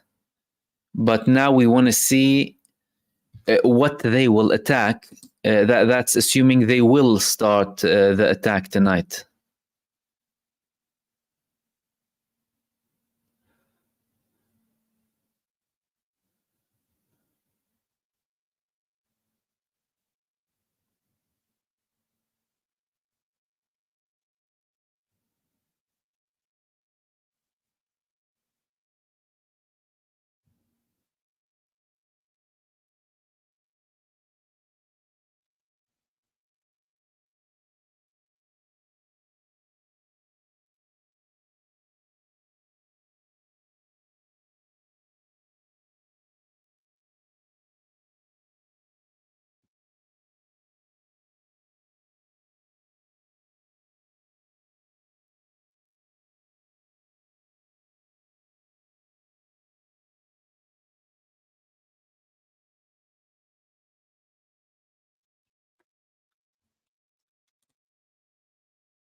Let's see if you have any questions here, guys. I'm taking any questions or comments live while we cover all of the updates of tonight following the unprecedented attack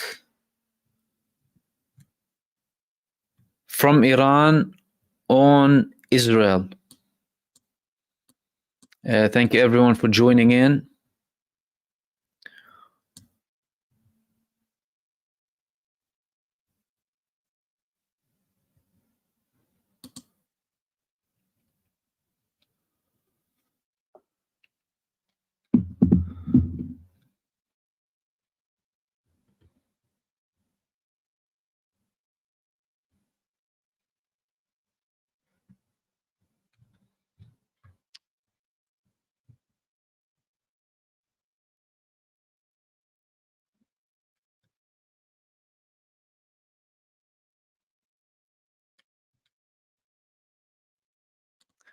Unknown human, will Egypt join as well? Listen, we addressed that previously when it comes to Egypt and Turkey and any potential like participation from other countries. The difference between Egypt here is that Egypt hasn't been attacked, at least at the scale that Iran has been attacked in. The only, things that we saw between Israel and Egypt were the back and forth, about 3 attacks on the Gaza borders that were de-escalated. Now, when it comes to Iran, Iran has been attacked directly. Its figures are attacked abroad. Its sovereignty is attacked. Hania was assassinated there.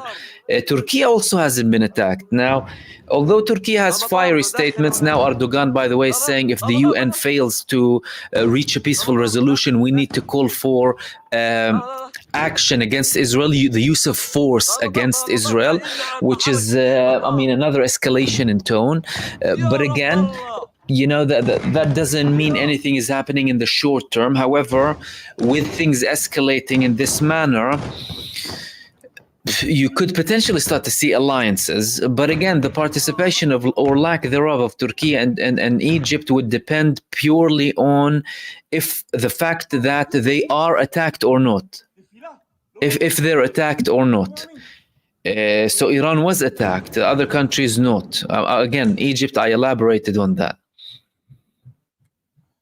Turkey hasn't, and they still have, of course, dealings with Israel. And Bob, thank you so much for that. Garo saying, why did US only use naval destroyers to protect Israel? No jets, no anti-hypersonic defense. Well, firstly, that's a nice question. Firstly, Iran clearly carried out a very successful and secretive and fast operation. Not many people were anticipating such a quick response from Iran. The moment that we had a report of the US warning Israel that an attack is coming within 12 to 24 hours, we had immediately an attack from Iran. And again, ballistic and hypersonic, a diverse mix of missiles. Very few were intercepted in Jordan, what have you. But as you can see from this video that I'm repeating here, a calculation of all or most of the videos that were landing on Israel, you're talking about a massive operation. They weren't that effective. So Iran took them by surprise. Did they do it deliberately? I would be surprised. Like if, the US or if Iran told the US, listen, don't intercept or what have you. But again, the Americans would have told the Israelis. They only told them moments before, meaning Iran kept it very, very secretive. The decision was made and there was still, just kind of general talk. But we had that. And again, the United States said they would help or provide everything to help Israel, not attack with Israel. The question is now, if Israel goes on this attack that they're promising, we're waiting to hear elaboration from them, or we can expect an attack very shortly. Will the United States join them, especially following the the Iraqi resistance warning to the US that they will be attacking all of their bases in Iraq if they do attack. If they do attack.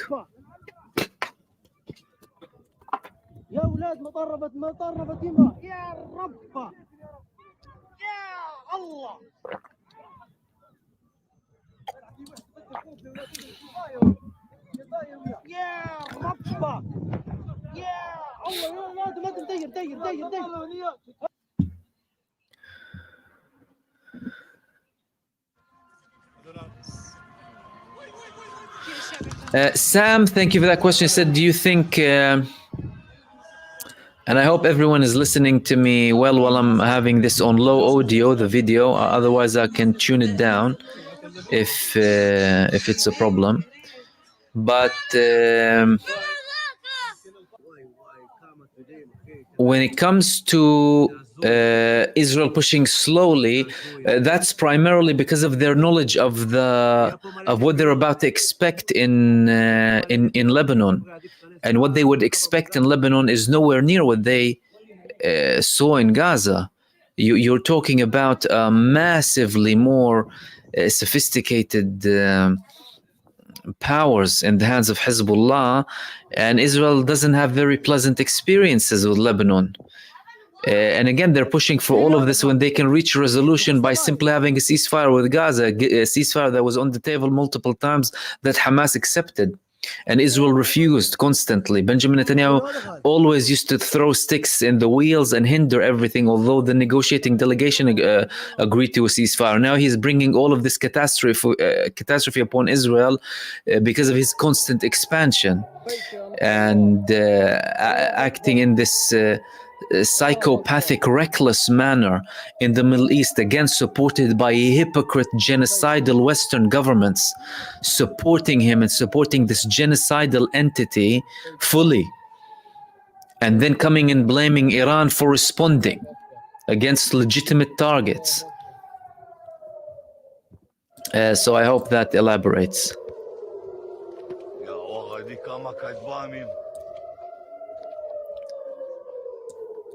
Alan, thank you so much. Thank you for all this information. Antibiotic against viral lies from Israel and the West. Thank you, my friend.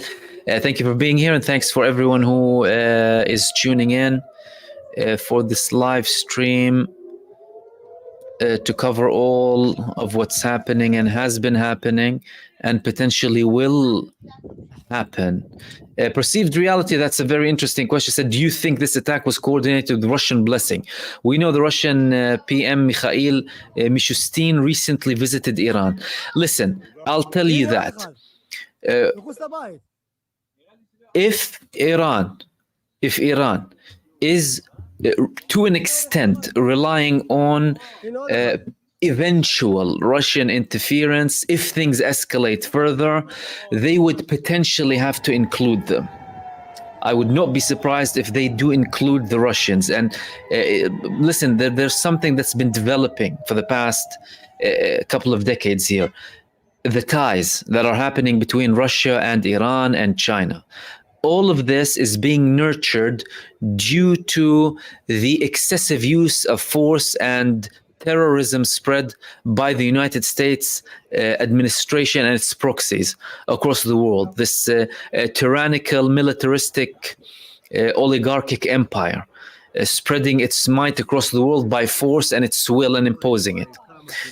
These countries realize that they need to coordinate better together, and of course Iran helped Russia when it comes to Ukraine. So did China. Both of them, in my opinion, I estimate that they consider a Western attack on Iran to be a red line. They know that these countries had their eyes on Iran for a long time.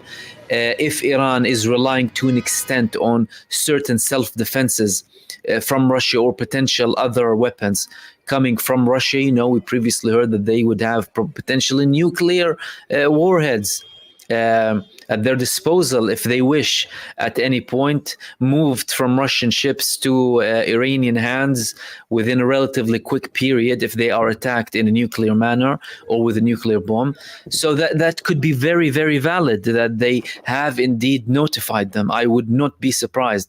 And not only Prime Minister Mikhail Mishustin, PM Mikhail Mishustin, we had the head of who was the previous Shoigu, the previous defense minister. Now has this national security top figure, which is the most important figure in Russia. He visited Iran as well, and they had many Ilyushins going to Iran in the past few months, supplying Iran with whatever it needs, following the assassination of Haniya, I think, following which Iran probably told the Russians that, listen, we cannot take this anymore and we will probably attack. Pezeshkian, the Iranian president, he said that the Americans told us, give us a bit of time, ceasefire is on the way, don't attack yet, let's see what happens. And they lied. Right? So again, I wouldn't be surprised. And again, this coalition is being developed because of the US, because of the US. Okay,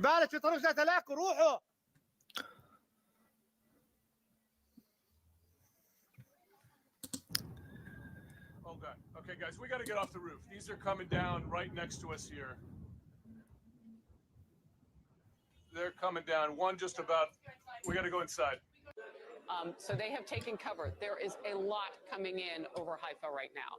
And what we weren't understanding was whether or not the Iron Dome, if there's an Arrow 3 system that's taken this out, what's happening. But right now, nothing's hitting the ground. But there's so much of it. Wait, that might change. we have some kind of contact there. I don't know, Nate. But I know that you have the ability to tell us what's going on from even telling. Ralph is saying Putin come this night with a secure group to Kremlin talk, work. They know all talk over. Shoigu was last 4 weeks, more in Tehran, Moscow. Yeah, I mean, we saw that President Putin was rushing to the Kremlin yesterday, I think it was, for an urgent meeting. Listen, it was probably coordinated, because don't forget they coordinate in Russia too, in Syria, excuse me. And they have mutual support. The US is still continuing with its hostile expansionist approach. These countries realize that they need each other. The United States, which is not very surprising to an empire in decline, is using everything in its power very brutally and aggressively and violently to prevent the rise of a multipolar world. But they have another option to, allow this multipolar world to happen and be a superpower, but amongst other superpowers, and respect other people. They have been constantly terrorizing the Middle East with their little fake colony called Israel that they planted there, that terrorists from Europe came and formed on the land of Palestine, expelling Palestinian people from their homes and implementing a regime of Jewish supremacy on the land, and turning a blind eye to a genocide, questioning if it's a genocide or not, all of that. How long can people take it? I mean, seriously. And look at it from this perspective. Listen, the Palestinian side, usually when it comes to war, you use it as a last resort after exhausting all political avenues. The West does it the opposite way. They start with violence. They start with mass terror to impose their will. The Palestinians started politically. You have Palestinian Authority that has been trying politics with right? And there's an argument that most of them are traitors, of course, and slaves to Israel, or collaborators, traitors to their own nation and people. That's an argument, of course. But they've been trying this diplomatic path, which is basically licking the boots of the Zionists and the masters. Hasn't worked. I mean, Hamas themselves said that we prefer to get our rights without fighting, but we asked Israel many times, no.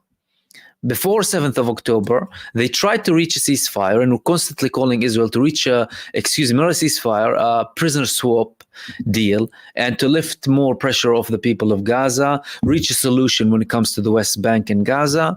Israel denial, and trying to go over the Palestinian cause by having some sort of legitimacy from these Arab puppet states. But it didn't work. And again, Israel uses violence before politics, always. Like now, this campaign, like when we say failure, sometimes when I say failure, people say, oh, well, how can you say failure? They destroyed Gaza. Yeah, they destroyed Gaza, of course. They killed now top figures in that. Are they achieving their objectives? Are they achieving their objectives? And are they trying to exhaust the political path before resorting to this mass terror and violence against other people and innocent civilians and genocides and barbarism? What you're witnessing now is medieval, worse than medieval barbarism, what Israel is conducting with the blessings of the supposed enlightened West. This is what they're doing. So Israel, backed by the US and its proxies, is resorting to violence before exhausting political avenues. As a matter of fact, when there is a political avenue, when there's a political route, they refuse it and they go against it. How many times did Benjamin Netanyahu refuse a ceasefire and hinder everything? Mahib is saying, what is Netanyahu and Biden's end game here? Why is the US so hell-bent, so close to the elections? The stock market in the US had fallen today since the attack. Listen, I don't think the US necessarily wanted all of this at this level. They prefer the general foreign policy when it comes to the Pentagon and what have you, is low heat conflict on an ongoing basis to have the nations in the Middle East divided, but there's still use of force so that the military industrial complex and the war economy continues to thrive, and they continue this genocidal supremacist entity and its existence in the Middle East. And of course, the argument here is that the problem is the United States. Okay, I mean, of course, the counter argument is, well, the Zionist lobby controls the United States. Okay, but it's a problem with the United States too. Now, they didn't necessarily want all of this escalation now, but well, look at how much influence Netanyahu has in the Congress. Look at how much influence the Zionist lobby has. They buy politicians. AIPAC, go to track AIPAC. See how much money these people get for voting, for threatening, for intimidating the ICC, for all of these things. So it's like they're slaves to this nation, creating so much hostility and problems across the world. And all the people want in the Middle East is to live and be independent, really, right? Not have these constant interventions, let alone with the Palestinian cause, this constant barbarism happening. And I hope that elaborates. Thank you, Mahib, for that question. Take any more questions you have here.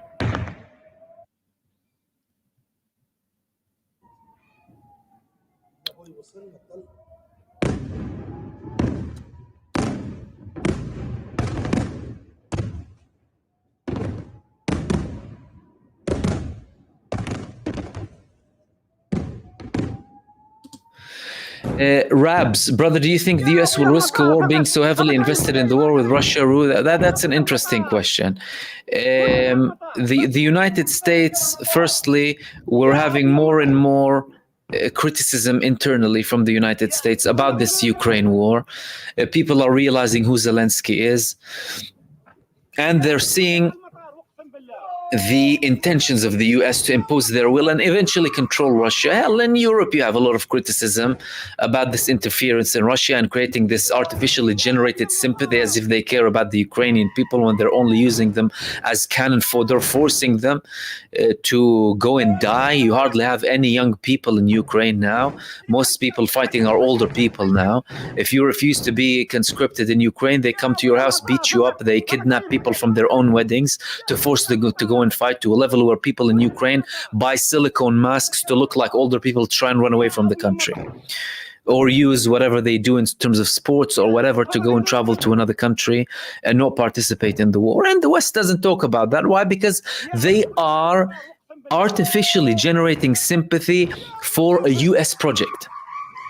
Like, think about the economic devastation that Europe attracted upon itself from this hostility towards Russia. The United States blew up the Nord Stream 2, right? You were talking about potentially lower gas rates and electricity and energy costs for the Europeans in general. They go and bomb it. Why? Because they don't want that. They don't want an independent Europe. They want Europe under the thumb of the United States, right? After World War II, they became the slave of the United States. And again, I always argue that Europe hardly has any independence from the US. You know, Europe is a slave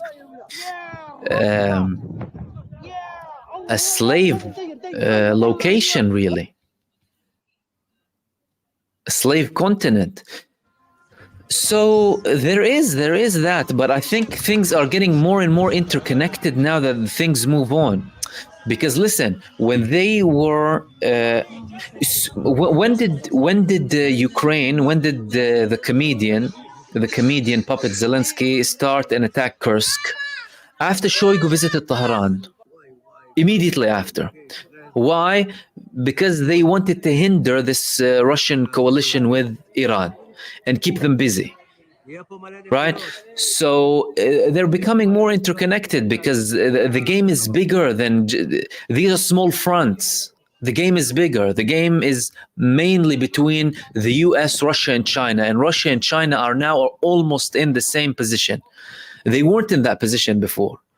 They were not, Russia and China, by the way, but they realized as time went by that they need each other more. That's why you have more strengthening of the BRICS, more nations joining the BRICS, more nations departing from this US Anglosphere that's imposing its will on the world, which is in essence the US administration, really. Careless about anyone in the process apart from the elite interests, not even the American people, and in case of Europe, not even the European people. You know, they went in the recent wars in Iraq and Afghanistan spending over 3 trillion. 3 trillion when people don't have healthcare in the United States. So they're getting more and more interconnected, these two wars. Ukraine, it started to have a bigger shift towards a multipolar world. Gaza accelerated it because it made the conflict and confrontation almost inevitable. Will the US realize that and try and make a peaceful step back? Again, that doesn't mean killing yourself or, you know, not being a superpower or anything of the sort. And I know it's not all about economy. The US will remain a superpower unless they have inner conflicts or whatever, you know, member countries can, you know, or states can depart. You know, you had to talk about Texas exiting the Union. But in the grand scheme of things, it's a big, massive country, almost an island with 2 oceans protected, really, a lot of power that's not going anywhere. It's just that they won't have the same bully approach towards the world and impose their world order. We will see about that. We will see about that. And again, these solutions are very simple. In the case of Palestine, it's a case of equal human rights between the Palestinians and the Israelis. It's a very simple solution. Why don't you want equality in Palestine? Why don't you want equal rights? Why don't you want one man, one vote? Why do you support Jewish supremacy? Why? Seriously, why are you supporting Zionist thugs imposing their will and stepping on the Palestinian people? Why are you ignoring the deaths of the Palestinian people? There are evil elements behind it. There are evil, malicious elements behind it, beyond economic. But will they realize, or will they drag us to World War III? What you're seeing are really signs of World War III. No one wants World War III. We don't want war. War is ugly. But in the case of people who are constantly facing suffering, what can they do? It's like, if I'm living, I'm humiliated and living under apartheid and oppression. I might as well die trying to change something. This is what they think. In the case of Palestine, the case of the Gazan population, was anyone asking about them before the 7th of October? No. Doesn't the United States know their situation? Don't they know they're suffering? They know, but they choose to ignore. They choose to cover up. They choose to side with the supremacists. They choose to be on the side of genocide. They choose and insist to be on the wrong side of history. Well, for once in your life, take a step back, look in the mirror, and just accept a multipolar world with equality. Is it difficult? If the international law was implemented, we would have been living in a wonderful place. UN Declaration of Universal Human Rights, right? The rights of the Palestinian people, right? Before they forced Ukraine to go and attack Russia, by the way, they almost reached a ceasefire with Russia, Ukraine. You know that?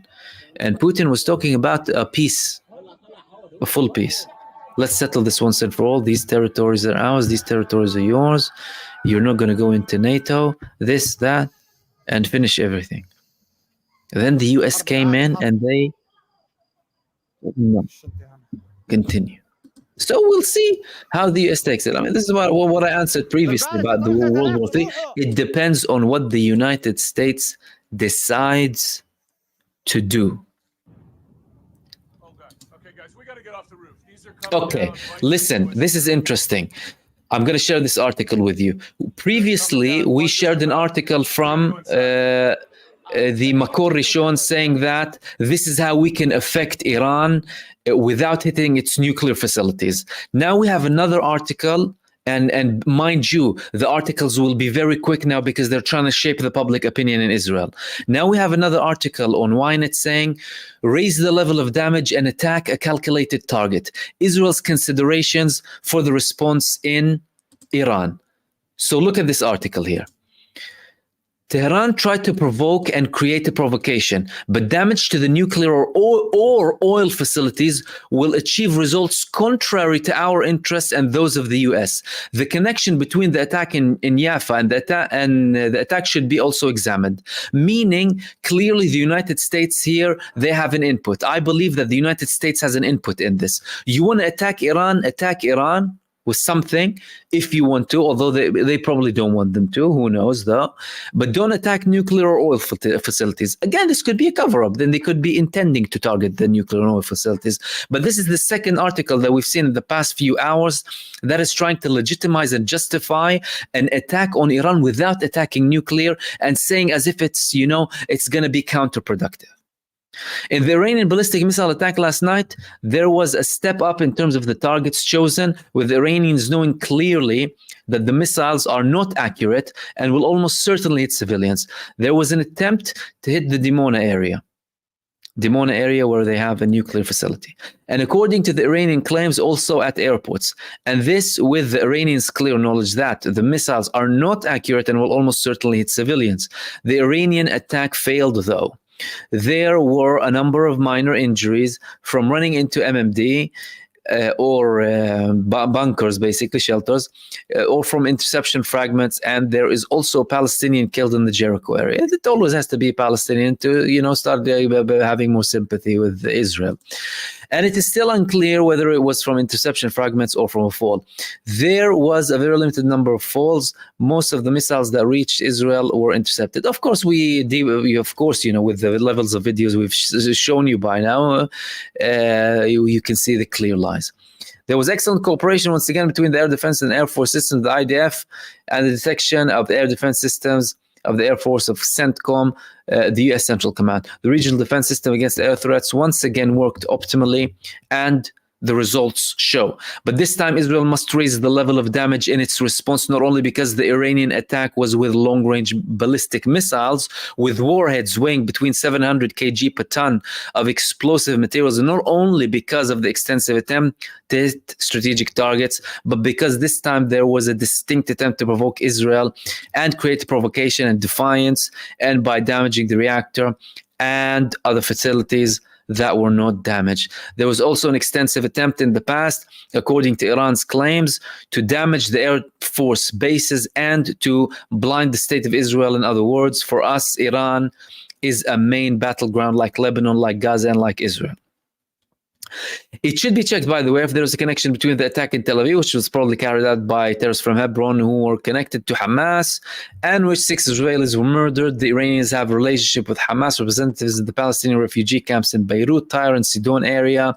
And these Hamas members operate the Hamas threats in Judea and Samaria. They may have wanted to time an attack in close proximity to the missile attack. It should, as mentioned, be checked. I personally think they might be coordinated. They wanted to probably create confusion in inside of Israel just before the attack from Iran. Either way, it is likely that Iran assumed that Israel would respond. The Ayatollahs are very thoughtful and do not risk in vain without thinking a step ahead. The Iranians attacked tonight with the ballistic missiles operated by the Revolutionary Guards because otherwise they would risk the disintegration of their influence in the region and especially their relationship with their proxies. The elimination of Haniya and Tehran, the elimination of Nasrallah and Beirut, and the elimination of the head of the Quds force in Lebanon caused serious damage to Tehran's position among its proxies. There have already been statements in Iraq and especially in Lebanon that Iran is unable to protect its proxies and deal with Israel, and that it only knows how to hide behind them. This is also true for the SEALs in Yemen of the port of Hodeidah. Their main outlet for the world has been fatally damaged twice.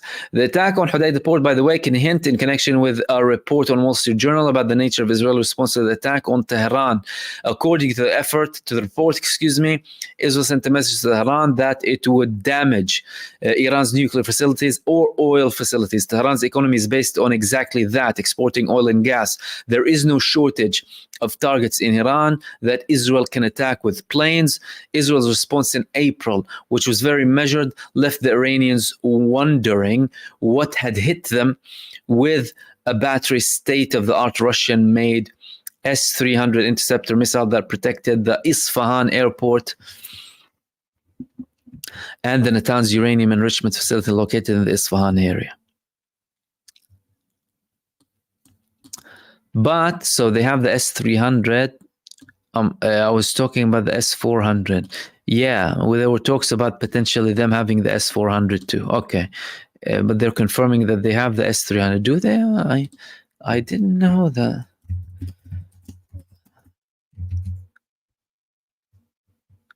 Yeah, Iran received the S-300. Okay.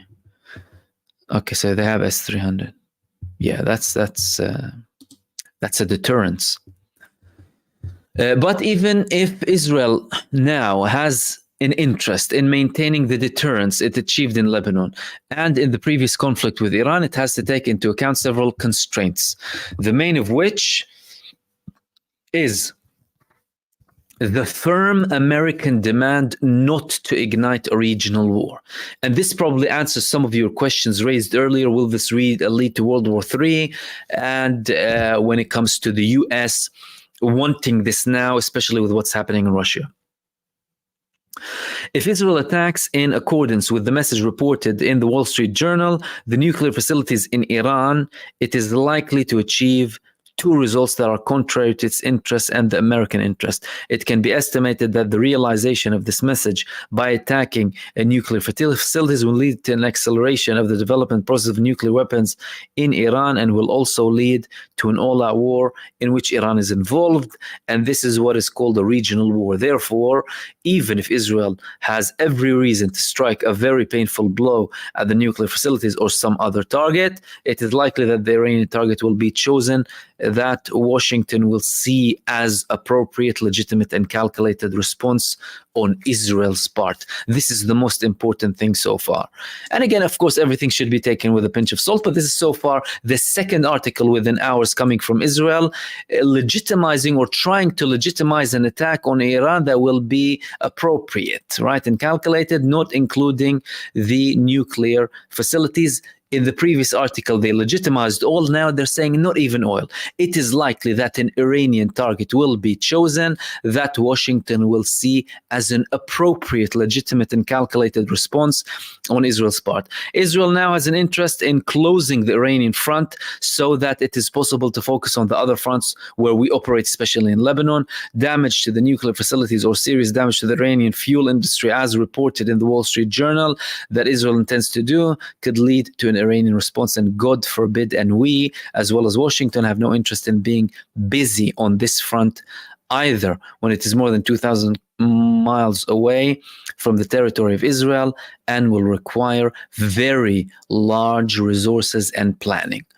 This is the Israeli media in the past 2 hours for you, trying to justify a calculated, measured attack on Iran that does not include the nuclear facilities or the oil facilities. Why? Because they want to avoid a regional war based on American interest.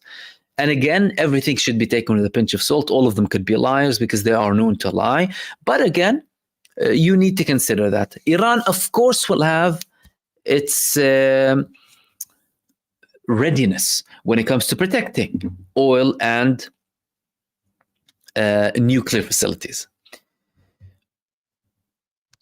So that was the article coming from Israel on the potential attack on Iran. Again, they said we will be attacking in the Middle East. Did they mean they will be attacking in places apart from Iran, or will they be attacking in Iran? Is that what they meant? We don't know. We don't know. But what they're trying to do now is legitimize an attack on Iran that is calculated, measured, and not outside the scope of the United States. Again, these are some of the videos of the Iranian attack earlier on Israel. And contrary to what the mainstream media lies about, over 90% of the missiles landed. Dennis, thank you for that, and interesting observation as well.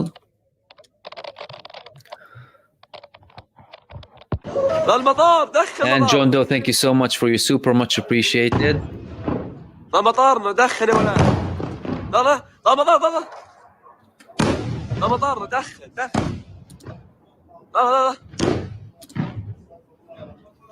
المطار ده ينعم تحرك 200 المطار. يا رب الله يا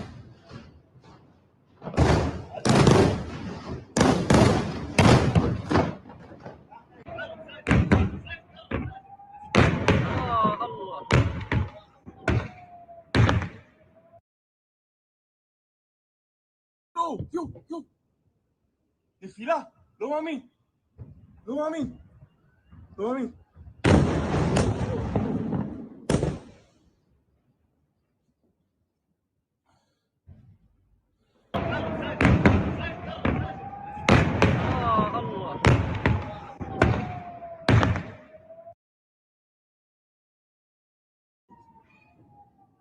يا ابوي وصلنا الطلق.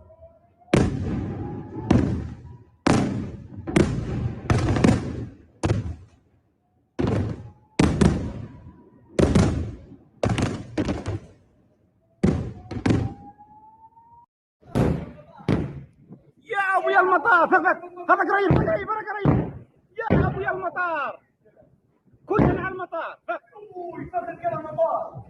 يا ابويا المطار يا هذا قريب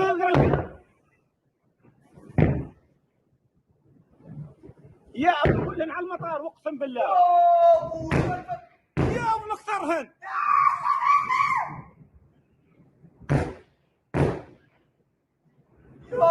يا ابويا المطار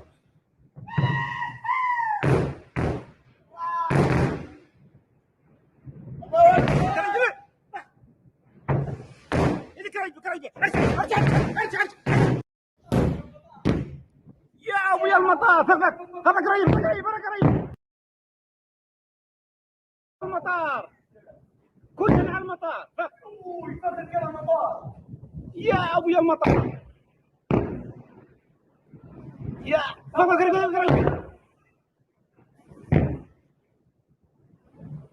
يا ابو كلنا على المطار اقسم بالله يا ابو مختارهن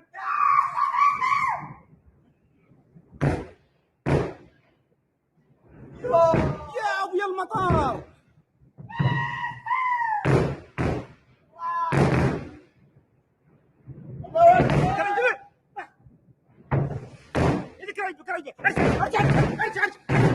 المطار راح يا ولاد راح المطار راح مطار مفاتيم راح يا رب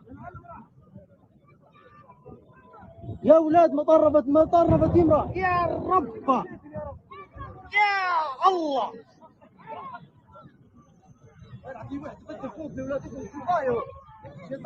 يا رب يا الله يا ولاد ما دير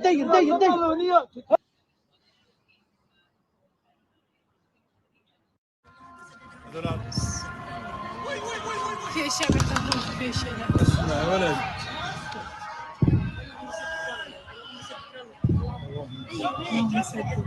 جمر لا اله الا الله يا ريت וואי, כמה תודים, אחי, תראה, זה הזוי. זה הזוי, אחי. יהיה פה מלא נפילות, אחי, חבר'ה, עדיף להיכנס למרחב המוגן.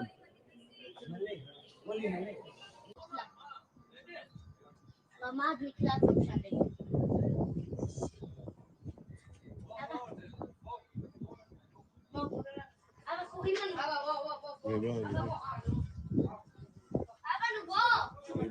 הנה עוד אחד, מחוץ לבית.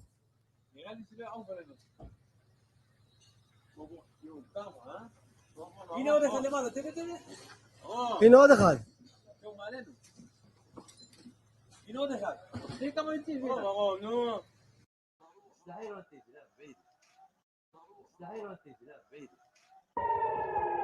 لبيك يا نصر الله الله أكبر الله أكبر لبيك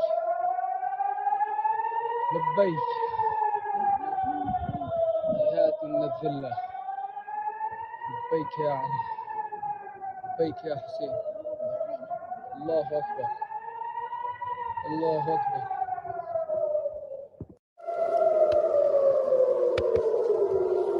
يا وغدي كما كدبامين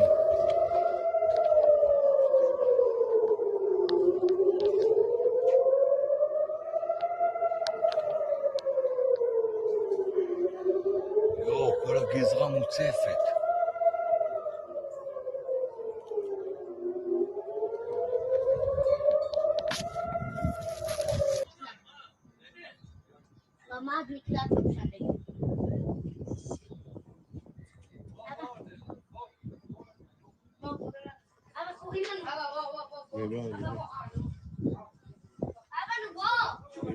הנה עוד אחד, מחוץ לבית.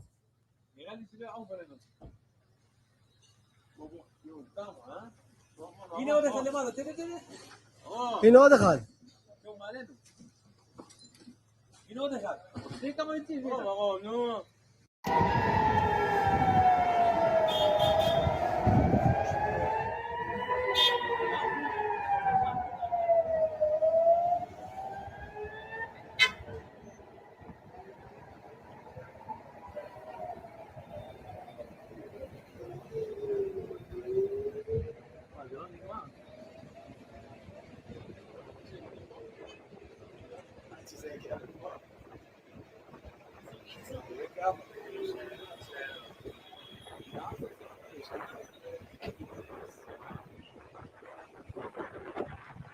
וואי, כמה תודים, אחי, תראה, זה הזוי. זה הזוי, אחי. יהיה פה מלא נפילות, אחי, חבר'ה, עדיף להיכנס למרחב המוגן.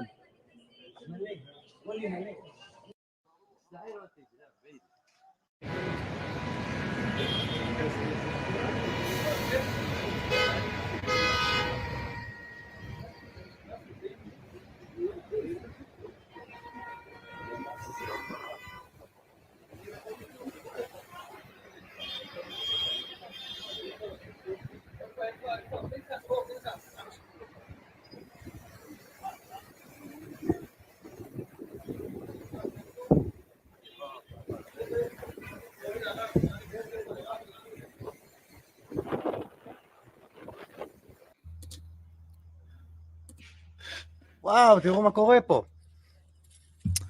If you're joining us just now, guys, welcome. For any new people joining the live stream, for this live cover for the Iranian attack on Israel with over 180 missiles, unprecedented attack with multiple developments. So far, we had a confirmation that Israel wanted to respond. They're trying to downplay how they would respond, or saying that they will attack certain locations that are not linked with Iran's oil and nuclear projects, because it's not in the interest of the United States. We had two articles from Israel confirming that. Iran said 90% of their missiles landed. All of the targets were military targets or strategic targets in Israel. And they warned Israel that if they respond, they will receive a violent response after it.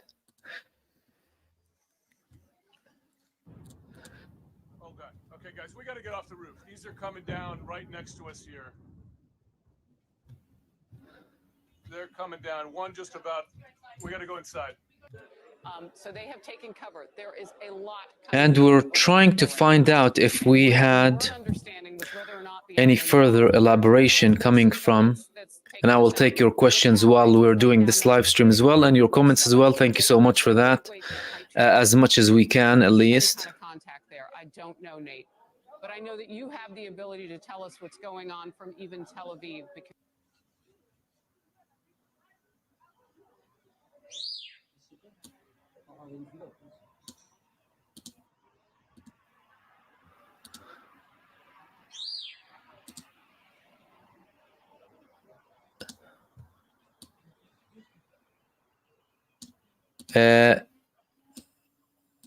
Nathli, thank you so much for your super, and Captain J Train as well.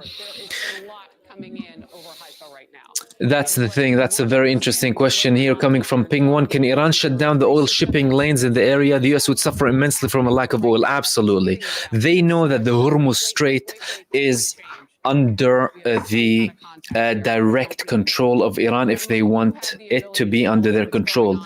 Iran previously hinted that they would be able to close the Hormuz Straits.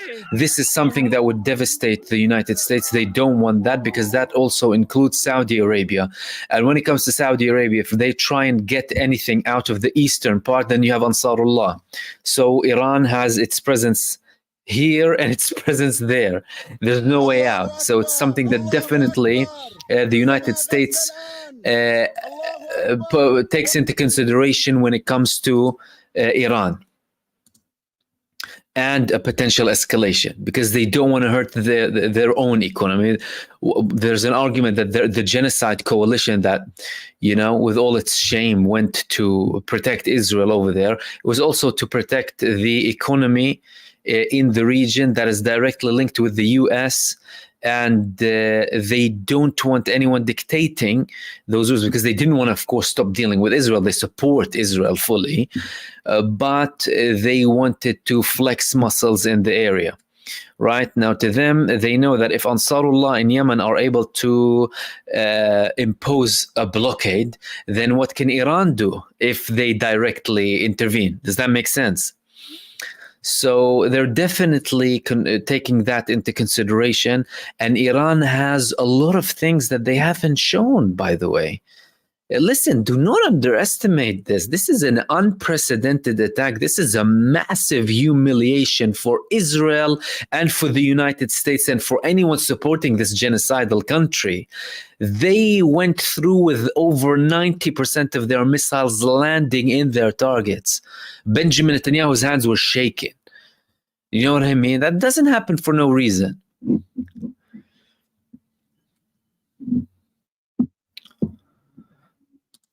I mean, Danny, if people in the region have natural right to protect their lands from foreign entities such as Western nations and their project state, then WTF. Listen, all of this hypocrisy, I mean, I don't know who they're trying to fool, and thank you for that, with all of this talk about self-defense and what have you. These people are bored by that. By now, you know, people know their trick. They're trying to delegitimize and criminalize the Palestinian people and all of the people in the region by labeling these groups as terrorists when they are actually counter-terrorists. That's what they do. These resistance movements in the Middle East, their primary work is counter-terrorism. Counter which terrorism? Counter-Israeli terrorism and US-sponsored terrorism. This is what they do. Talk about counter-terrorism, right? And then coming from countries who committed genocides all across the world and enslavement and colonialism and millions butchered. Exporting their problem of creating a pseudo-history, pseudo-narrative, pseudo-entity with people with fake last names like Milikovsky, who changed his name to Netanyahu. As if they have a right to everything at the expense of the others. That's the biggest problem, by the way. It's not that people going and people coming and foreigners and no foreigners. It's people imposing their will. These people came and imposed their will by terror on the Palestinian people, supported by Britain, supported by the US, and then supported by the genocide cartel, who are a minority when you talk about it globally, by the way, but who happen to also be the people with the most power. Things are changing now, but they don't want to accept the fact that things are changing. So this whole argument now is like we really buried this argument. And Josie Buzz as well, thank you for your participation.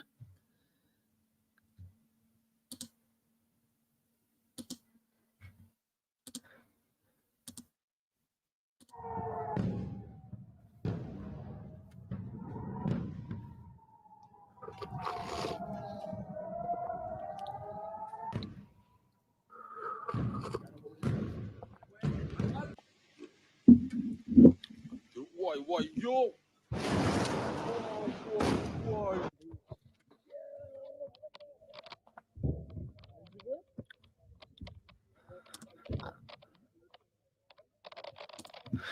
M. Radonchich Mahmoud, do you believe that Iran will target Netanyahu and other top Israeli military? They could if they want to. There have been several Israelis who were imprisoned for basically betrayal or treason in Israel because they collaborated with Iran. The man who exposed the Israeli nuclear project was an Israeli, and they kidnapped him from London. And they have people collaborating with Iran in Israel. Because don't forget, some Israelis see Iran and these countries as more rational than their own country.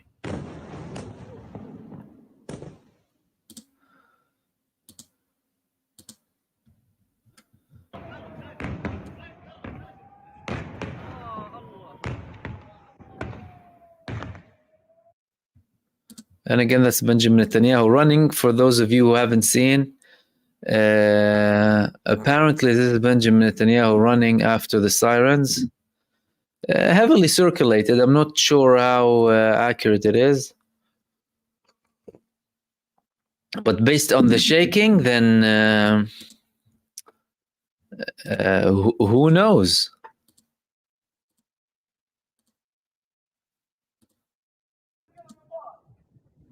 ابويا المطر يا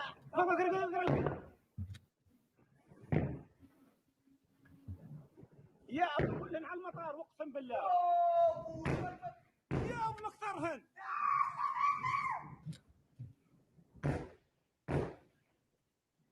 يا ابويا المطار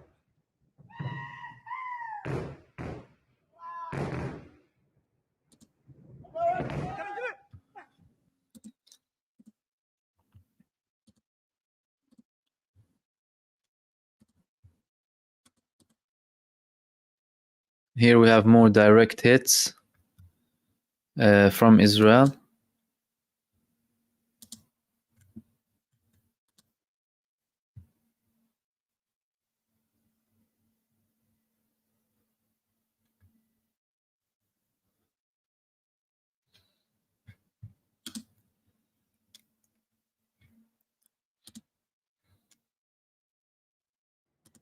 يا ابويا المطار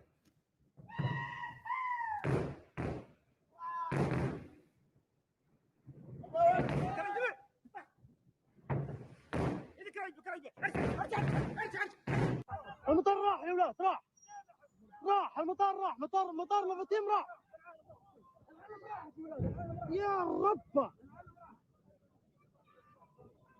يا ولاد مطار مفاتيم راح يا رب يا الله. Quotes on the Iranian leader of the IRGC. We will be defeating or destroying the enemies of Islam soon.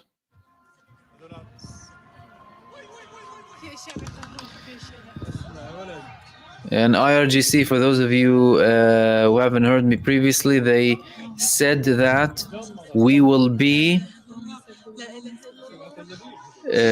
attacking violently if Israel responds.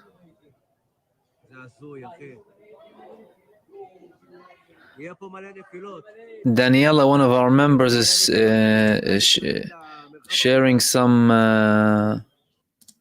Jordanian members of parliament celebrating eating knafi. They made me feel like knafi now. Have you eaten knafi, anyone? This cheese dessert, really good. Full of sugar though, full of syrup.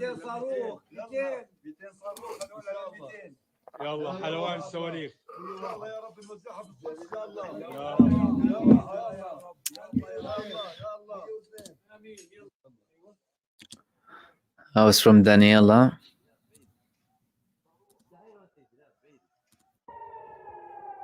لبيك يا نصر الله الله أكبر الله أكبر لبيك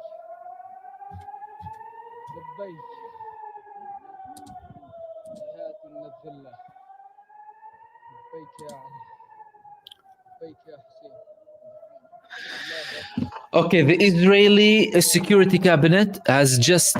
and political cabinet has just finished a meeting 2 hours after it began, meaning they probably reached a decision when it comes to the response.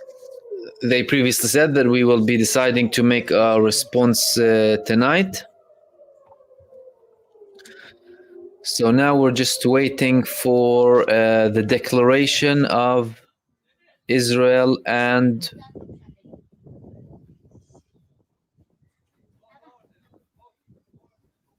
what type of response we will be anticipating from them. Like I said before, we shared 2 articles coming from Makor Rishon and Ynet earlier on. The initial article from Makor Rishon was saying that an attack on the Iranian nuclear facilities would be ineffective, but oil maybe, yes. However, the one in Ynet said that no, it would be ineffective and it would be against the interests of the United States, and Israel.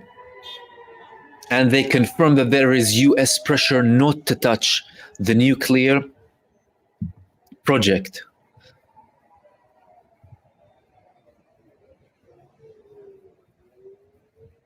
They're saying it's going to be violent.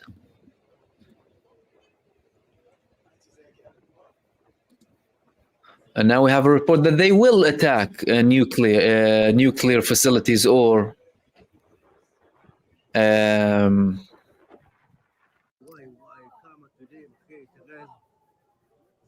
oil facilities. יהיה פה מלא נפילות. יהיה פה מלא נפילות, אחי, חבר'ה, עדיף להיכנס למרחב המוגן. Iran, quotes coming from Iran, Araqji, our attack was self-defense and our attack ended unless Israel decides to conduct an operation against us. 55 people were killed in Lebanon today by Israeli terror strikes.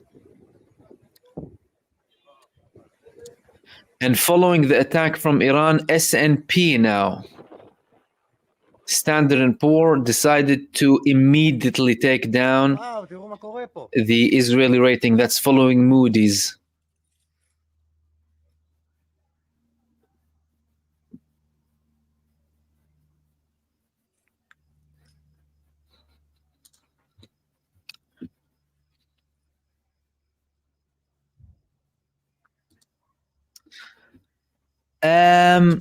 That's coming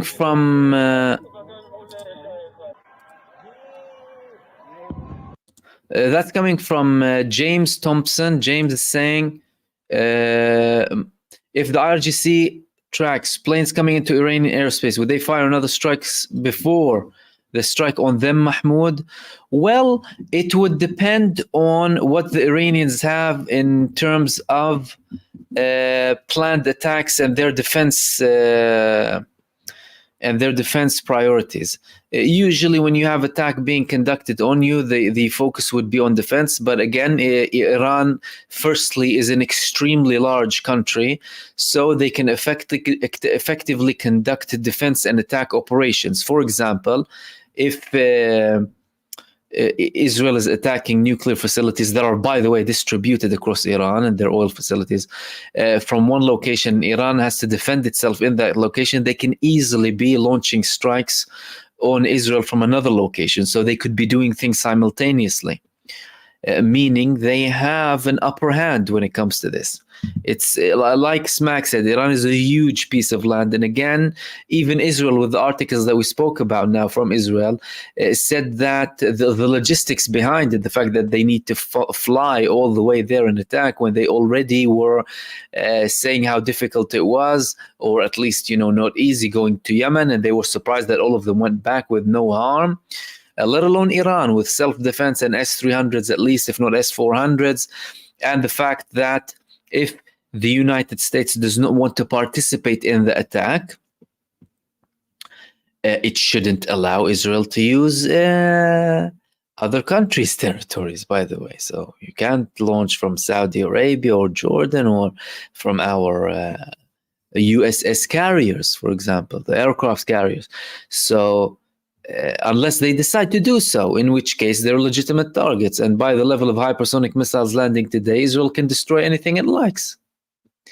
This is a show of strength from Iran, a massive show of great capability.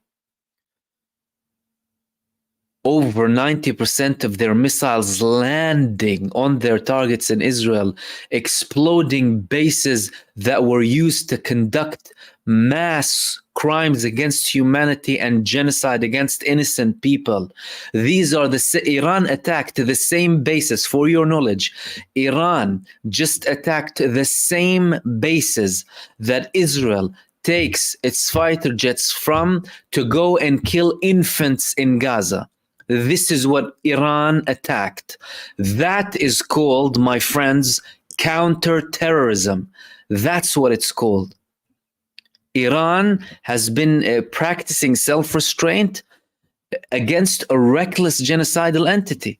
And its attack today, they prove that they mostly focus on, again, military targets. Military targets.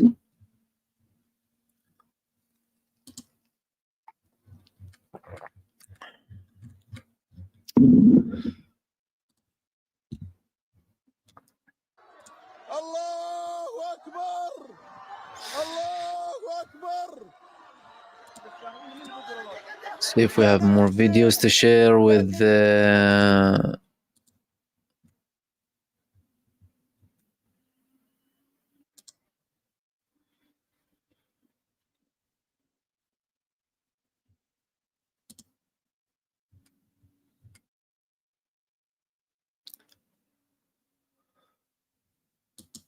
Okay, we have more videos coming out from Iran. The moment of launch. That's from Press TV.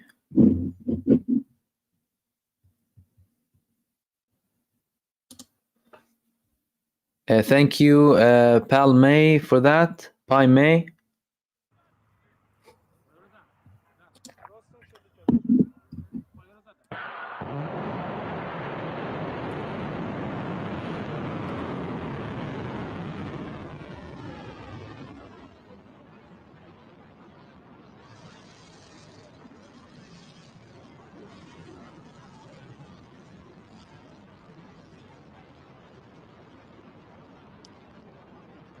Unknown Human is asking me, will this Iranian attack halt ground invasion of Lebanon by Israel? Like I said before, Hezbollah said today Israel did not get in 1 centimeter into Lebanese territory. And they attacked some of their forces being deployed on the borders with 32 Katyusha missiles. So there was no invasion yet effectively into Lebanese territory. That could potentially halt it, but Israel has other reasons to halt it. because of what's being expected. Zrinka, where is that bomb going? These are the missiles being launched from Iran. These are the moments of launch. So I was posting videos of them landing. These are the moments of them being launched from Iran on Israeli IDF terrorist bases that conduct genocide against the Palestinian people. These are... Oh, hold on a second. There's one of the missiles here as well.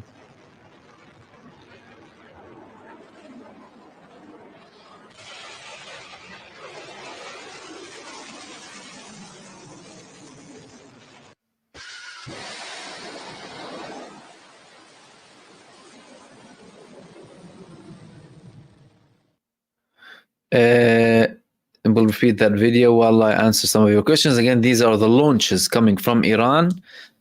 We showed the landings. These are the launches.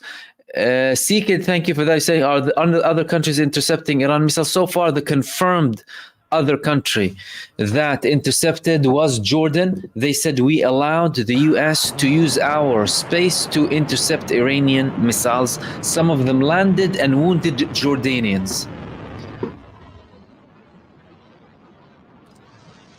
And Kamran, thank you so much for that.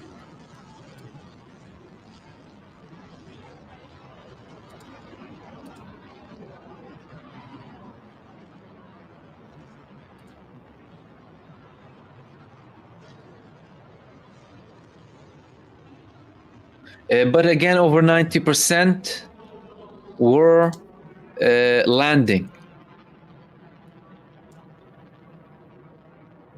Don't forget, you're going to see a lot of talk. We intercepted, we did this, we did that. Like the previous tones we had in the past few days, we heard so much talk and propaganda against Iran from mainstream media. Oh no, and they betrayed them, and they betrayed the resistance, they've given up. Well, today they've given you your answer. Don't forget that they try and defeat the people psychologically before they defeat them on the ground. Psychological warfare. People need to learn about that if you don't know already. Once they defeat you psychologically and mentally, then it's easier for them to defeat you on the ground. And it's very important to always weigh things with a level head and know exactly who's saying what. Whether it's a prime minister, a president, mainstream media, whatever it is, you need to always realize who's talking, what's his position, what does he do, and what does he not do, or she, or they, and compare it to the reality. You need to be very careful with that.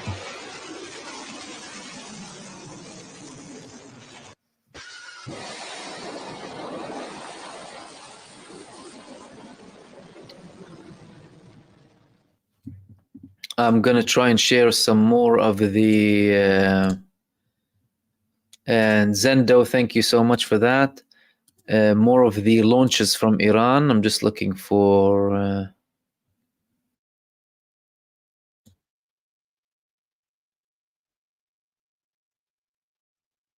same kind of videos almost.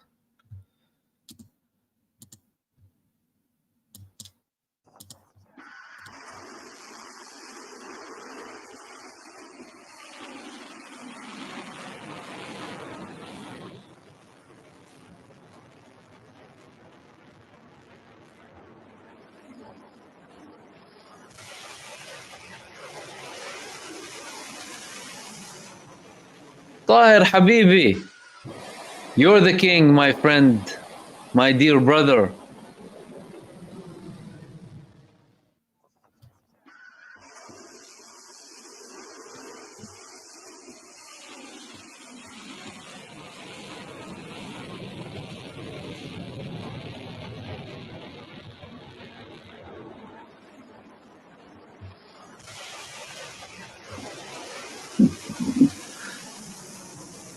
Again, everyone, these are the launches coming from Iran.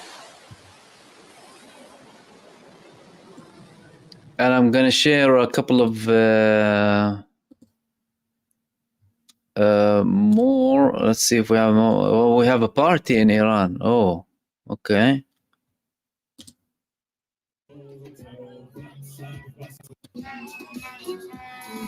A musical concert.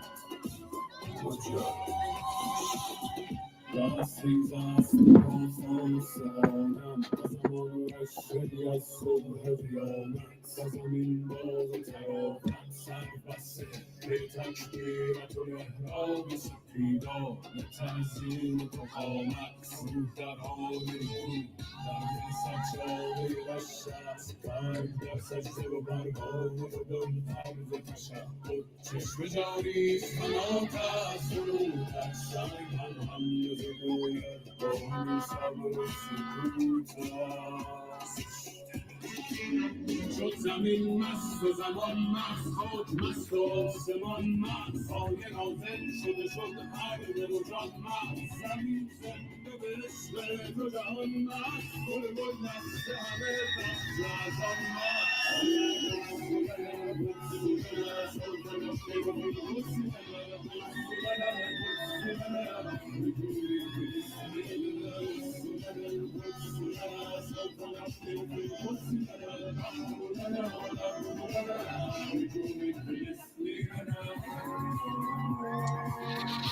Again, partying in Iran after the attacks.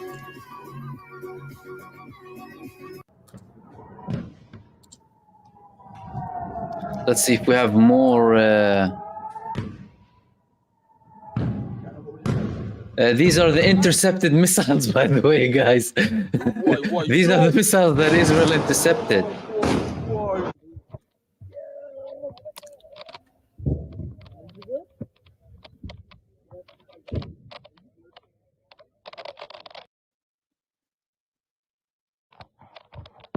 المطار دخل مطار.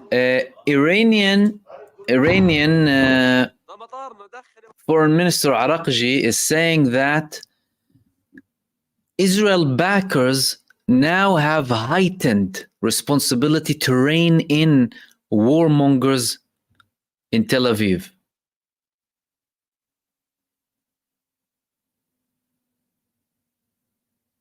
Our action concluded unless Israeli regime decides to invite further retaliation. Again, you know, calculated. Iran, always calculated.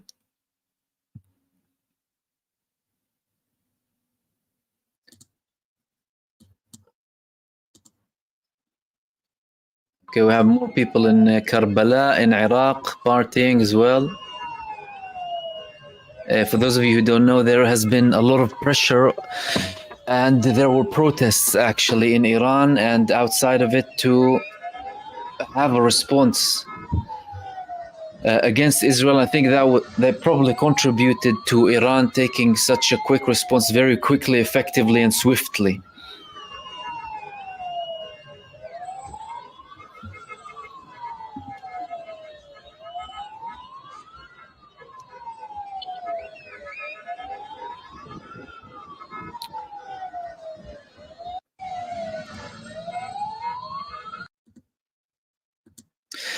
So the Israeli cabinet, like I said, they concluded this meeting, but we haven't seen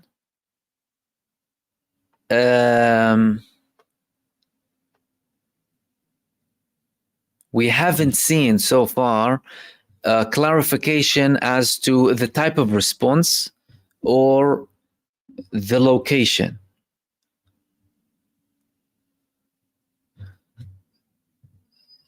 They finished it approximately 15 minutes ago. The foreign minister, the European foreign minister, condemned the Iranian attack. Listen to what the Europeans do. They condemn counter-terrorism attacks. They condemn an attack on a genocide base, a genocide hub, conducting a genocide against the Palestinian people. These bases, they take their planes there. They condemn that. Shows you the moral depravity of, so I can be as specific as possible, the moral depravity of the people running the West. moral depravity, lowest of the low. They support genocide. They cover up genocide. They condemn people who resist genocide and practice counterterrorism measures. Shows you where they are. And we are committed to the security of Israel. Committed to the security of Israel. With this large gap, I mean, this is inevitable what's happening with such a big gap. The US and Europe still supporting this genocidal entity and this war criminal of a regime. Instead of simply calling and applying pressure and stopping the support and calling for what they always bang on about, like democracy and human rights and equal rights.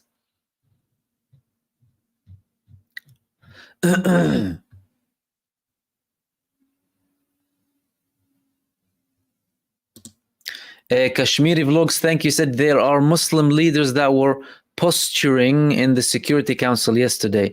Love from Scotland. Muslim leaders. Ooh, Islam, they showed us. The Muslim leaders who are still calling for things to happen and things. And again, all of this campaign against Iran, they had to nip it in the bud, Iran, by the way, with this campaign against them. And Donna, thank you so much for that. Much appreciated. Yeah, glad we have social media, isn't it? At least we can counter the lies.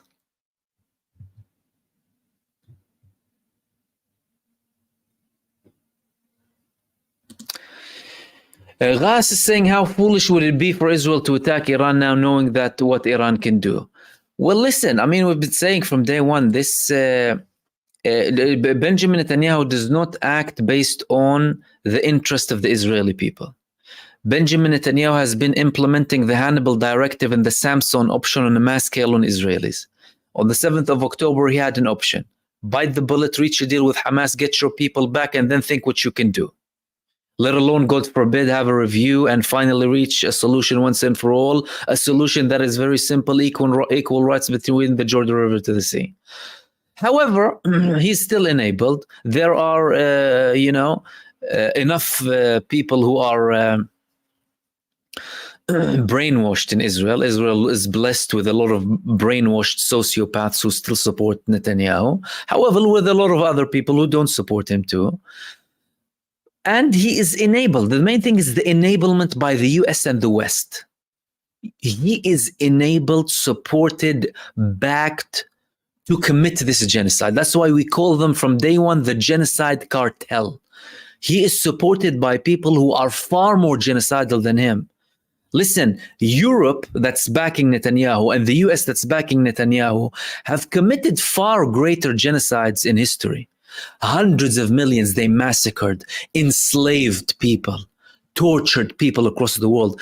To them, what Netanyahu is doing according to their bloody history is peanuts. They used to kill the same numbers on a day-to-day basis. Don't forget that. So they enable him. How foolish? Foolish because of the enablement.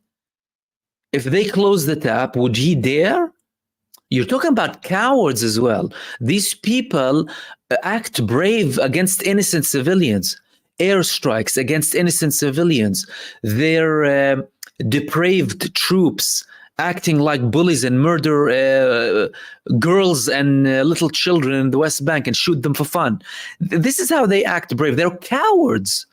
Man-to-man, face-to-face battle. And now you saw Netanyahu himself shaking, but just because of a couple of missiles landing. And again, Iran told them that's just the, it's just, the initial response, just a reaction to what you're doing. If you respond, we will respond violently, meaning this wasn't violent. Iran means this was not violent. So imagine what violence is to Iran. Once, or if, the United States stops him, and the main problem is with the United States primarily, the United States administration that is wreaking havoc across the world. He wouldn't be able to. If they want to keep him in check, they can. They don't want to keep him in check.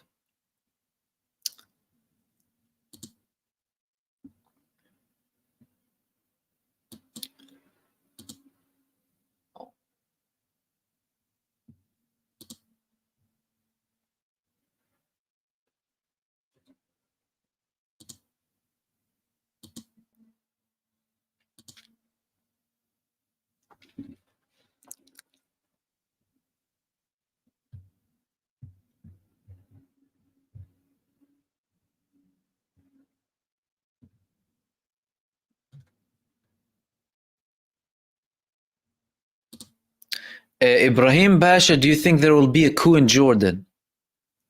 Well, listen, I mean, the Arab states generally, you're talking about slaves who bow down. And the king of Jordan and the Jordanian government, I mean, they're intercepting missiles. What are they doing by intercepting missiles in Jordan? This is a declaration that the Israeli life is more valuable than the Jordanian life.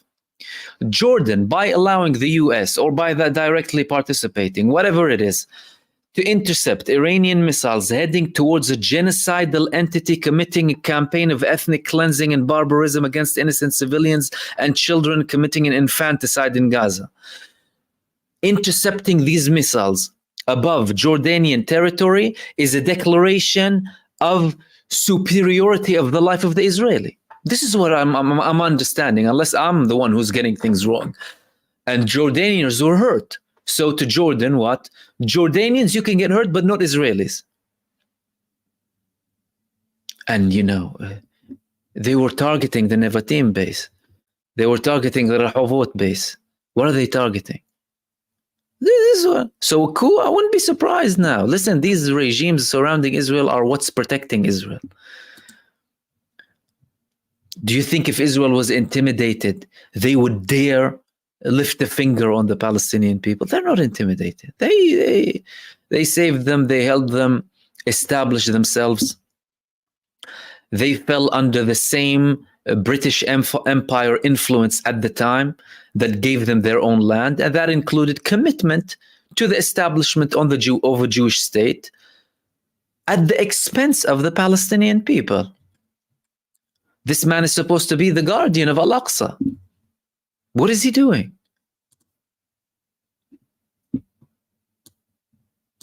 More like the guardian of the third temple, or the guardian of the Wailing Wall.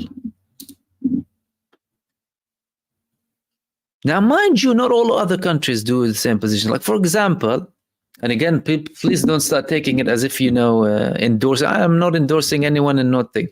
But when Egypt was asked about interception, about potential Houthi missiles, they said nothing will happen above our territory. We won't be intercepting things going to Israel.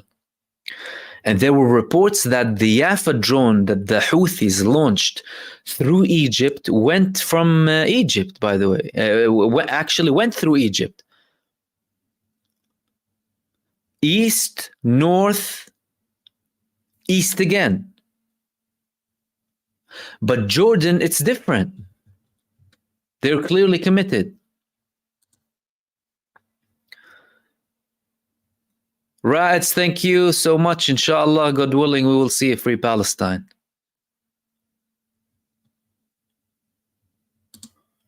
Yvonne, thank you so much. Good night for everyone leaving. I'm still here, though. We've been here for 5.5 hours. My time went by really quickly.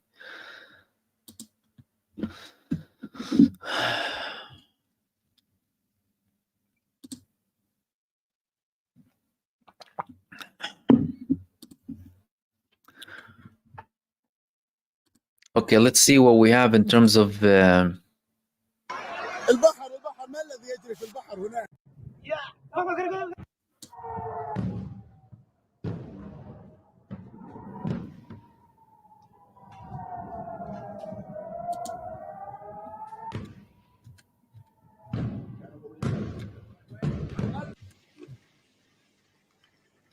Why, yo!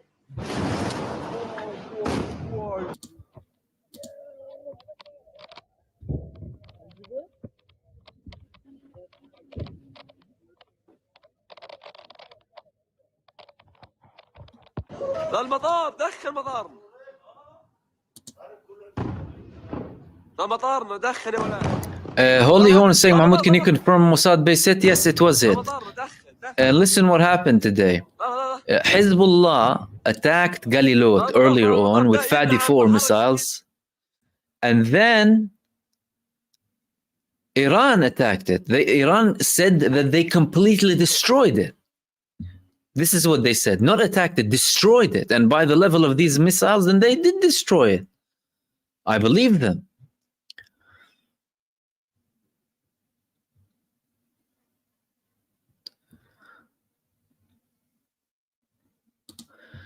S.A. Max Legend, thank you for that, saying this is the same U.S. that invited AH to Congress, knowing full well what was going on in Europe, that they did a few weeks ago with Netanyahu. Fascism, racism, colonialism is a drug for them since they profit from it.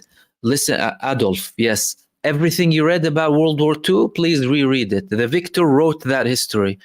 Hitler and Nazism, it continued. Western Europe, after they supposedly killed Hitler, although it wasn't him who they killed, by the way, they didn't find evidence of him. Firstly, it was Russia, then the Soviets who had the biggest contribution, and then we had East Germany and West Germany. West Germany, that was supported by the West, who was it run by? Who ran the bureaucracy of West Germany? Nazis. Nazis, they knew that very well. They changed a couple of people at the top, but the bureaucracy was run by Nazis. The United States brought them to the US, right? Hell, in Britain, you had outright support for Nazism. Winston Churchill's views were no different than Hitler. He believed in the Aryan race supremacy, the worldly class race. And he described the Zionists as that. And he used to call the Palestinians barbaric hordes, right? So they had the same mentality, let alone what he said about Indians and other nations as well. I'm not going to go into that now. But the same ideology was there, the ideology of supremacy, the superior race. They went to the US. The US housed them, welcomed them. How did they get the technology and all of this advancement? So no wonder they support Netanyahu. I mean, Netanyahu is a continuation of Adolf. What's different in terms of ideology?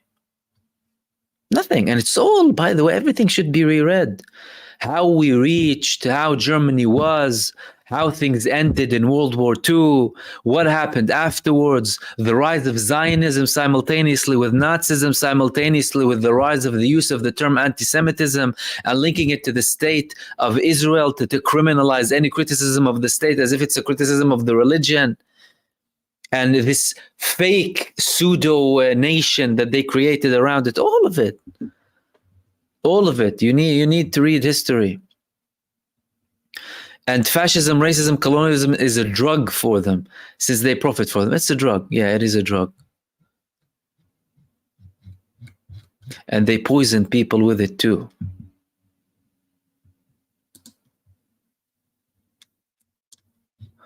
And Al-Karaki as well. Thank you so much, brother. For you, super much appreciated. Much love back. My friend.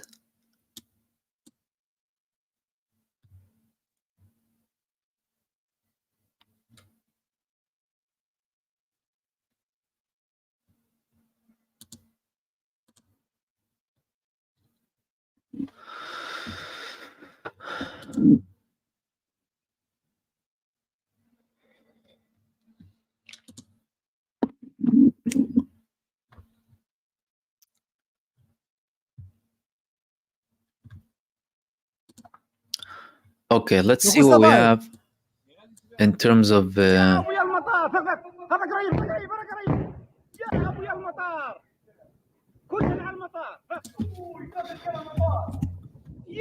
المطار يا قريب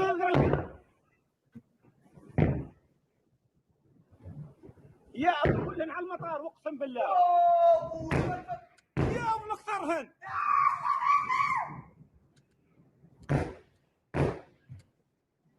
يا ابويا المطار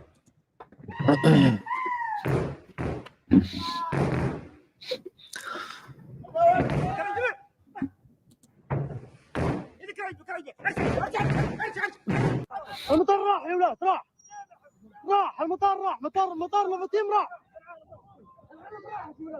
يا رب يا ولاد مطار مفاتيم راح يا رب يا الله I want to share a video for Ron Paul with you. Ron Paul actually wrote about him previously when he ran for presidency in the United States in 2008, and he was ignored. It's as if he didn't exist, like they treat Jill Stein and Cornel West now. But he just had an interesting, I think it was a snippet of an interview that he shared on X a few hours back. What should our government do and what should our military do? Should it defend us or other countries? Can you imagine why we even have to ask the question? Yes, Dr. Paul, it's a sad thing to say that American troops do not defend America. I mean, how backwards is that? And it's very simple. Just get a map. America is not in the Middle East. It's not in Ukraine or 1,000 other places where they're just peppered all over the world. But again, we live in the most propagandized society. So many Americans believe, yeah, this is normal. We've been conditioned to believe this is normal. Think of the Super Bowl, the most watched program in the world. What do we always see? As far back as I can remember, even as a kid, they always show us the troops all over the world watching the Super Bowl. That's where they are. That's where the troops are. This is bad. This is wrong. They don't belong there. And I would say the most important reason, forget, putting aside the money, is it generates hatred towards us, America, over here. Us, specifically, people like us, we have nothing to do with any of this. Think of Dr. Paul. What really catapulted his visibility in our country was when he told Giuliani that, they don't come over here to attack us because, we're free. They come over here because we're over there messing in their business constantly, and even worse than that, causing massive death. That's why these people all over the world hate us here. So, but here we are all these years later, past that Giuliani moment, still doing the same thing, but a big thing has changed since Dr. Paul and Giuliani. Our society is crumbling fast. Bankruptcy, poverty, inflation, it's all going up in smoke, and we're still doing the same exact things. We have to really knock this off before we go totally bust. So we got to bring the troops home now and not wait for that fateful day where they are forced to do it because they have no other choice. We're bankrupt, and the people are getting sick and tired of it. And one of these days, we'll wake up and find out that it's not a viable system, the system that we're operating from, that we'll do everything and take care of everybody and make everybody rich and happy and peaceful because we're the leaders of the world and we have a lot of money and a lot of weapons. Well, there will be an ending to that. We ought to prepare for that. Yeah, and my heart goes out to military families, the people, especially those who have lost those in these wars, because I'm sure that most people, they make a noble decision to join the military, believing that they're going to defend America, and they should have that belief. You're putting your life on the line. You may not come back if you have to fight, but they're deployed all over the world. To me, these lives, these people that are risking their lives are extremely valuable. They're not mercenaries or rent troops that you just, put them out there. But look, Ukraine, Israel, they want us to fight their wars for them, and they tell us, and they're constantly dragging us into their fights. And our troops, these valuable lives are needlessly put into danger. They're being attacked in Iraq in a base. They're being attacked in Syria at bases. Why are they there? They don't belong there. They should not be there. These are Americans that should be defending America. And while this is happening, this is the greatest, I can't even believe that this is happening at the same time. Our nation is being invaded at the same exact time. Literally, the border's open, come on in. California says you don't even need a voter ID to vote. In fact, it's illegal to ask for a voter ID. This is happening while our troops are being put in danger out there for someone else, not us. It's so backwards, and it really has to change. I think it's just so sad because there's nothing more that breaks my heart is when I see them come back and the many that have died it's so sad. But how about the many that have lost limbs and they just try to struggle the rest of their life to live? And I see it as not a mistake on the short run. I see it as a mistake on the long run because policies are wrong. We don't follow the Constitution. We don't understand the nature of national defense. And I do not believe for 1 minute that we are safer because of that policy. I think we're a lot more endangered by us doing this. At least it's draining us. It's draining us, the moral fiber of this country. So it's disgusting because I think the answer to this is pretty simple. Just non-intervention, mind our own business, bring our troops home, defend this country, and don't be badgered by people saying, well, you're un-American, you're unpatriotic, and you're putting us in danger. I think the opposite is the case. Ron Paul always,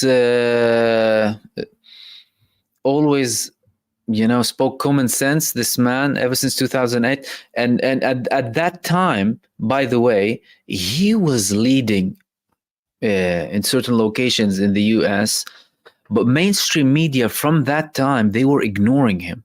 They were even showing the candidates running for presidency without showing him whatsoever.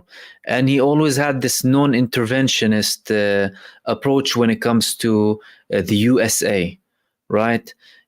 And more and more people are talking about that, but the United States put so much effort in glorifying the military in Hollywood, in music, with influencers, with everything. It even starts by brainwashing children playing video games, right? And again, they go to the most impoverished. They show them as if, this is your exit now, the military.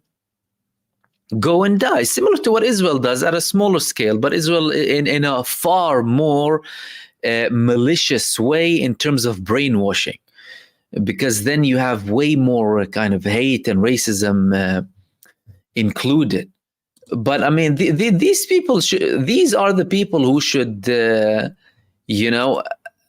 be talking on mainstream media. No warmongers, Lindsey Graham, justifying the use of nuclear weapons, and still hailing the attacks on Hiroshima and Nagasaki. People are still facing the devastating results of these attacks to this day.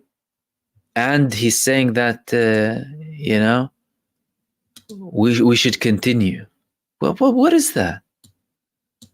What is that?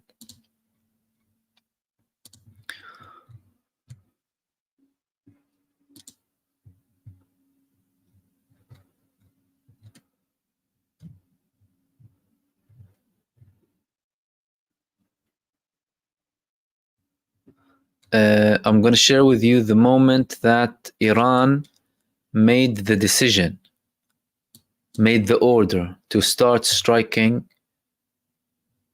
Israel.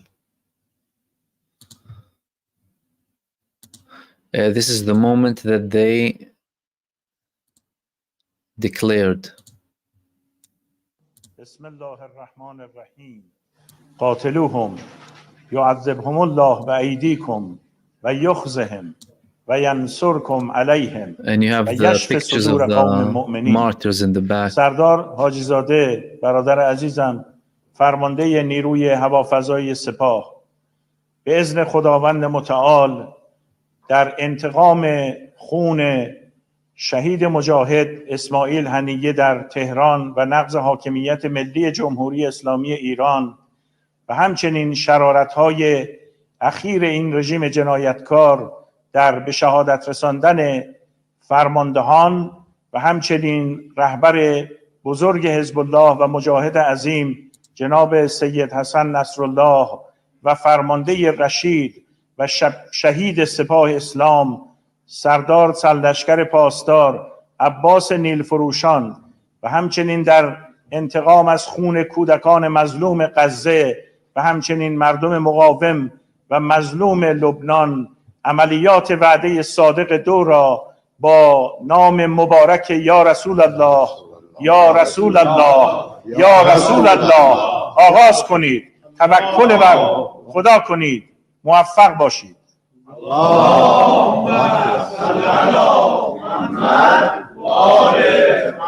ما شاء الله لا حول ولا قوة الا بالله. Again, these are the moments that Iran ordered the attack on Israel. خدا قوت. قربون شما. آقای دکتر به فضل الهی از 200 فروند موشکی که شلیک شد موفق بود الحمدلله. همه این به اصطلاح اینایی که بافته بودن همه به هم ریخت. I can't translate Persian unfortunately, not my language. آره قطعا همینطوره. مراقبیم انشالله. بازم آمادگی داریم پاسخهای محکمتری هم بدیم، ضمن اینکه پدافندمون هم انشالله به اذن الله آمادن. در خدمتیم. خیلی ممنونم. تشکر میکنم. ببخشید شما رو امشب به زحمت انداختیم. قوی دل هستیم انشالله. خداوند به شما عزت بده.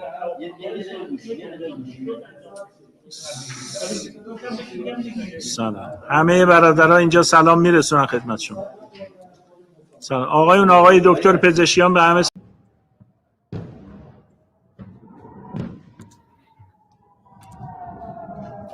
Again, that was the leader of the IRGC ordering the attack on Israel.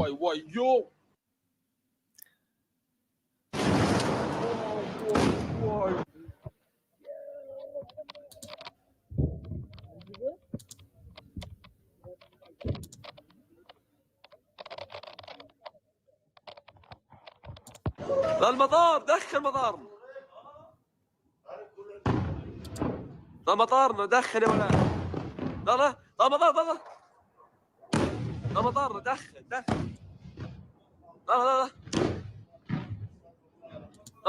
المطار ده يمنع عن تحرك 200 المطار. يا رب الله يا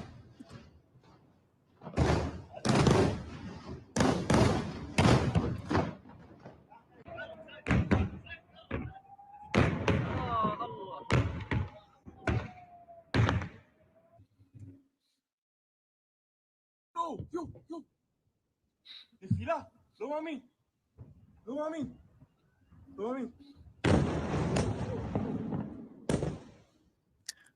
Israel is still striking in Lebanon, by the way.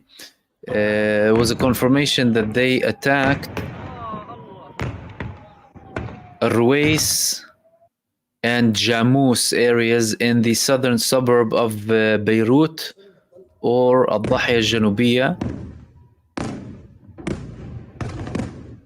So they're still active in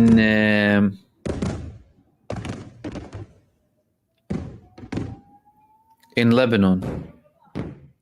يا ابويا المطار هذا قريب يا ابويا المطار كلنا على المطار يا ابويا المطار يا هذا قريب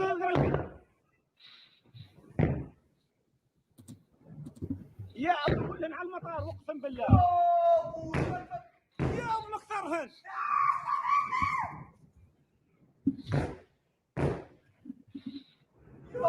يا ابويا المطار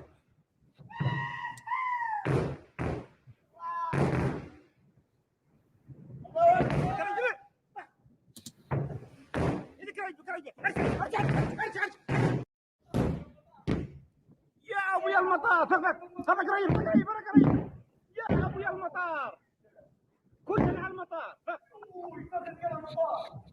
يا ابويا المطار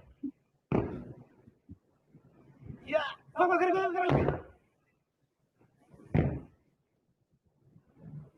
يا كلنا على المطار اقسم بالله يا ابو مختارهن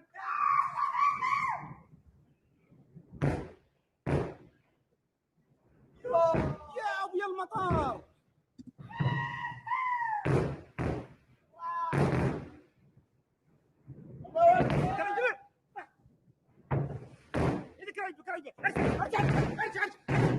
المطار راح يا ولاد راح المطار راح مطار مفاتيم راح يا رب يا ولاد مطار مفاتيم راح يا رب يا الله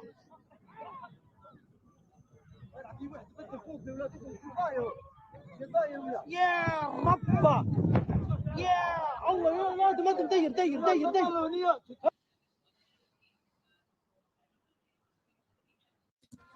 Yeah, Laura, much appreciated. Thank you so much for that. And everyone sending supers.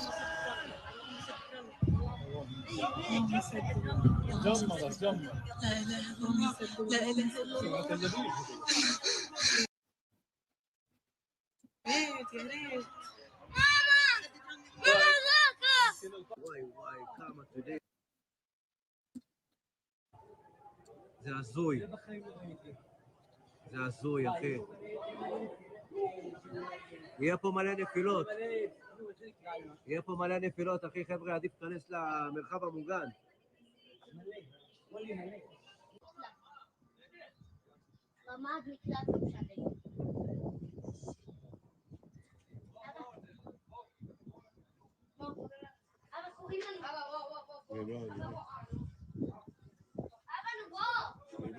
הנה עוד אחד, מחוץ לבית.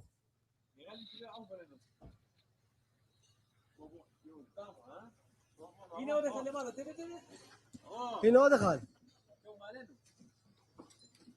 הנה עוד אחד. תראי כמה יוצאים.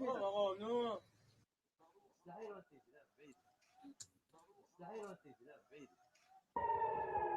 لبيك يا نصر الله الله أكبر الله أكبر لبيك لبيك حياة من الذلة لبيك يا علي لبيك يا حسين الله أكبر الله أكبر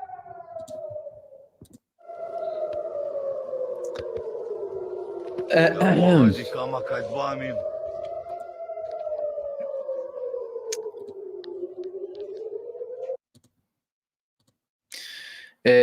War alert, Mr. Mahmoud. I am Arbab Ahmad. Please, what is your opinion about Iran nuclear weapon? Is this the right time to show? Well, so long as no one threatened Iran with nuclear and it hasn't been used against them, there's no need to. That's assuming they do have nuclear weapons. We had hints previously that they might have, because when they were warned by some countries that Israel will attack them with a nuclear bomb, they said we will respond with the same power, indicating either that they do have, or they will have at their disposal, or they will carry out such an intense attack that will be equivalent to a nuclear bomb, which is very, significant. With regards to nuclear weapons, the whole campaign against Iran having a nuclear weapon is a hypocritical campaign, because all of the countries who are claiming that Iran is not entitled to have a nuclear weapon have enough nuclear weapons to destroy, Earth several times and many other planets, right? In the Milky Way, if they want to, if they can reach there. So, of course, it's an ugly weapon. Wars are something very ugly, in my opinion, too. I mean, we as human beings should have the capacity to resolve disputes peacefully, in a peaceful manner. We have a capacity to do that. However, the world is not run by morals and genuine, true diplomacy. The world is run by power. That's nurtured primarily by the current hegemony, the United States empire, and its small proxies in Europe and little puppets across the world. But so long as we have nuclear weapons, well, then everyone has a right to have a nuclear weapon. It's made to be a deterrence. The United States had it initially. When the Soviet Union had or developed nuclear bombs, and then more superior to the US nuclear bombs, that deterrence stopped being restricted from the restricted to the United States. So more countries strive to have nuclear weapons as deterrents, really. But so long as we have them, they might be used. And if countries have them, then you have no right to tell Iran what to have and what not to have. And also look at the level of hypocrisy. Israel has a nuclear campaign. They have nuclear bomb. And Israel leaked Israel's nuclear project over 30 years ago. And he was kidnapped. Does anyone talk about Israel's illegal or shady nuclear project, or the fact that a genocidal entity that poses a threat to humanity has nuclear weapons? The fact that war criminals who are also psychopaths have nuclear weapons? They don't talk about it. So I think this is something that will probably pop up in due course. I'm not entirely sure that, again, we might reach that level. I mean, they're attacking nuclear facilities in Russia now. Russia is talking more about the potential to use nuclear weapons if the comedian puppet of Ukraine is ordered to attack deeper into Russia. But yeah, we hope we don't reach there. And I'm the captain now. Thank you so much for that. Okay, I think we'll wrap it up here, ladies and gentlemen. Thank you so much for joining me for this live stream. 6 hours of streaming approximately is probably enough. I will hopefully be with you tomorrow. If something urgent pops up, I will let you know. Apart from that, thank you for tuning in. Thank you for everyone who sent supers. Thank you for everyone who participated. I apologize, of course, if I haven't reached most of your comments within this live. I hope I shed some light and had a counter kind of to the lies that are being spread with what's happening now, and then with this unprecedented Iranian attack on Israel. What we had now is a slap in the face of everyone who doubted Iran, a slap in the face of all of the psyop that was happening in recent days with near and far people who were on a leash with a malicious, venomous campaign against the legitimate resistance and the main country supporting the resistance, which is Iran. Now they have proven to the whole world, no, that we're here, we will respond effectively in a very powerful manner.